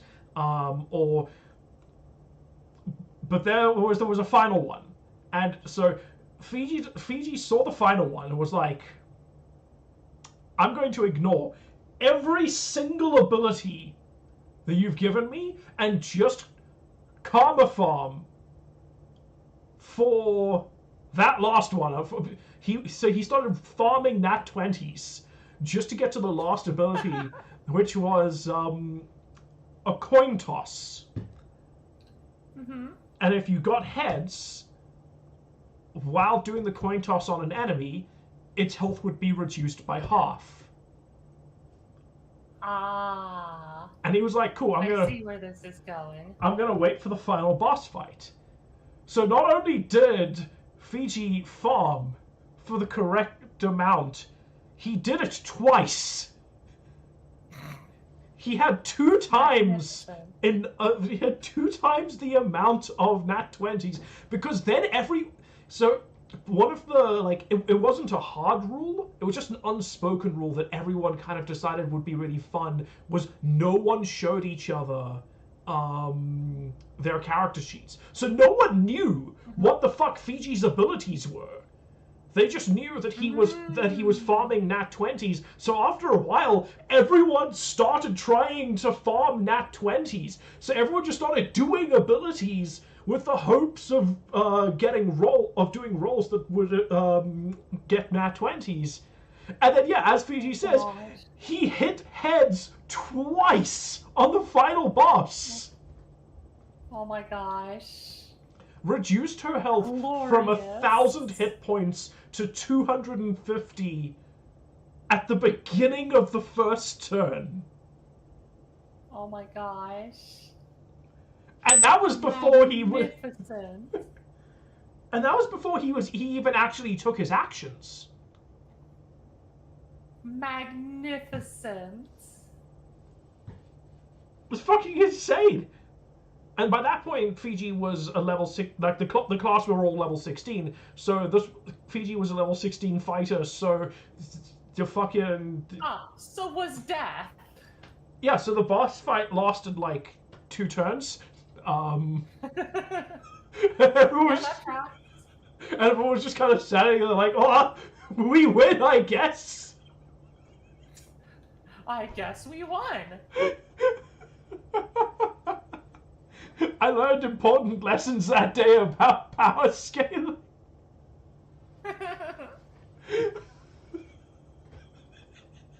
Yeah, that tracks. That's how it goes. Yeah.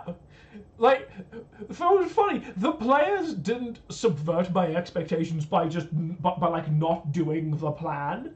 They just did the plan so much better than I could have expected. They saw the options I gave them and were like, okay, we see those. We're just gonna do them really well. Fuck you.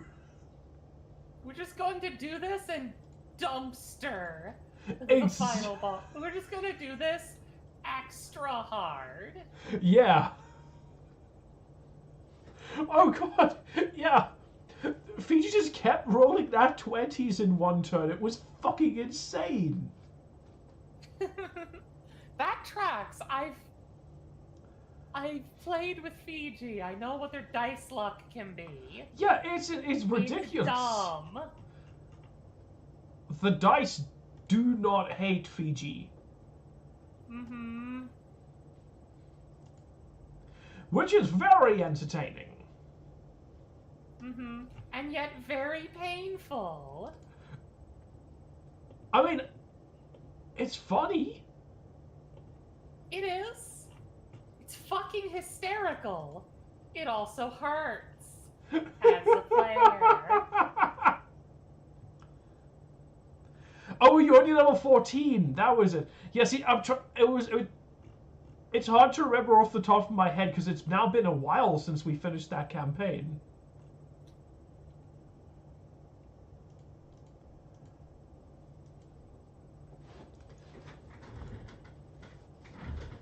Oh, okay, I'm just gonna run Dice have hated you since that game. So I think we stole the last of your dice luck. I mean, I'd buy it.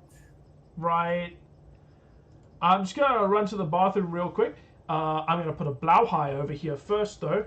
Cinder, can you keep the screen entertained? I can certainly try.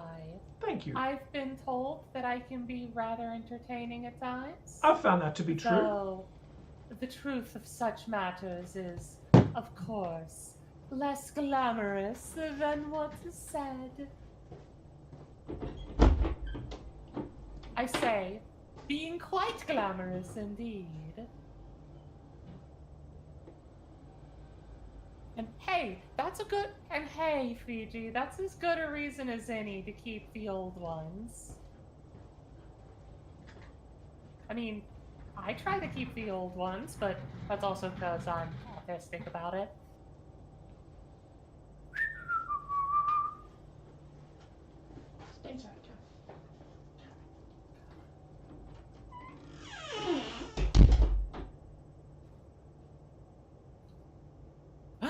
Is Sablaha! It says the hello and commits the crimes. Remember, children, you are never fully safe from the Blaha crime. Only mostly safe. If you think you are truly safe from the crimes of a Blaha, you are wrong. And the suffering shall commence momentarily.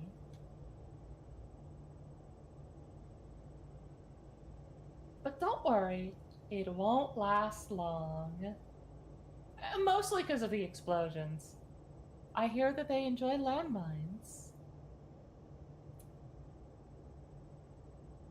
Oh man, thinking on that speaking of back stuff, man, if I hadn't gotten a decent chunk of that information from a book and experience, oh man, I'd have ended up on a watch list from writing the Wasteland Survival Guide chapter on landmines, because goodness gracious, that was the kind of information that governments tend to disapprove of.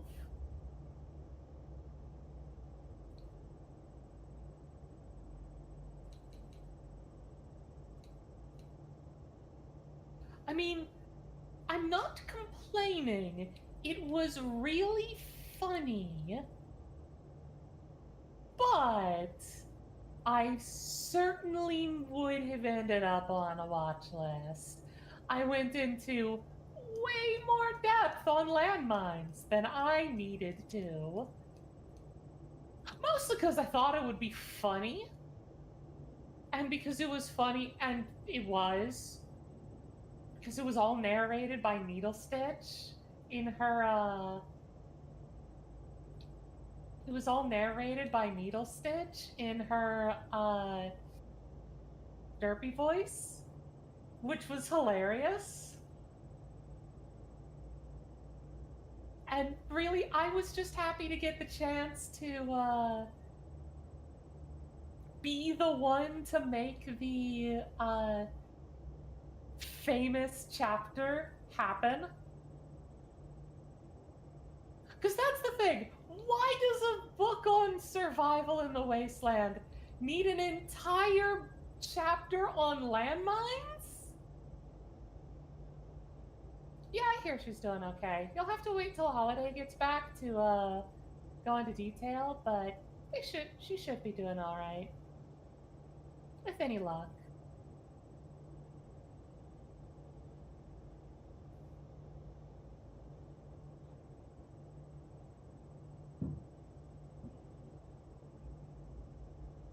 I hear she had some issues, but also my knowledge on that is several years out of date. The Blaha looks like it was caught. It contests this crime against Blaha-ness. It has been captured, but will never be tamed. And it is Blaha. And its crimes are numerous, endless, and truly magnificent.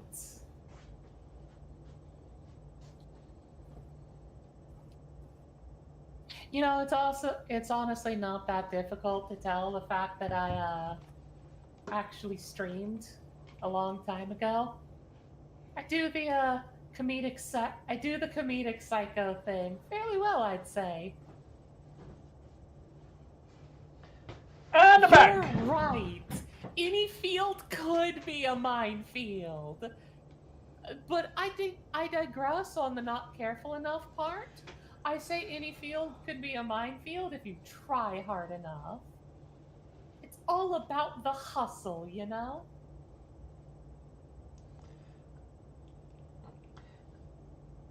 It's all Well, about the that was game. just entertaining. It ended up talking about explosives because this is me. Of course, it ended up talking about explosives.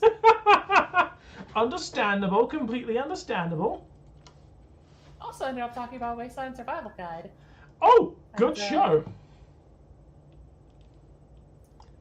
I still really enjoy that I got to write the V chapter on landmines. I don't think anyone else was gonna too, which is the funniest part, because like that's one of the canon ones we know about. That was one of the. I was actually talking about that about Wasteland Survival Guide the other day on Blue Sky. I did a thread about kind of the all the different projects that I've worked on over the years, and specifically all of the different books. I mean, all the different projects that I got to work on with other people. And I was talking about Wasteland Survival Guide as something that was so exciting because we got to pull in so many guest writers.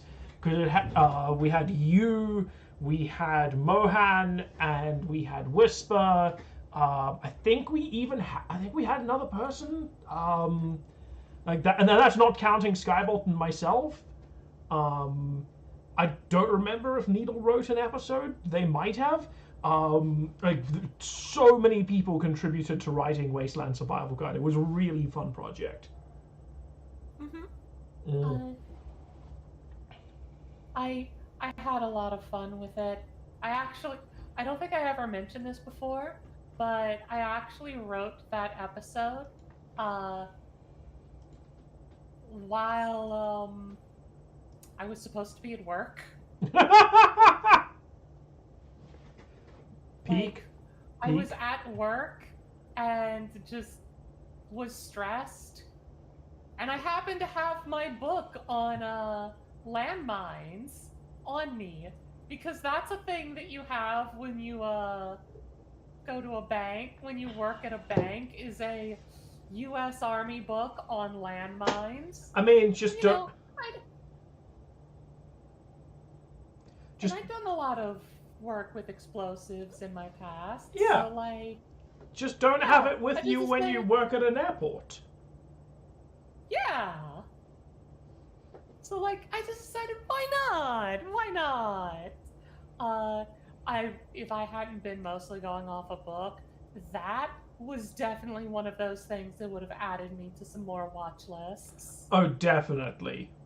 I don't know how many I'm on, but I'm on enough already.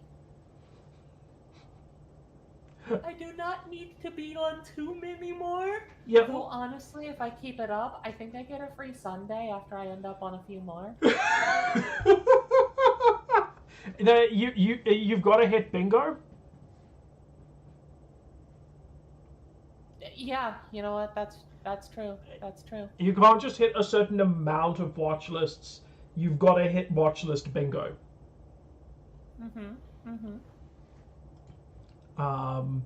Okay, given that we have, at the very least, a single concurrent viewer in the form of Fiji, and I do, in fact, have more chapters to read, I am going to read another chapter.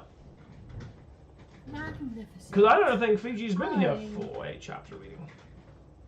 Yeah, I, however, will probably need to step out. It is 1 a.m.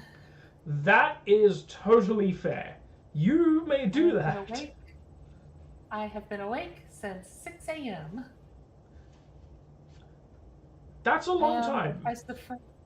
I am, as the French say, le tired. Thank you so much. Fires and missiles! Thank you so much for joining me. Oh, it has been truly a treat. Truly. I did enjoy the opportunity, and I'm glad and I'm so happy to see your book out. Thank you. I'm so happy to finally have released it. It might, and may only be releasing it in pieces, digital and then physical and then audio. But it is out. You can buy the digital, and we will get the rest out as soon as we can.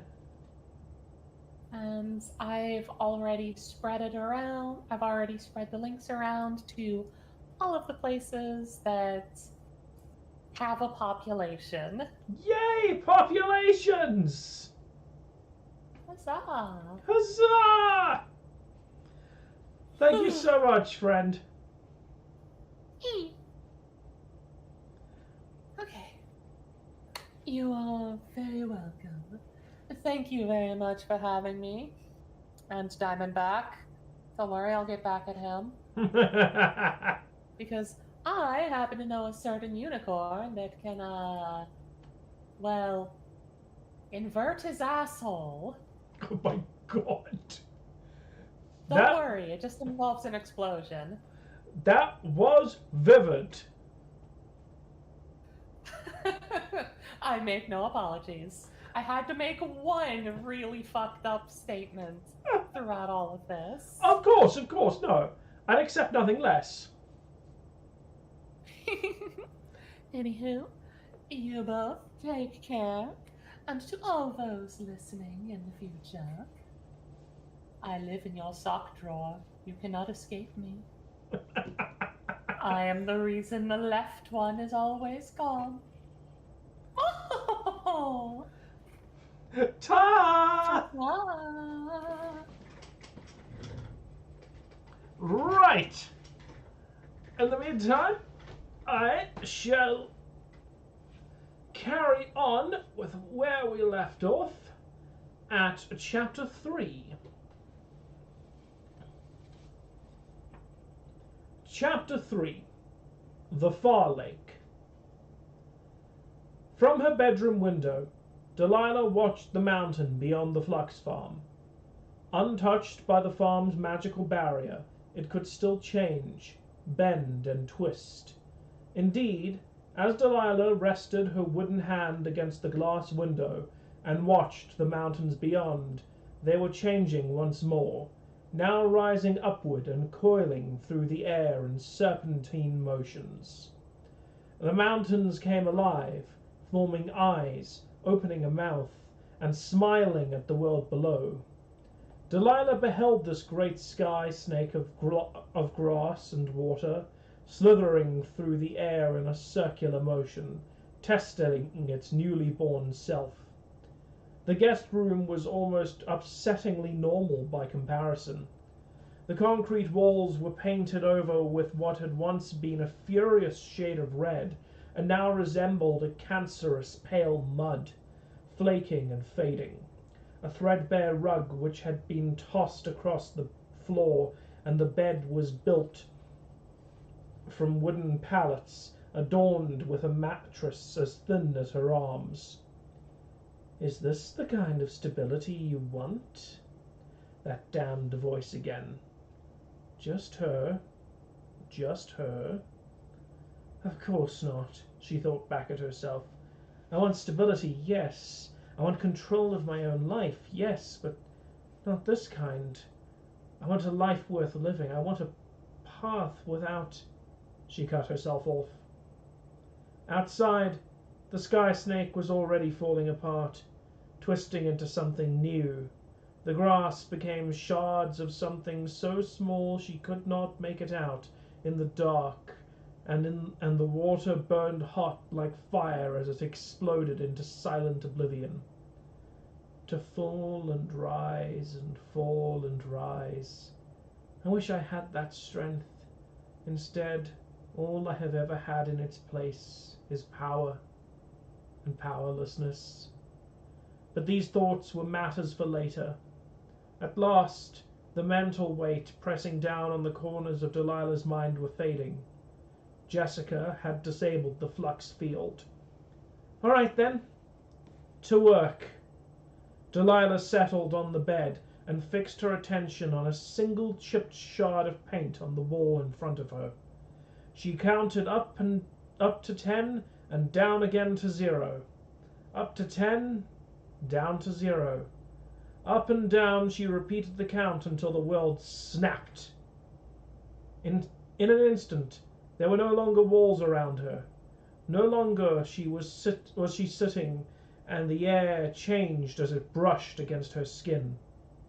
Slowly, appreciatively, Delilah sucked the fresh air through her nose before blowing it out of her mouth.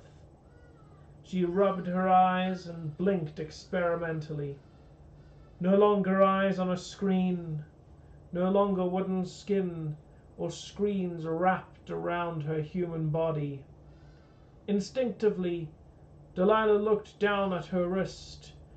There was no screen to see her reflection, but instead her skin, a deep almond in color and soft. In this place, she got to be human again. Here, she lived again. She called it the Far Lake. All the ground was water, stretching out as far as the eye could see, and so still it reminded her of glass. Delilah would have mistaken it as such, but for her every step sending slight and gentle ripples across its surface. Her feet did not sink beneath the water. They rested firmly atop it, and the clear water of the far lake mirrored the sky above. Tonight, that sky was a canvas of the deepest stars and nebulae. The darkness and multicolored lights encircled her atop and below, with their reflections that she could almost be convinced she was floating. Almost, but for the cold water on her bare feet and the ripples when she walked. And of course, the cards. Thousands of decks of cards drifting through the air. Some barely hung above the surface, and others seemed to rise far beyond Delilah's reach, a mile upward and a mile forward, all drifting clockwise, with Delilah at their center. As they drifted, their perfect reflections within the surface of the water stretched onward toward forever and infinity. Delilah smiled at the sight of her great realm, and was grateful that she could smile in this place, that her face and her body were hers as she was pleased here. She held out her hand,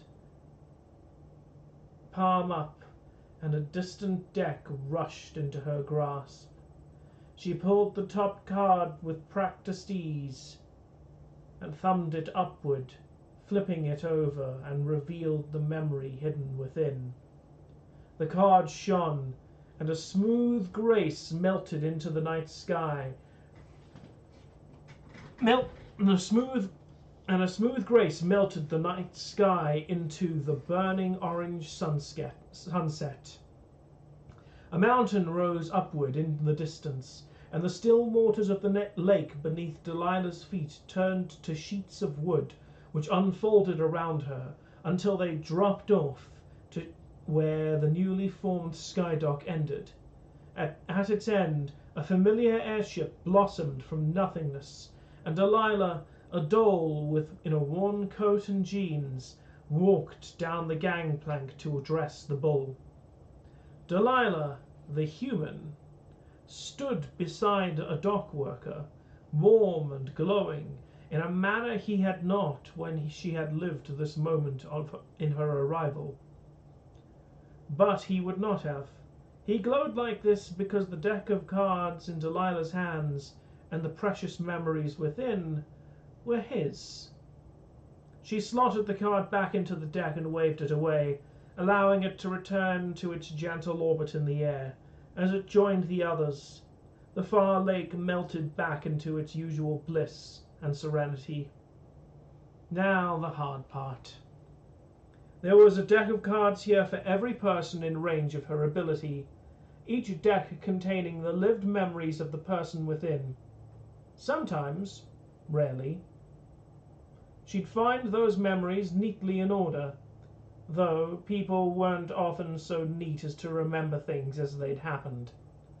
So, trial and error would be the method, not unless she knew the deck itself. She summoned a new deck to her hand and revealed a card.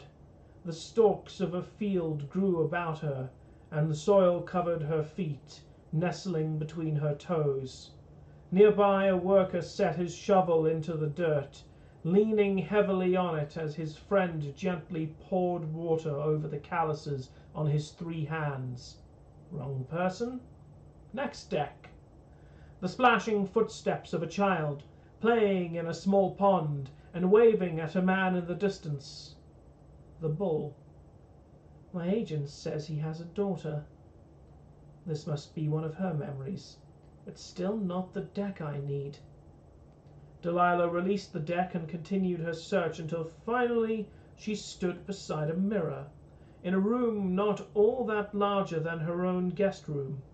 Stooped in front of it, the bull, meeting his reflection with a dead expression and straightening his outfit. Delilah leaned on the mirror and examined the deck. Found you. Now give me something to use. Each card she drew birthed the world anew, memories cascading into each other around her as she filtered through workdays, sleep, and bathroom breaks until she could find something that...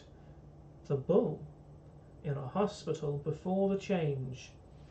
His hands were human, as the woman lying beside the bed, as was the woman lying beside the bed in front of him, as was the baby held in the woman's arms. Delilah held on to the memory, creating a mental note. For the most part, the memories were recorded in chronological order, unless they were recalled often enough by their owner. Delilah supposed it was natural for the bull to often think about the birth of his daughter, but for an 18-year-old memory to be this recent in the deck was worth taking note. She closed her eyes, letting the threads of memory continue to flow by as she listened to the sounds quietly humming from the bull's memories. Sometimes they were the ambient chirping of birds, or the cheer of crowds and the songs of workers. But sometimes Delilah heard someone speak, and then she heard, "Under someone's thumb." Delilah halted on that card, fighting the grin already forming at her lips. It can't be that easy, can it?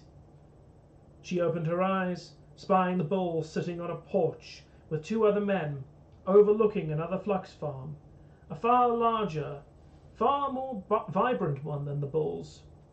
There were little to no abnormalities in the distance, even beyond what Delilah assumed was the flux barrier. Must be the south. Has to be. She let the memory play out. You're giving up a lot heading north, Dane, one of the farmers said to the bull. Exactly, said the other farmer, raising his mug. You think you can farm the wheat and barley to make as much as we have here in the south up north? The Freescape has less land, and what land you do have isn't nearly as stable. The bull shrugged. I hear they've fixed up the old military flux fields for farming. The farmers laughed. Did the Protectorate give you their pitch on flux tech? They'll let you have that in the southern farms too, you know. Hell, they'll work better down here, closer to the apotheosis, probably because it's in the eye of the storm or some shite like that. I don't want to be under someone's thumb, the bull said. And out in the Freescape North I can be my own man, make my own rules. Pretty sure some debts to the Nadia Protectorate will say otherwise, one of the farmers said. If they're the ones setting you up, then it doesn't matter how far away you get, they'll always find a way to reach you. There was something hard in the bull's bright eyes. I'll deal with that when the time comes. He forced a grin. Besides, with all of you down south where the pickings are easy, I'll have no competition in the north. Every little town there will depend on me. You and every other sucker they convinced to go there. They laughed together. the bull quieter than his friends, and Delilah almost crushed the card, but she forced calm into her body and a smooth tone into her words. Well, well, Mr. Matthias Rufus.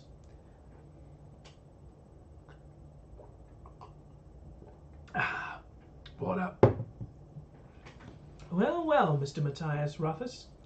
It wasn't just Nadia's council that sold you this land. It was Nadia's protectors.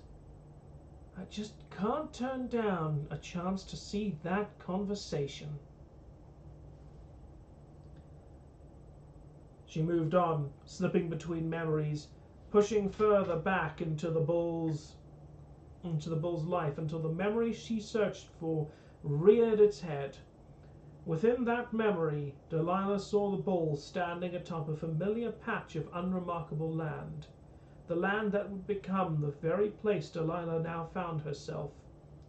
Next to him stood two men wearing the seals of state of Nadia City. They both wore the armor and uniform of Nadia's protectors, as open a secret police as Delilah had ever seen in operation. All dressed in white, from their armor to the polished boots to the clean white gloves. The subordinate officer was nothing more than more a rat than a man, his fur as immaculately cleaned as his clothing, tail twitching nervously.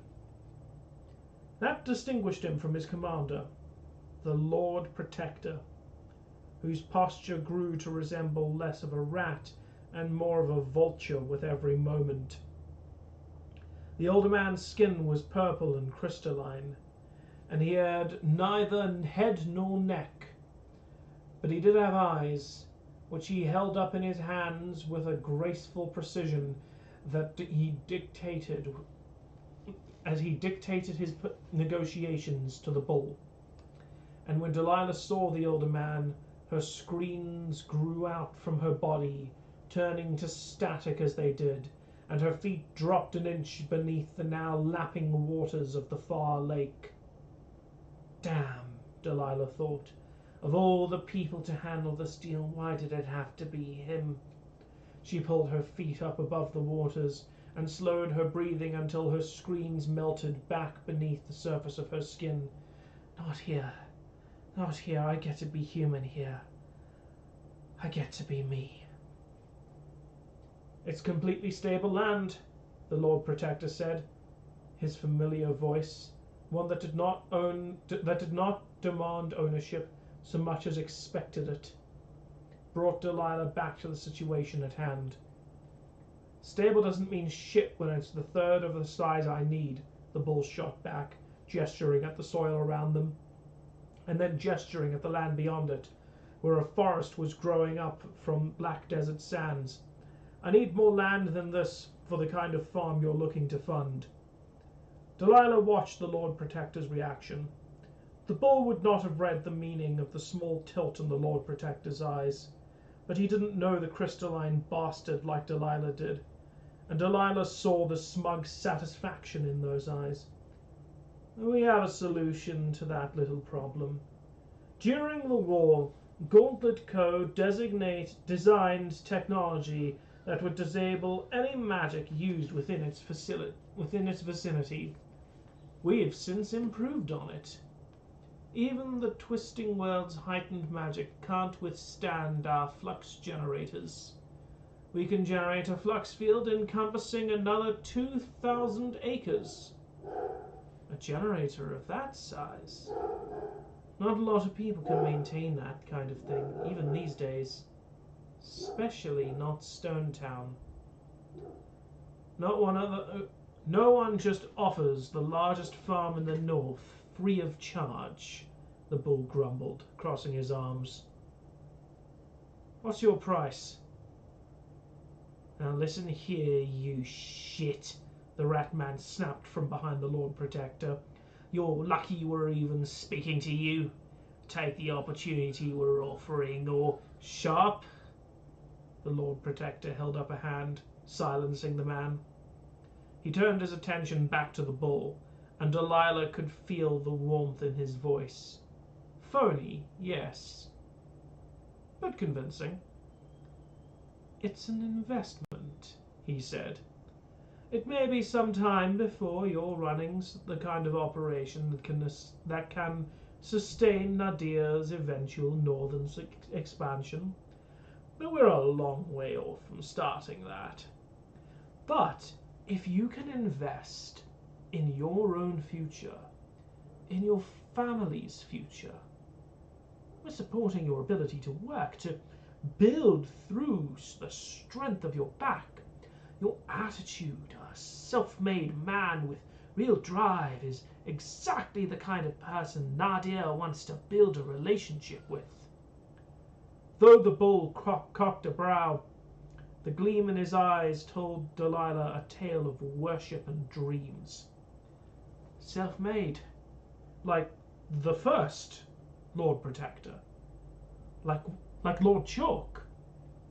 The Lord Protector handed his eyes to Sharp, who took it in his two rat claws, and extended an open palm to the bull. Be an exemplar of Lord Protector Chalk's virtues, Mr. Matthias Ruffus. What do you say? Shall we shake on it? Delilah slotted the card back into the deck, and the far lake surrounded her again. Damn! Nadia's hold on the bull is tight. He owns the land, but they own him. They've made him feel indebted. She shook her head, staring at the water pooling around the bases of her feet. We can't match Nadia financially, so I need to make him feel more indebted to us than Nadia. Or, said the voice in her head, you could find something else to pry him loose. Something forcible. Delilah shrugged the intrusive thought away and reached for the next deck of cards. As the hour passed, Delilah scanned through more memories.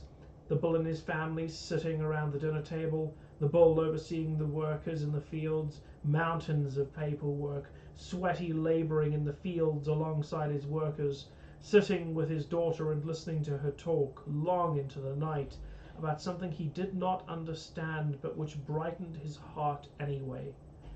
Delilah was losing patience and retreated through the memories right to the forefront of the bull's mind.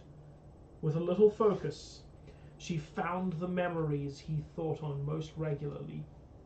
It was more likely to produce results, but exhausted her much faster. I can't spend the whole night going through this man's memories. Let's see what's weighing down his mind. Delilah flipped through the cards and brought the next memory forward, snapping it into place.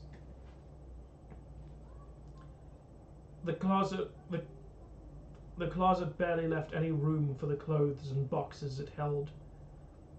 Boxes on which Delilah now sat, back rubbing up uncomfortably against the dull wood wall she was pressed against. It was impressive that the bull's massive body could fit into the closet, and even more impressive that the closet could also fit the woman the bull was kissing. The meeting of their mouths was sloppy, brisk, wet and unpleasant to hear. Delilah would have squirmed further away if she had the room to do so, but she grit her nerve and focused. This memory was important, one of those at the forefront of the bull's mind. There had to be a reason for... mystery solved. The kiss broke and the lovers' faces pulled apart to reveal the woman in the bull's massive arms, who was not his wife. And given the dusty, dim closet they secreted their affections in, Delilah was willing to bet that the bull's relationship was not as open as Jessica and Cora's. So he's having an affair, eh? Once that would have been the very first thing I would have searched for. I missed you so much, Teddy, the woman cooed, and two thoughts immediately struck Delilah. First, amusement. Teddy? Seriously? Second, understanding. That's barely the voice of a woman. She can't be older than 19. Hard to tell after the change, but... Delilah watched as the woman wrapped her arms around the bull again, her spry, unapologetic energy, the giddy glee in her eyes. A teenager in love, Delilah thought. And then another thought sparked in her mind. It can't be. She set the memory aside and pulled out another she'd barely glanced at as she flitted through the memories. Why search and scramble down this path, Delilah? To sate your curiosity? Or for a weapon that feels more comfortable on your tongue? Another card drawn. The world expanded into a large dining room, wood stretching and polishing itself, windows enlarging and dust receding. This room was well kept. Pictures of family leapt onto tables and shelves, and the family grew from the floor alongside the elongated table that hosted them. Delilah watched the memory play out. On one side were the bull and his wife, May, a hen of a woman, complete with feathers and a beak, but surprisingly lanky in a humanoid frame. On the far side of the table were two women. First was the bull's daughter Ellie, whose button eyes wept shoestring tears onto the table as she hunched her pointy shoulders higher than her head. On one of those shoulders rested a familiar 9-fingered hand, the woman from the previous vision. Ellie raised her head just long enough to whimper, "I'm still not good enough," before letting her head drop back into her clasped hands for another round of tears. The bull's teenage mistress leaned down, trying to look Ellie in her button eyes, speaking with a soothing voice. "You're the smartest person I know. If Anthem can't see that, it's their loss." Ellie spoke through her hands. "Come off it, Simone. Anthem only takes the best, and it doesn't matter how much I push, the late nights, hurling up nerves and fear into a toilet. I'm not at their level." She looked up again, this time to her parents. "I can't stay current with what they're studying if I'm not living in Anthem." Anthem was the forefront of academic progress in the Twisting World, and their university was very particular about what knowledge was required for entry and where that knowledge could be learned. Admission did not require entrance to be local, but the criteria for admission was simply too steep for anyone to be able to afford the right school in the reverse city. May looked from her daughter to her husband, setting her hand on his wrist, the question plain in her eyes. The bull shook his head, though Delilah could see his reluctance and the tension of his wrists and the hesitation before speaking. We can't. I'm sorry, Ellie. It's taken everything we earn just to keep the farm afloat." Simone straightened, voice quizzical. "Wasn't the Nadir deal supposed to solve the farm's money troubles?" May glanced up at Simone. "I wasn't aware you were privy to that kind of discussion." She finished her question by returning her gaze to the bull. Delilah grinned. "Almost busted. Damn, I was a much better liar when I was 19.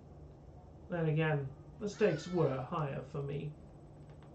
"This is the largest flux farm in the north," Simone went on, "and we're providing exclusivity to the largest city in the south. I'm just saying, shouldn't there be enough money for Ellie to live in Anthem?" The bull shook his head. "It's not just about living in Anthem. She needs a scholarship, paying for her to stay there, living under her own roof, and the fees. If our generators weren't breaking every blasted month, if Nadir would just help us move somewhere else."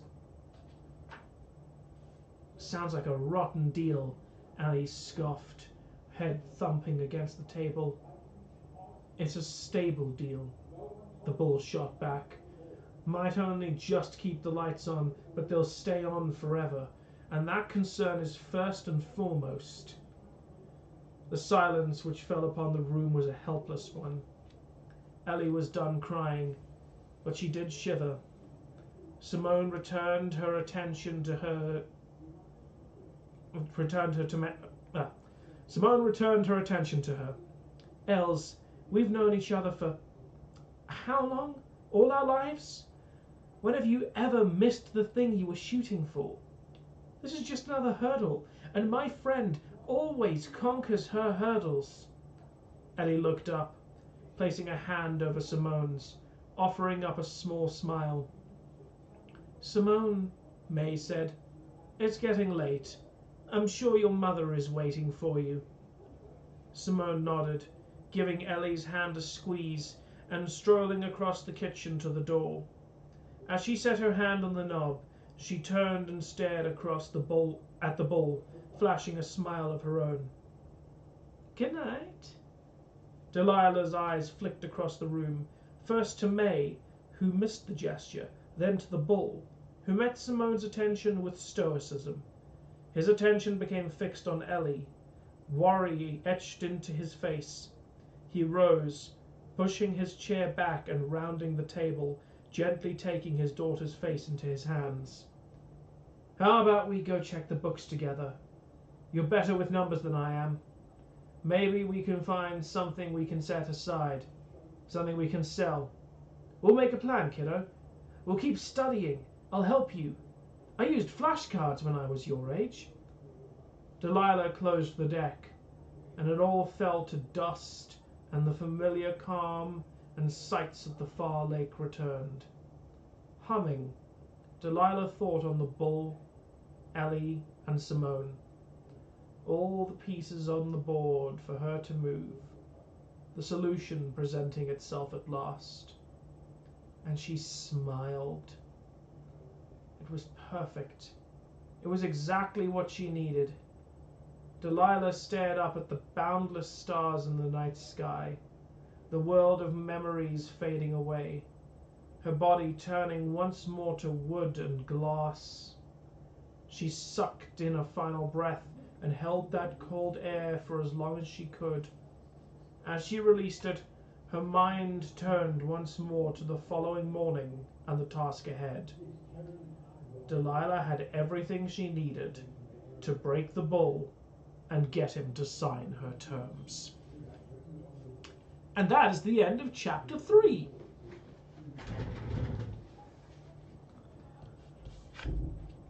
Oh, I need a glass of water. Mm.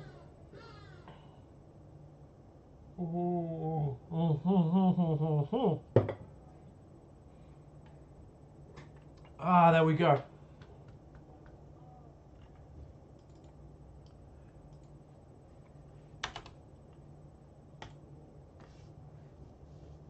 That puts us... Aw, thank you, Fiji. I'm glad you enjoyed that one. Yeah, now that we're getting now that we're properly into Delilah's shenanigans, I'm glad you enjoyed that. I'm very glad that you enjoyed that you enjoyed that chapter. That makes me happy.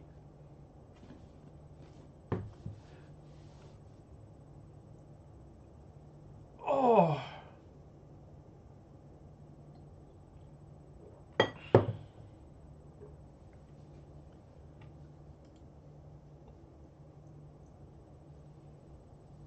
Damn, it is one hell of a strain on my voice. But it is absolutely worth it to do this, to talk about, to finally show off all of this work and to finally present all of these characters to people and to show off this world. You know, in the original Untypical, Delilah just kind of was there as a... like, she was cool and she was presented very well by Julia Morizawa. who added so much wonderful flair and character to her, because Julia is an incredible voice actress. But I never had a chance to go into what made Delilah really tick as a character. And I think this has been really fun to go into. Hey, here's how Delilah's powers work. Here's her attitude. Here's the Far Lake, which was a fun invention to do, because that did not exist at the time of Untypical. That was created for the Knowing Doll, and that was really fun to create for this, and then to kind of expand as it goes, because now that the Far Lake exists, it as a part of the Twisting Worlds universe, it's something that can then go back into Untypical, which that's, I think, a really fun part of this whole process. I listened to Untypical again the other day, and it was so interesting to hear those characters again after getting them after hearing them in this context. If I would definitely make the recommendation of reading The Knowing Doll first and then listening to Untypical again. If you decide to listen to Untypical again, I'd recommend doing a read through of The Knowing Doll first, so that you've got, because the characters are different at the beginning of The Knowing Doll, and then they develop into who they are at the beginning of Untypical.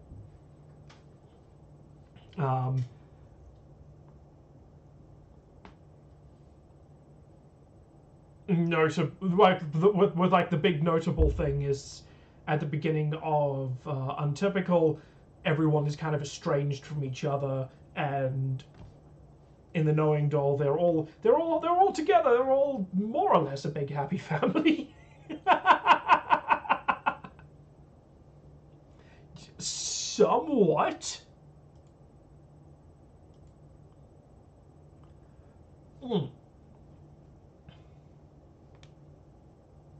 Oh. Okay, but I think at 5.5 hours.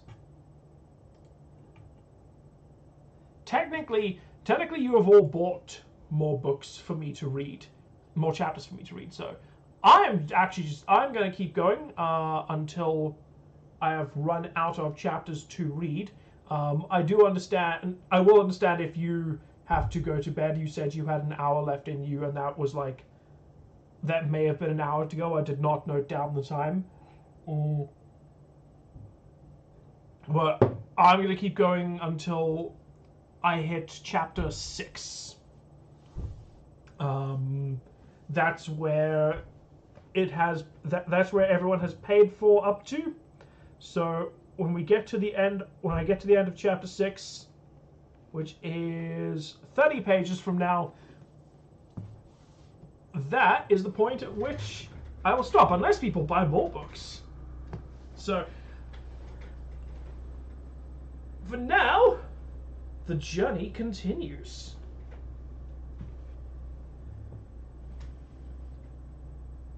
I'm just going to have another sip of water. Oh.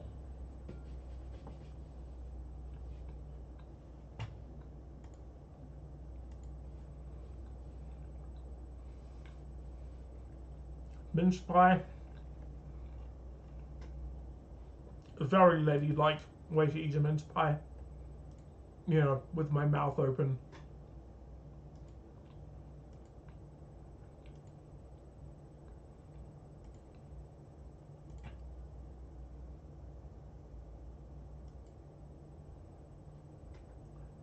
That is so valid. That is so valid. If you want to wait for a physical copy, I'm currently estimating about January 15th is probably Not yet. Somewhere between January 15th and January 30th is when the physical copies will be ready. So, but obviously no one has any money in January. Or until the end of January. So, I'd say January 30th is probably when we'll have physical copies available. If they're available earlier, I will let you know. I will understand if you can only pick them up at the end of January.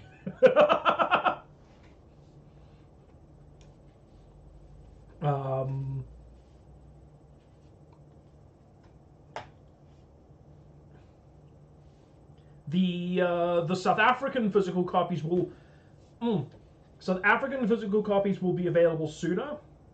Those will be available in about 2 to 3 weeks, and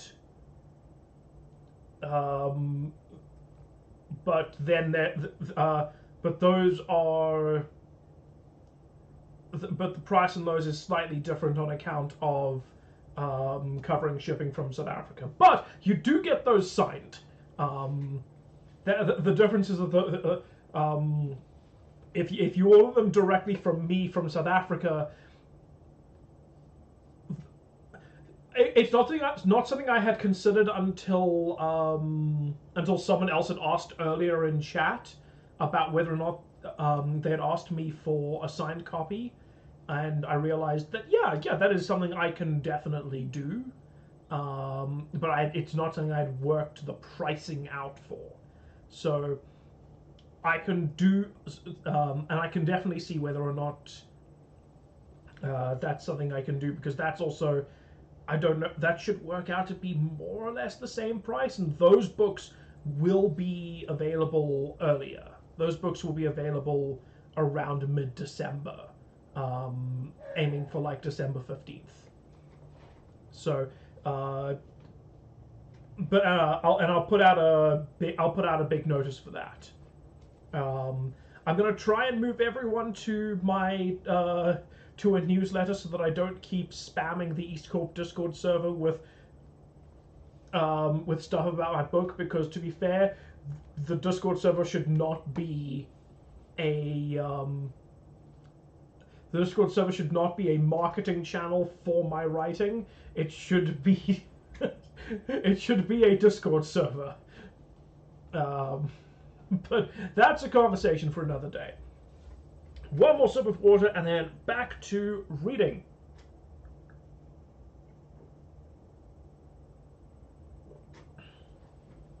Right.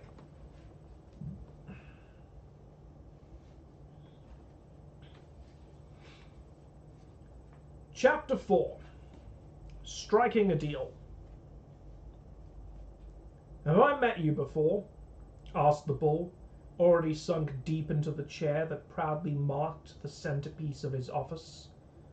The office itself was small, with an attempt at status being made with wood paneling, but the wood was so mismatched from shape to color that it only served to make the walls look like the patchwork brown of a beggar's coat. More than that, the office was cramped. Files and folders and documents spilled out of the cabinets and bookshelves and formed towers of their own from floor to chest height at least. And then there was the bull's own desk. It sat on a raised platform, built from old pallets in the room's center. The visitors' chairs were sat decidedly on the lower level of the floor, where the bull could leer down at them. The farmer was large enough that, even leaning back in that cushioned, well-used chair, his scowl was clear to Delilah. Spam the Discord untypical as part of... You know what? Fair enough. Fair enough.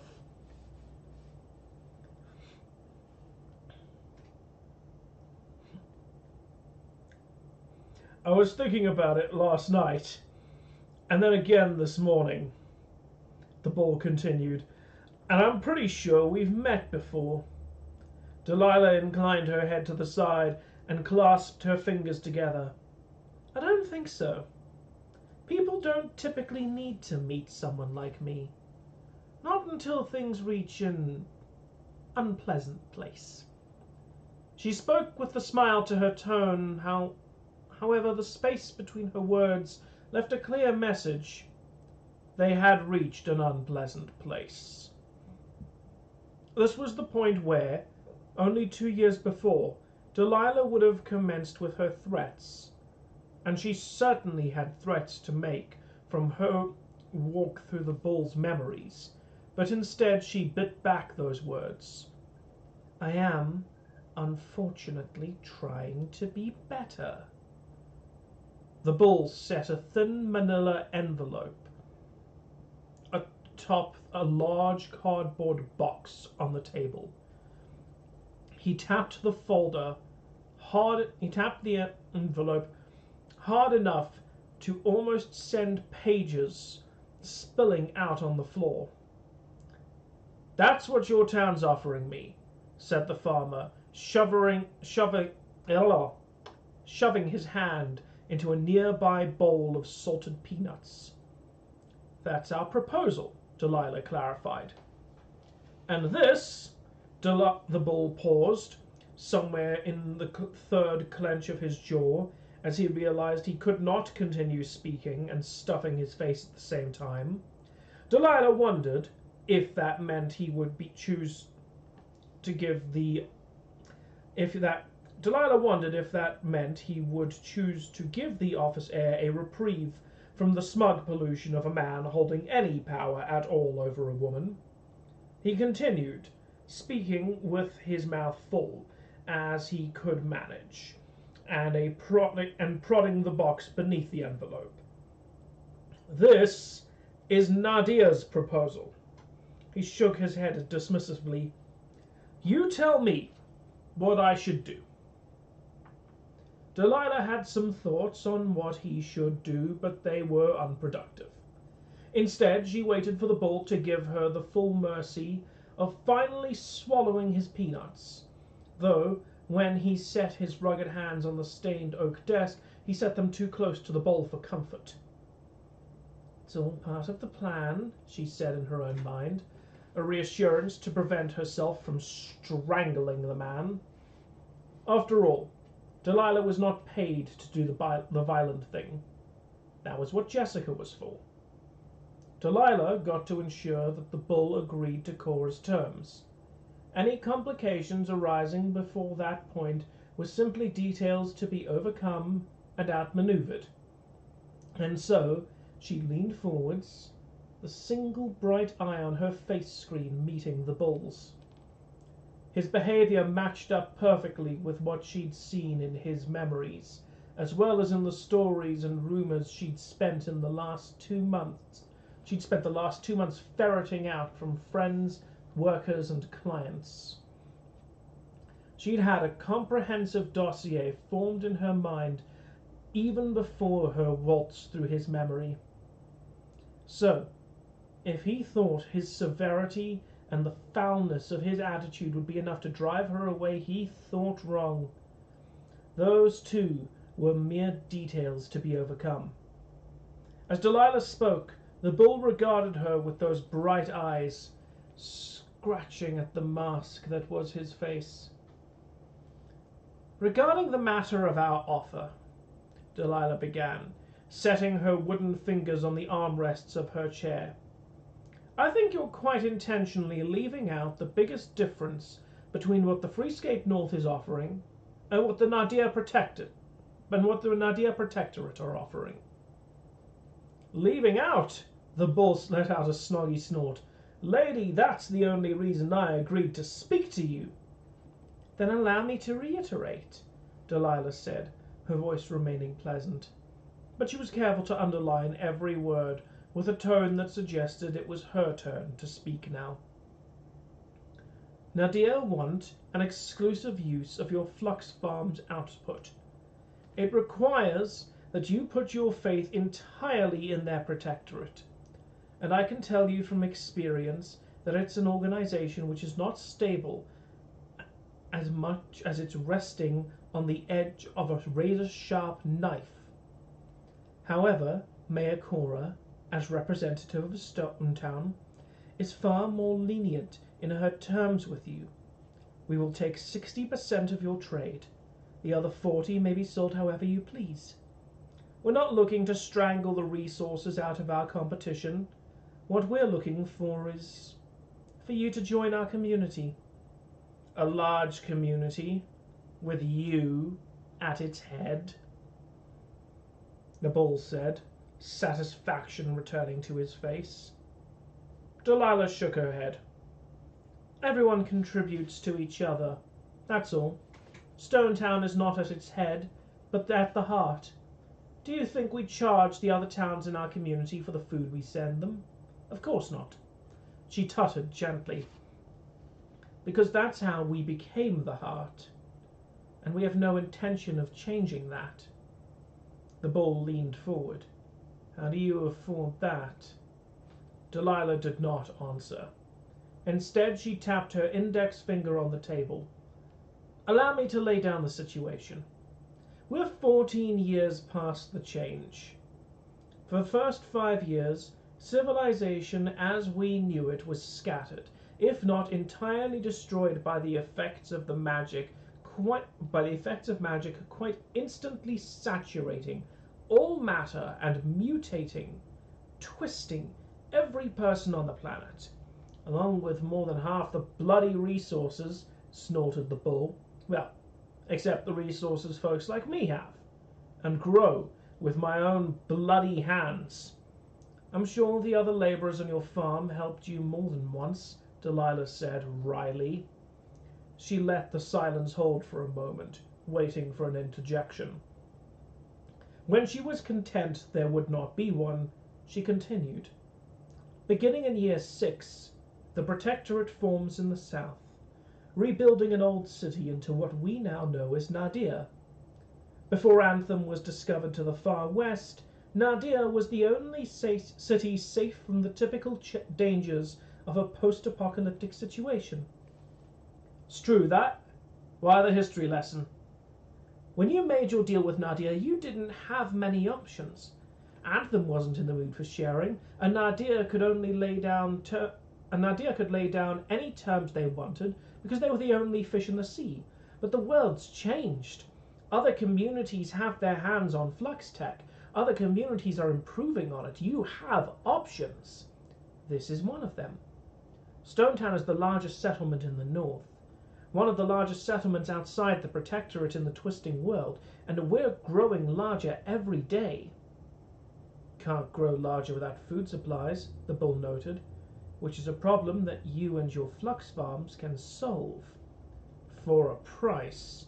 The bull leaned forward, towering over Delilah, even sitting, thanks to the ridiculous platform he'd raised himself onto.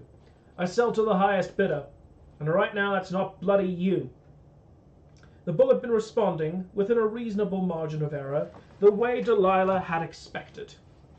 Negotiations were never headed toward Delilah convincing the bull to ignore Nadir City's offer.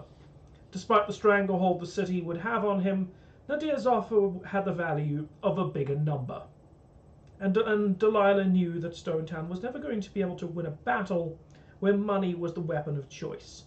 Stability was a weapon in Nadir's belt, unsheathed to threaten anyone daring to step out of line. Which is why she had prepared for a different battle.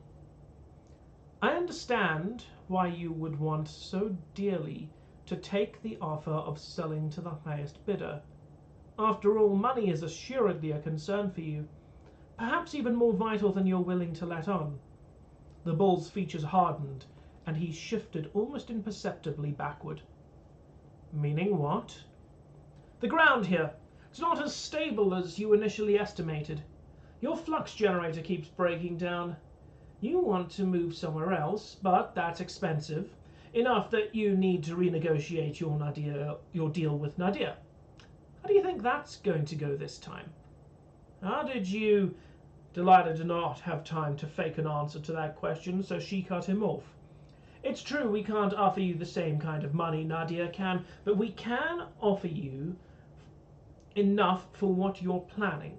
And Nadia will still buy goods from you under our proposed deal.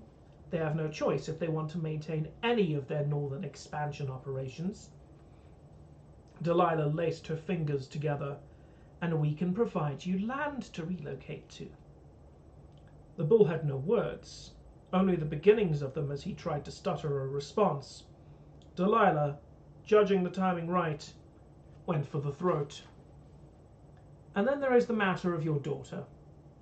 The bull's hand, reaching for its peanuts, groped so aimlessly for the bowl it knocked the thing over, scattering them across the table with a tick-tick-tick sound that was oh so satisfying to Delilah.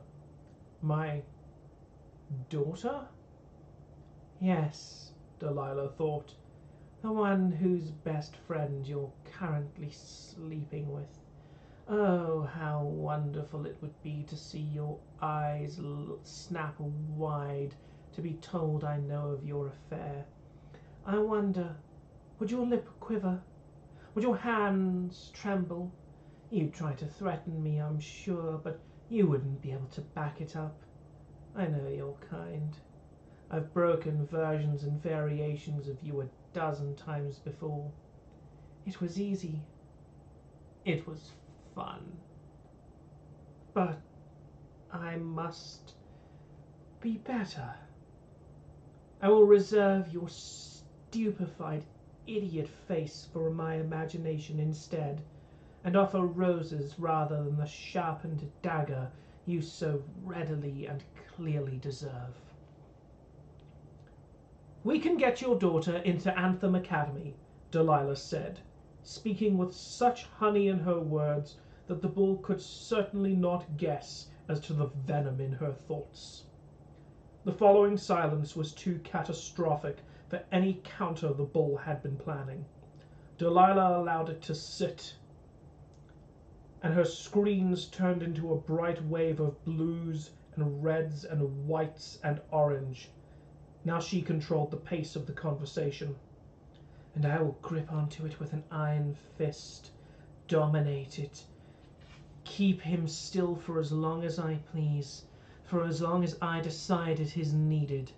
Even with honey, the control is there.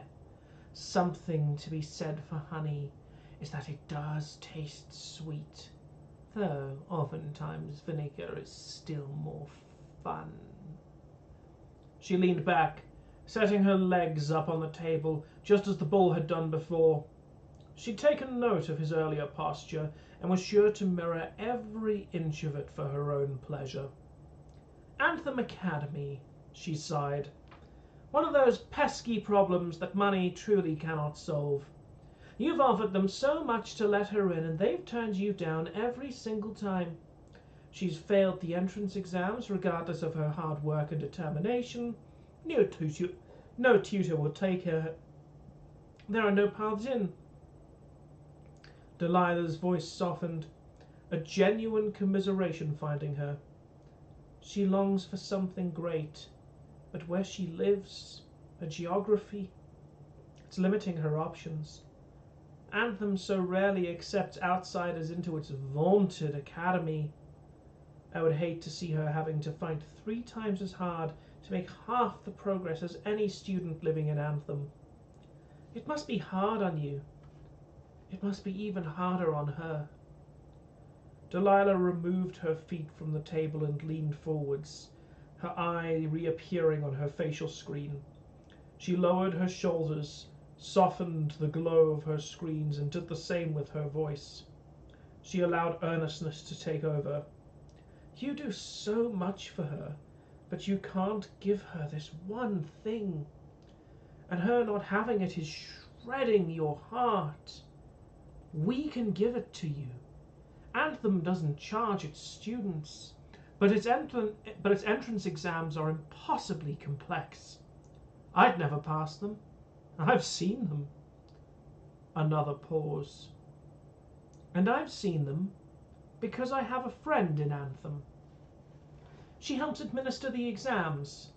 She doesn't take on students of her own to tutor very often, but like I said, Delilah leveled out her gaze, she's a friend. What are you offering? The bull finally spoke. His voice was trembling. Yes, Delilah's thoughts sang. Tremble, shake, quiver for me, you bastard. He continued. You're saying you're going to cheat my daughter into the school or something? Because we don't... No, of course not, Delilah cut him off. It was important to give the bull time to speak, but not too much. Your daughter will live with my friend. Act as an assistant, house cleaner, basically anything my friend needs. In return, she will learn from the best. In a year, she will take their test, and I promise you, she will pass on her own merit. Again, Delilah paused, and the bull did not say anything. He only sat in his chair and stared slack-jawed at both the offers she was making and the information she'd acquired. You expected this to be 5 minutes of your life, unimportant and more than likely a waste of them. You expected to tell me no and laugh me out of the door. But we're here now, and you're going to agree to my terms. A mouth appeared on Delilah's shoulder screen, and it smiled as she stood up and looked down at him. Don't be too surprised, Dane. It's my job to know things. And then she turned on her heel and started her path to the door. My ship departs in an hour. Have the signed papers brought to my cabin before I leave. Delilah stopped at the door and did not look at him, instead allowing the screens to display thunderous storm clouds darkening upon a grim horizon. I used honey today, Dane, but I can always use vinegar. I can always use venom. And how I long to. I beg of you to assume that I'll know if you try to cheat us.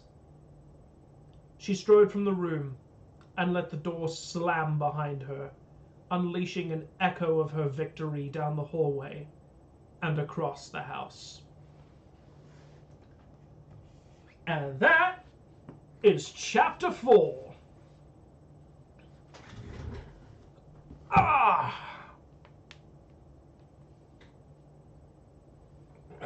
Where's that water? There we go.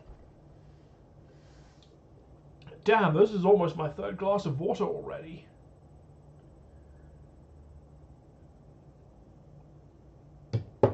To be fair, I think I've been talking straight for almost 6 hours. Woo!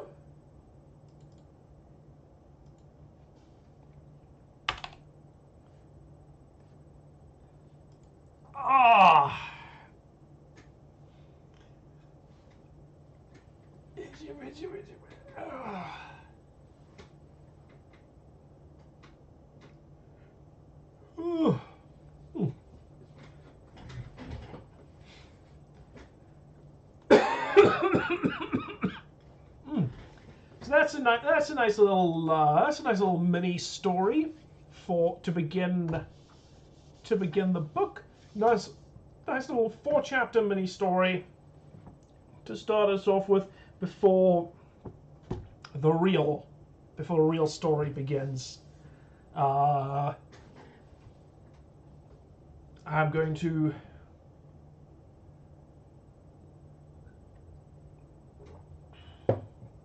top of my water. Yes, good night, Fiji. Thank you so much for joining in. It was a pleasure to have you. I really appreciated the comments. And have a lovely evening. Ta-ta.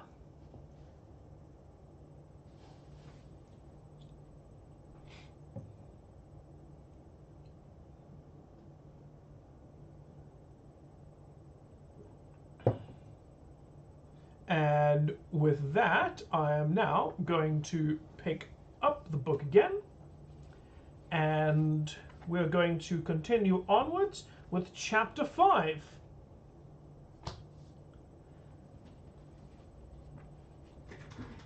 I see we have gained an extra person in the viewer count. I see you. You can't hide from me. Yeah, I see you. I see you, extra viewer. You were about to run away, but now you can't because I've shamed you into staying. That's how this works. Now you have to sit and listen to me read a book that you've missed the first 4 chapters on. So have fun without the context. So mean of me. All right. Chapter 5. Polar Bear in a Suit. You look wonderful, said her first aide, buttoning up the jacket and telling not a word of truth. Ma'am, you really do cut an impressive and stately figure, said her second aide, straightening her tie and spouting only lies. Everyone in the room really liked to tell Cora that she looked like a real mayor when she wore a suit, though she needed help from just half her staff just to put the bloody thing on. And even after all that effort, the truth was that she wasn't even comfortable in any kind of clothing anymore. Once upon a time, she'd adored sharp suits and flowing dresses both. She'd loved to be told by men and women that she was beautiful. She loved to flex her muscles through her clothes, to let people feel them as she looked deep into their eyes, to make them feel as though they were the only people in her world. And at that moment, at that given moment, it was always true. Her wife, Jessica, called it a trick, but it was real to Cora. She looked into someone's soul, held it, and made a connection. She smiled. She let them know with an easy comfort of her presence and a gentle silence that they were important. Usually, this was just a way to get laid on the nights she and Jessica were being competitive. But every so often, she made lasting connections this way. So dearly had she loved to be the woman who could remind people they were important. But that was when she was human, and those days were gone now, stripped away by the change, before she was Mayor Cora Maelstrom, the polar bear in a suit. She did not walk like a beast. Like Jessica, she retained enough human qualities to stand upright and act and gesture almost as if she was still human, but her paws were ungainly, clumsy things. Her snout snorted and sniffed through every consideration and thought. Her fur ruffled, and the world trembled as she walked. Jessica told her that her eyes were still the same. "Are they back yet?" Cora asked. "Their airship's been spotted to the east. They should land in the next 15 minutes, the aide said, finishing Cora's tie. As he finished his work, Cora wondered for a moment if he would try and lie to her again about how she looked. Cora meant no ill will. Delilah assured her that her aide's opinions were true enough. Delilah then had to assure Cora that she'd only heard this by asking the aide over breakfast, and not by invading his memories. In truth, the only liar in the room was Cora's own treacherous mind. "Nadia's emissary isn't much further away, southwards," Cora said. "We won't have much breathing room after they land to get ready for this." Nadia had been trying to push toward the Freescape North for years, trying to convince smaller towns within their borders to leave Stonetown's protection and join Nadia's protectorate. So far, most had refused, preventing the border from shifting too much. The dispute over the Bull's Flux Farm was only the most recent conflict between the two, and Nadia had finally sent a representative to Stonetown to talk terms. Stonetown was a strange place, a town of outcasts escaped from cities that would not have or hold them. Rough and alive, given breath by magic, it was a frontier town at the edge of the world. Which is why it always struck Cora with a smile that her chief of staff, Jensen, so refined, so well put together, and better suited to serving a queen, would be standing at Cora's side, presiding over her great and cacophonous mess. Particularly impressive given his 2-foot height. Jensen was the fiercest pink teddy bear she had ever seen in her life. "Jensen," Cora began. "Yes, Mom?" Jensen asked. "Why are we even bothering with all this?" She gestured at the rest of the office. The chaos was surely a sight to behold. Her staff desperately repacked the documents into more appealing folders, replacing the table and laying down a rug. A makeshift fireplace, something Cora and her layers of fern would never need, had been coaxed into the wall the night before by bargaining with the town's living soul. "Nadir is the greatest power in the South," Jensen said. "At our first negotiations, surely it is our best interest to project an air of their brand of civility." "That's what Delilah said," Cora mumbled. "And I get that, but they'd have to be blind not to see, well." Cora turned from Jensen and toward the window, leaning against it and looking out into the sprawling adventure that was her home. The calamitous wonder of the North. There was no order to the houses, in layout or even in construction materials. They were built from wood, stone, metal, clay, concrete, brick, anything they could get their hands on in enough bulk. Some homes tilted, others curved in arches, meeting with other houses to wrap around each other, held together by magic and eager wishes. She smiled with a broad and unwavering joy every time she looked out across it. Each house seemed held up by the house beside it, just as each resident was held up by their neighbor. Yet more homes were built atop bridges and more still underground, paths winding between them, mostly footpaths, but with barely enough room for vehicles to get through. No main road connecting any thoroughfare, and of those roads not all were paved with concrete. Some were sand, some were grass. 2 were made of a shining glass, reinforced with the same magics that kept the houses aloft. Everything they built in the city was empowered with magic, bartered for by passing scions, stolen gauntlets, as bragged Jessica, or even some very few gauntlets bought fair and square, according to Delilah. In the east, canvas tents marked the temporary accommodations for newcomers to Stonetown. Residents made room where they could, welcoming strangers into their new homes. But even their most generous souls were running out of space, leaving some still living in tents, and the town needed new housing. "Jensen," Cora said, "when Delilah gets back, reassign her to securing shipments of housing materials. Maybe from Anthem or the Net." She fell silent, eyes fixed on the space the new homes would be built. She did not need to continue. "Mom," Cora waved her paw. "I know. Neither will deal with us in plain view and daylight. Anthem's too uptight and important for a collective of towns and outcasts as us, and the Net are too criminal for us to keep our reputation neat and tidy with the southern cities. That's why I want Delilah handling it and not me." Jensen nodded, and Cora massaged her temples. "Do I look stately?" Cora asked. "You could have spoken in front of the Queen," Jensen said. Cora smiled. She didn't believe him, and the Queen might not well have liked what she had to say, but she appreciated the effort.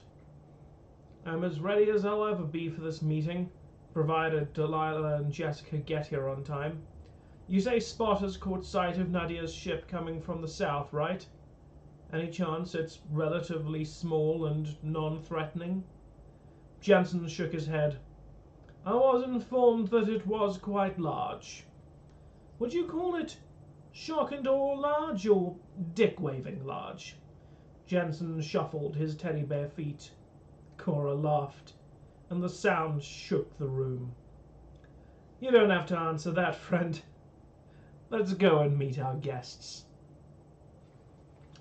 And that is Chapter 5.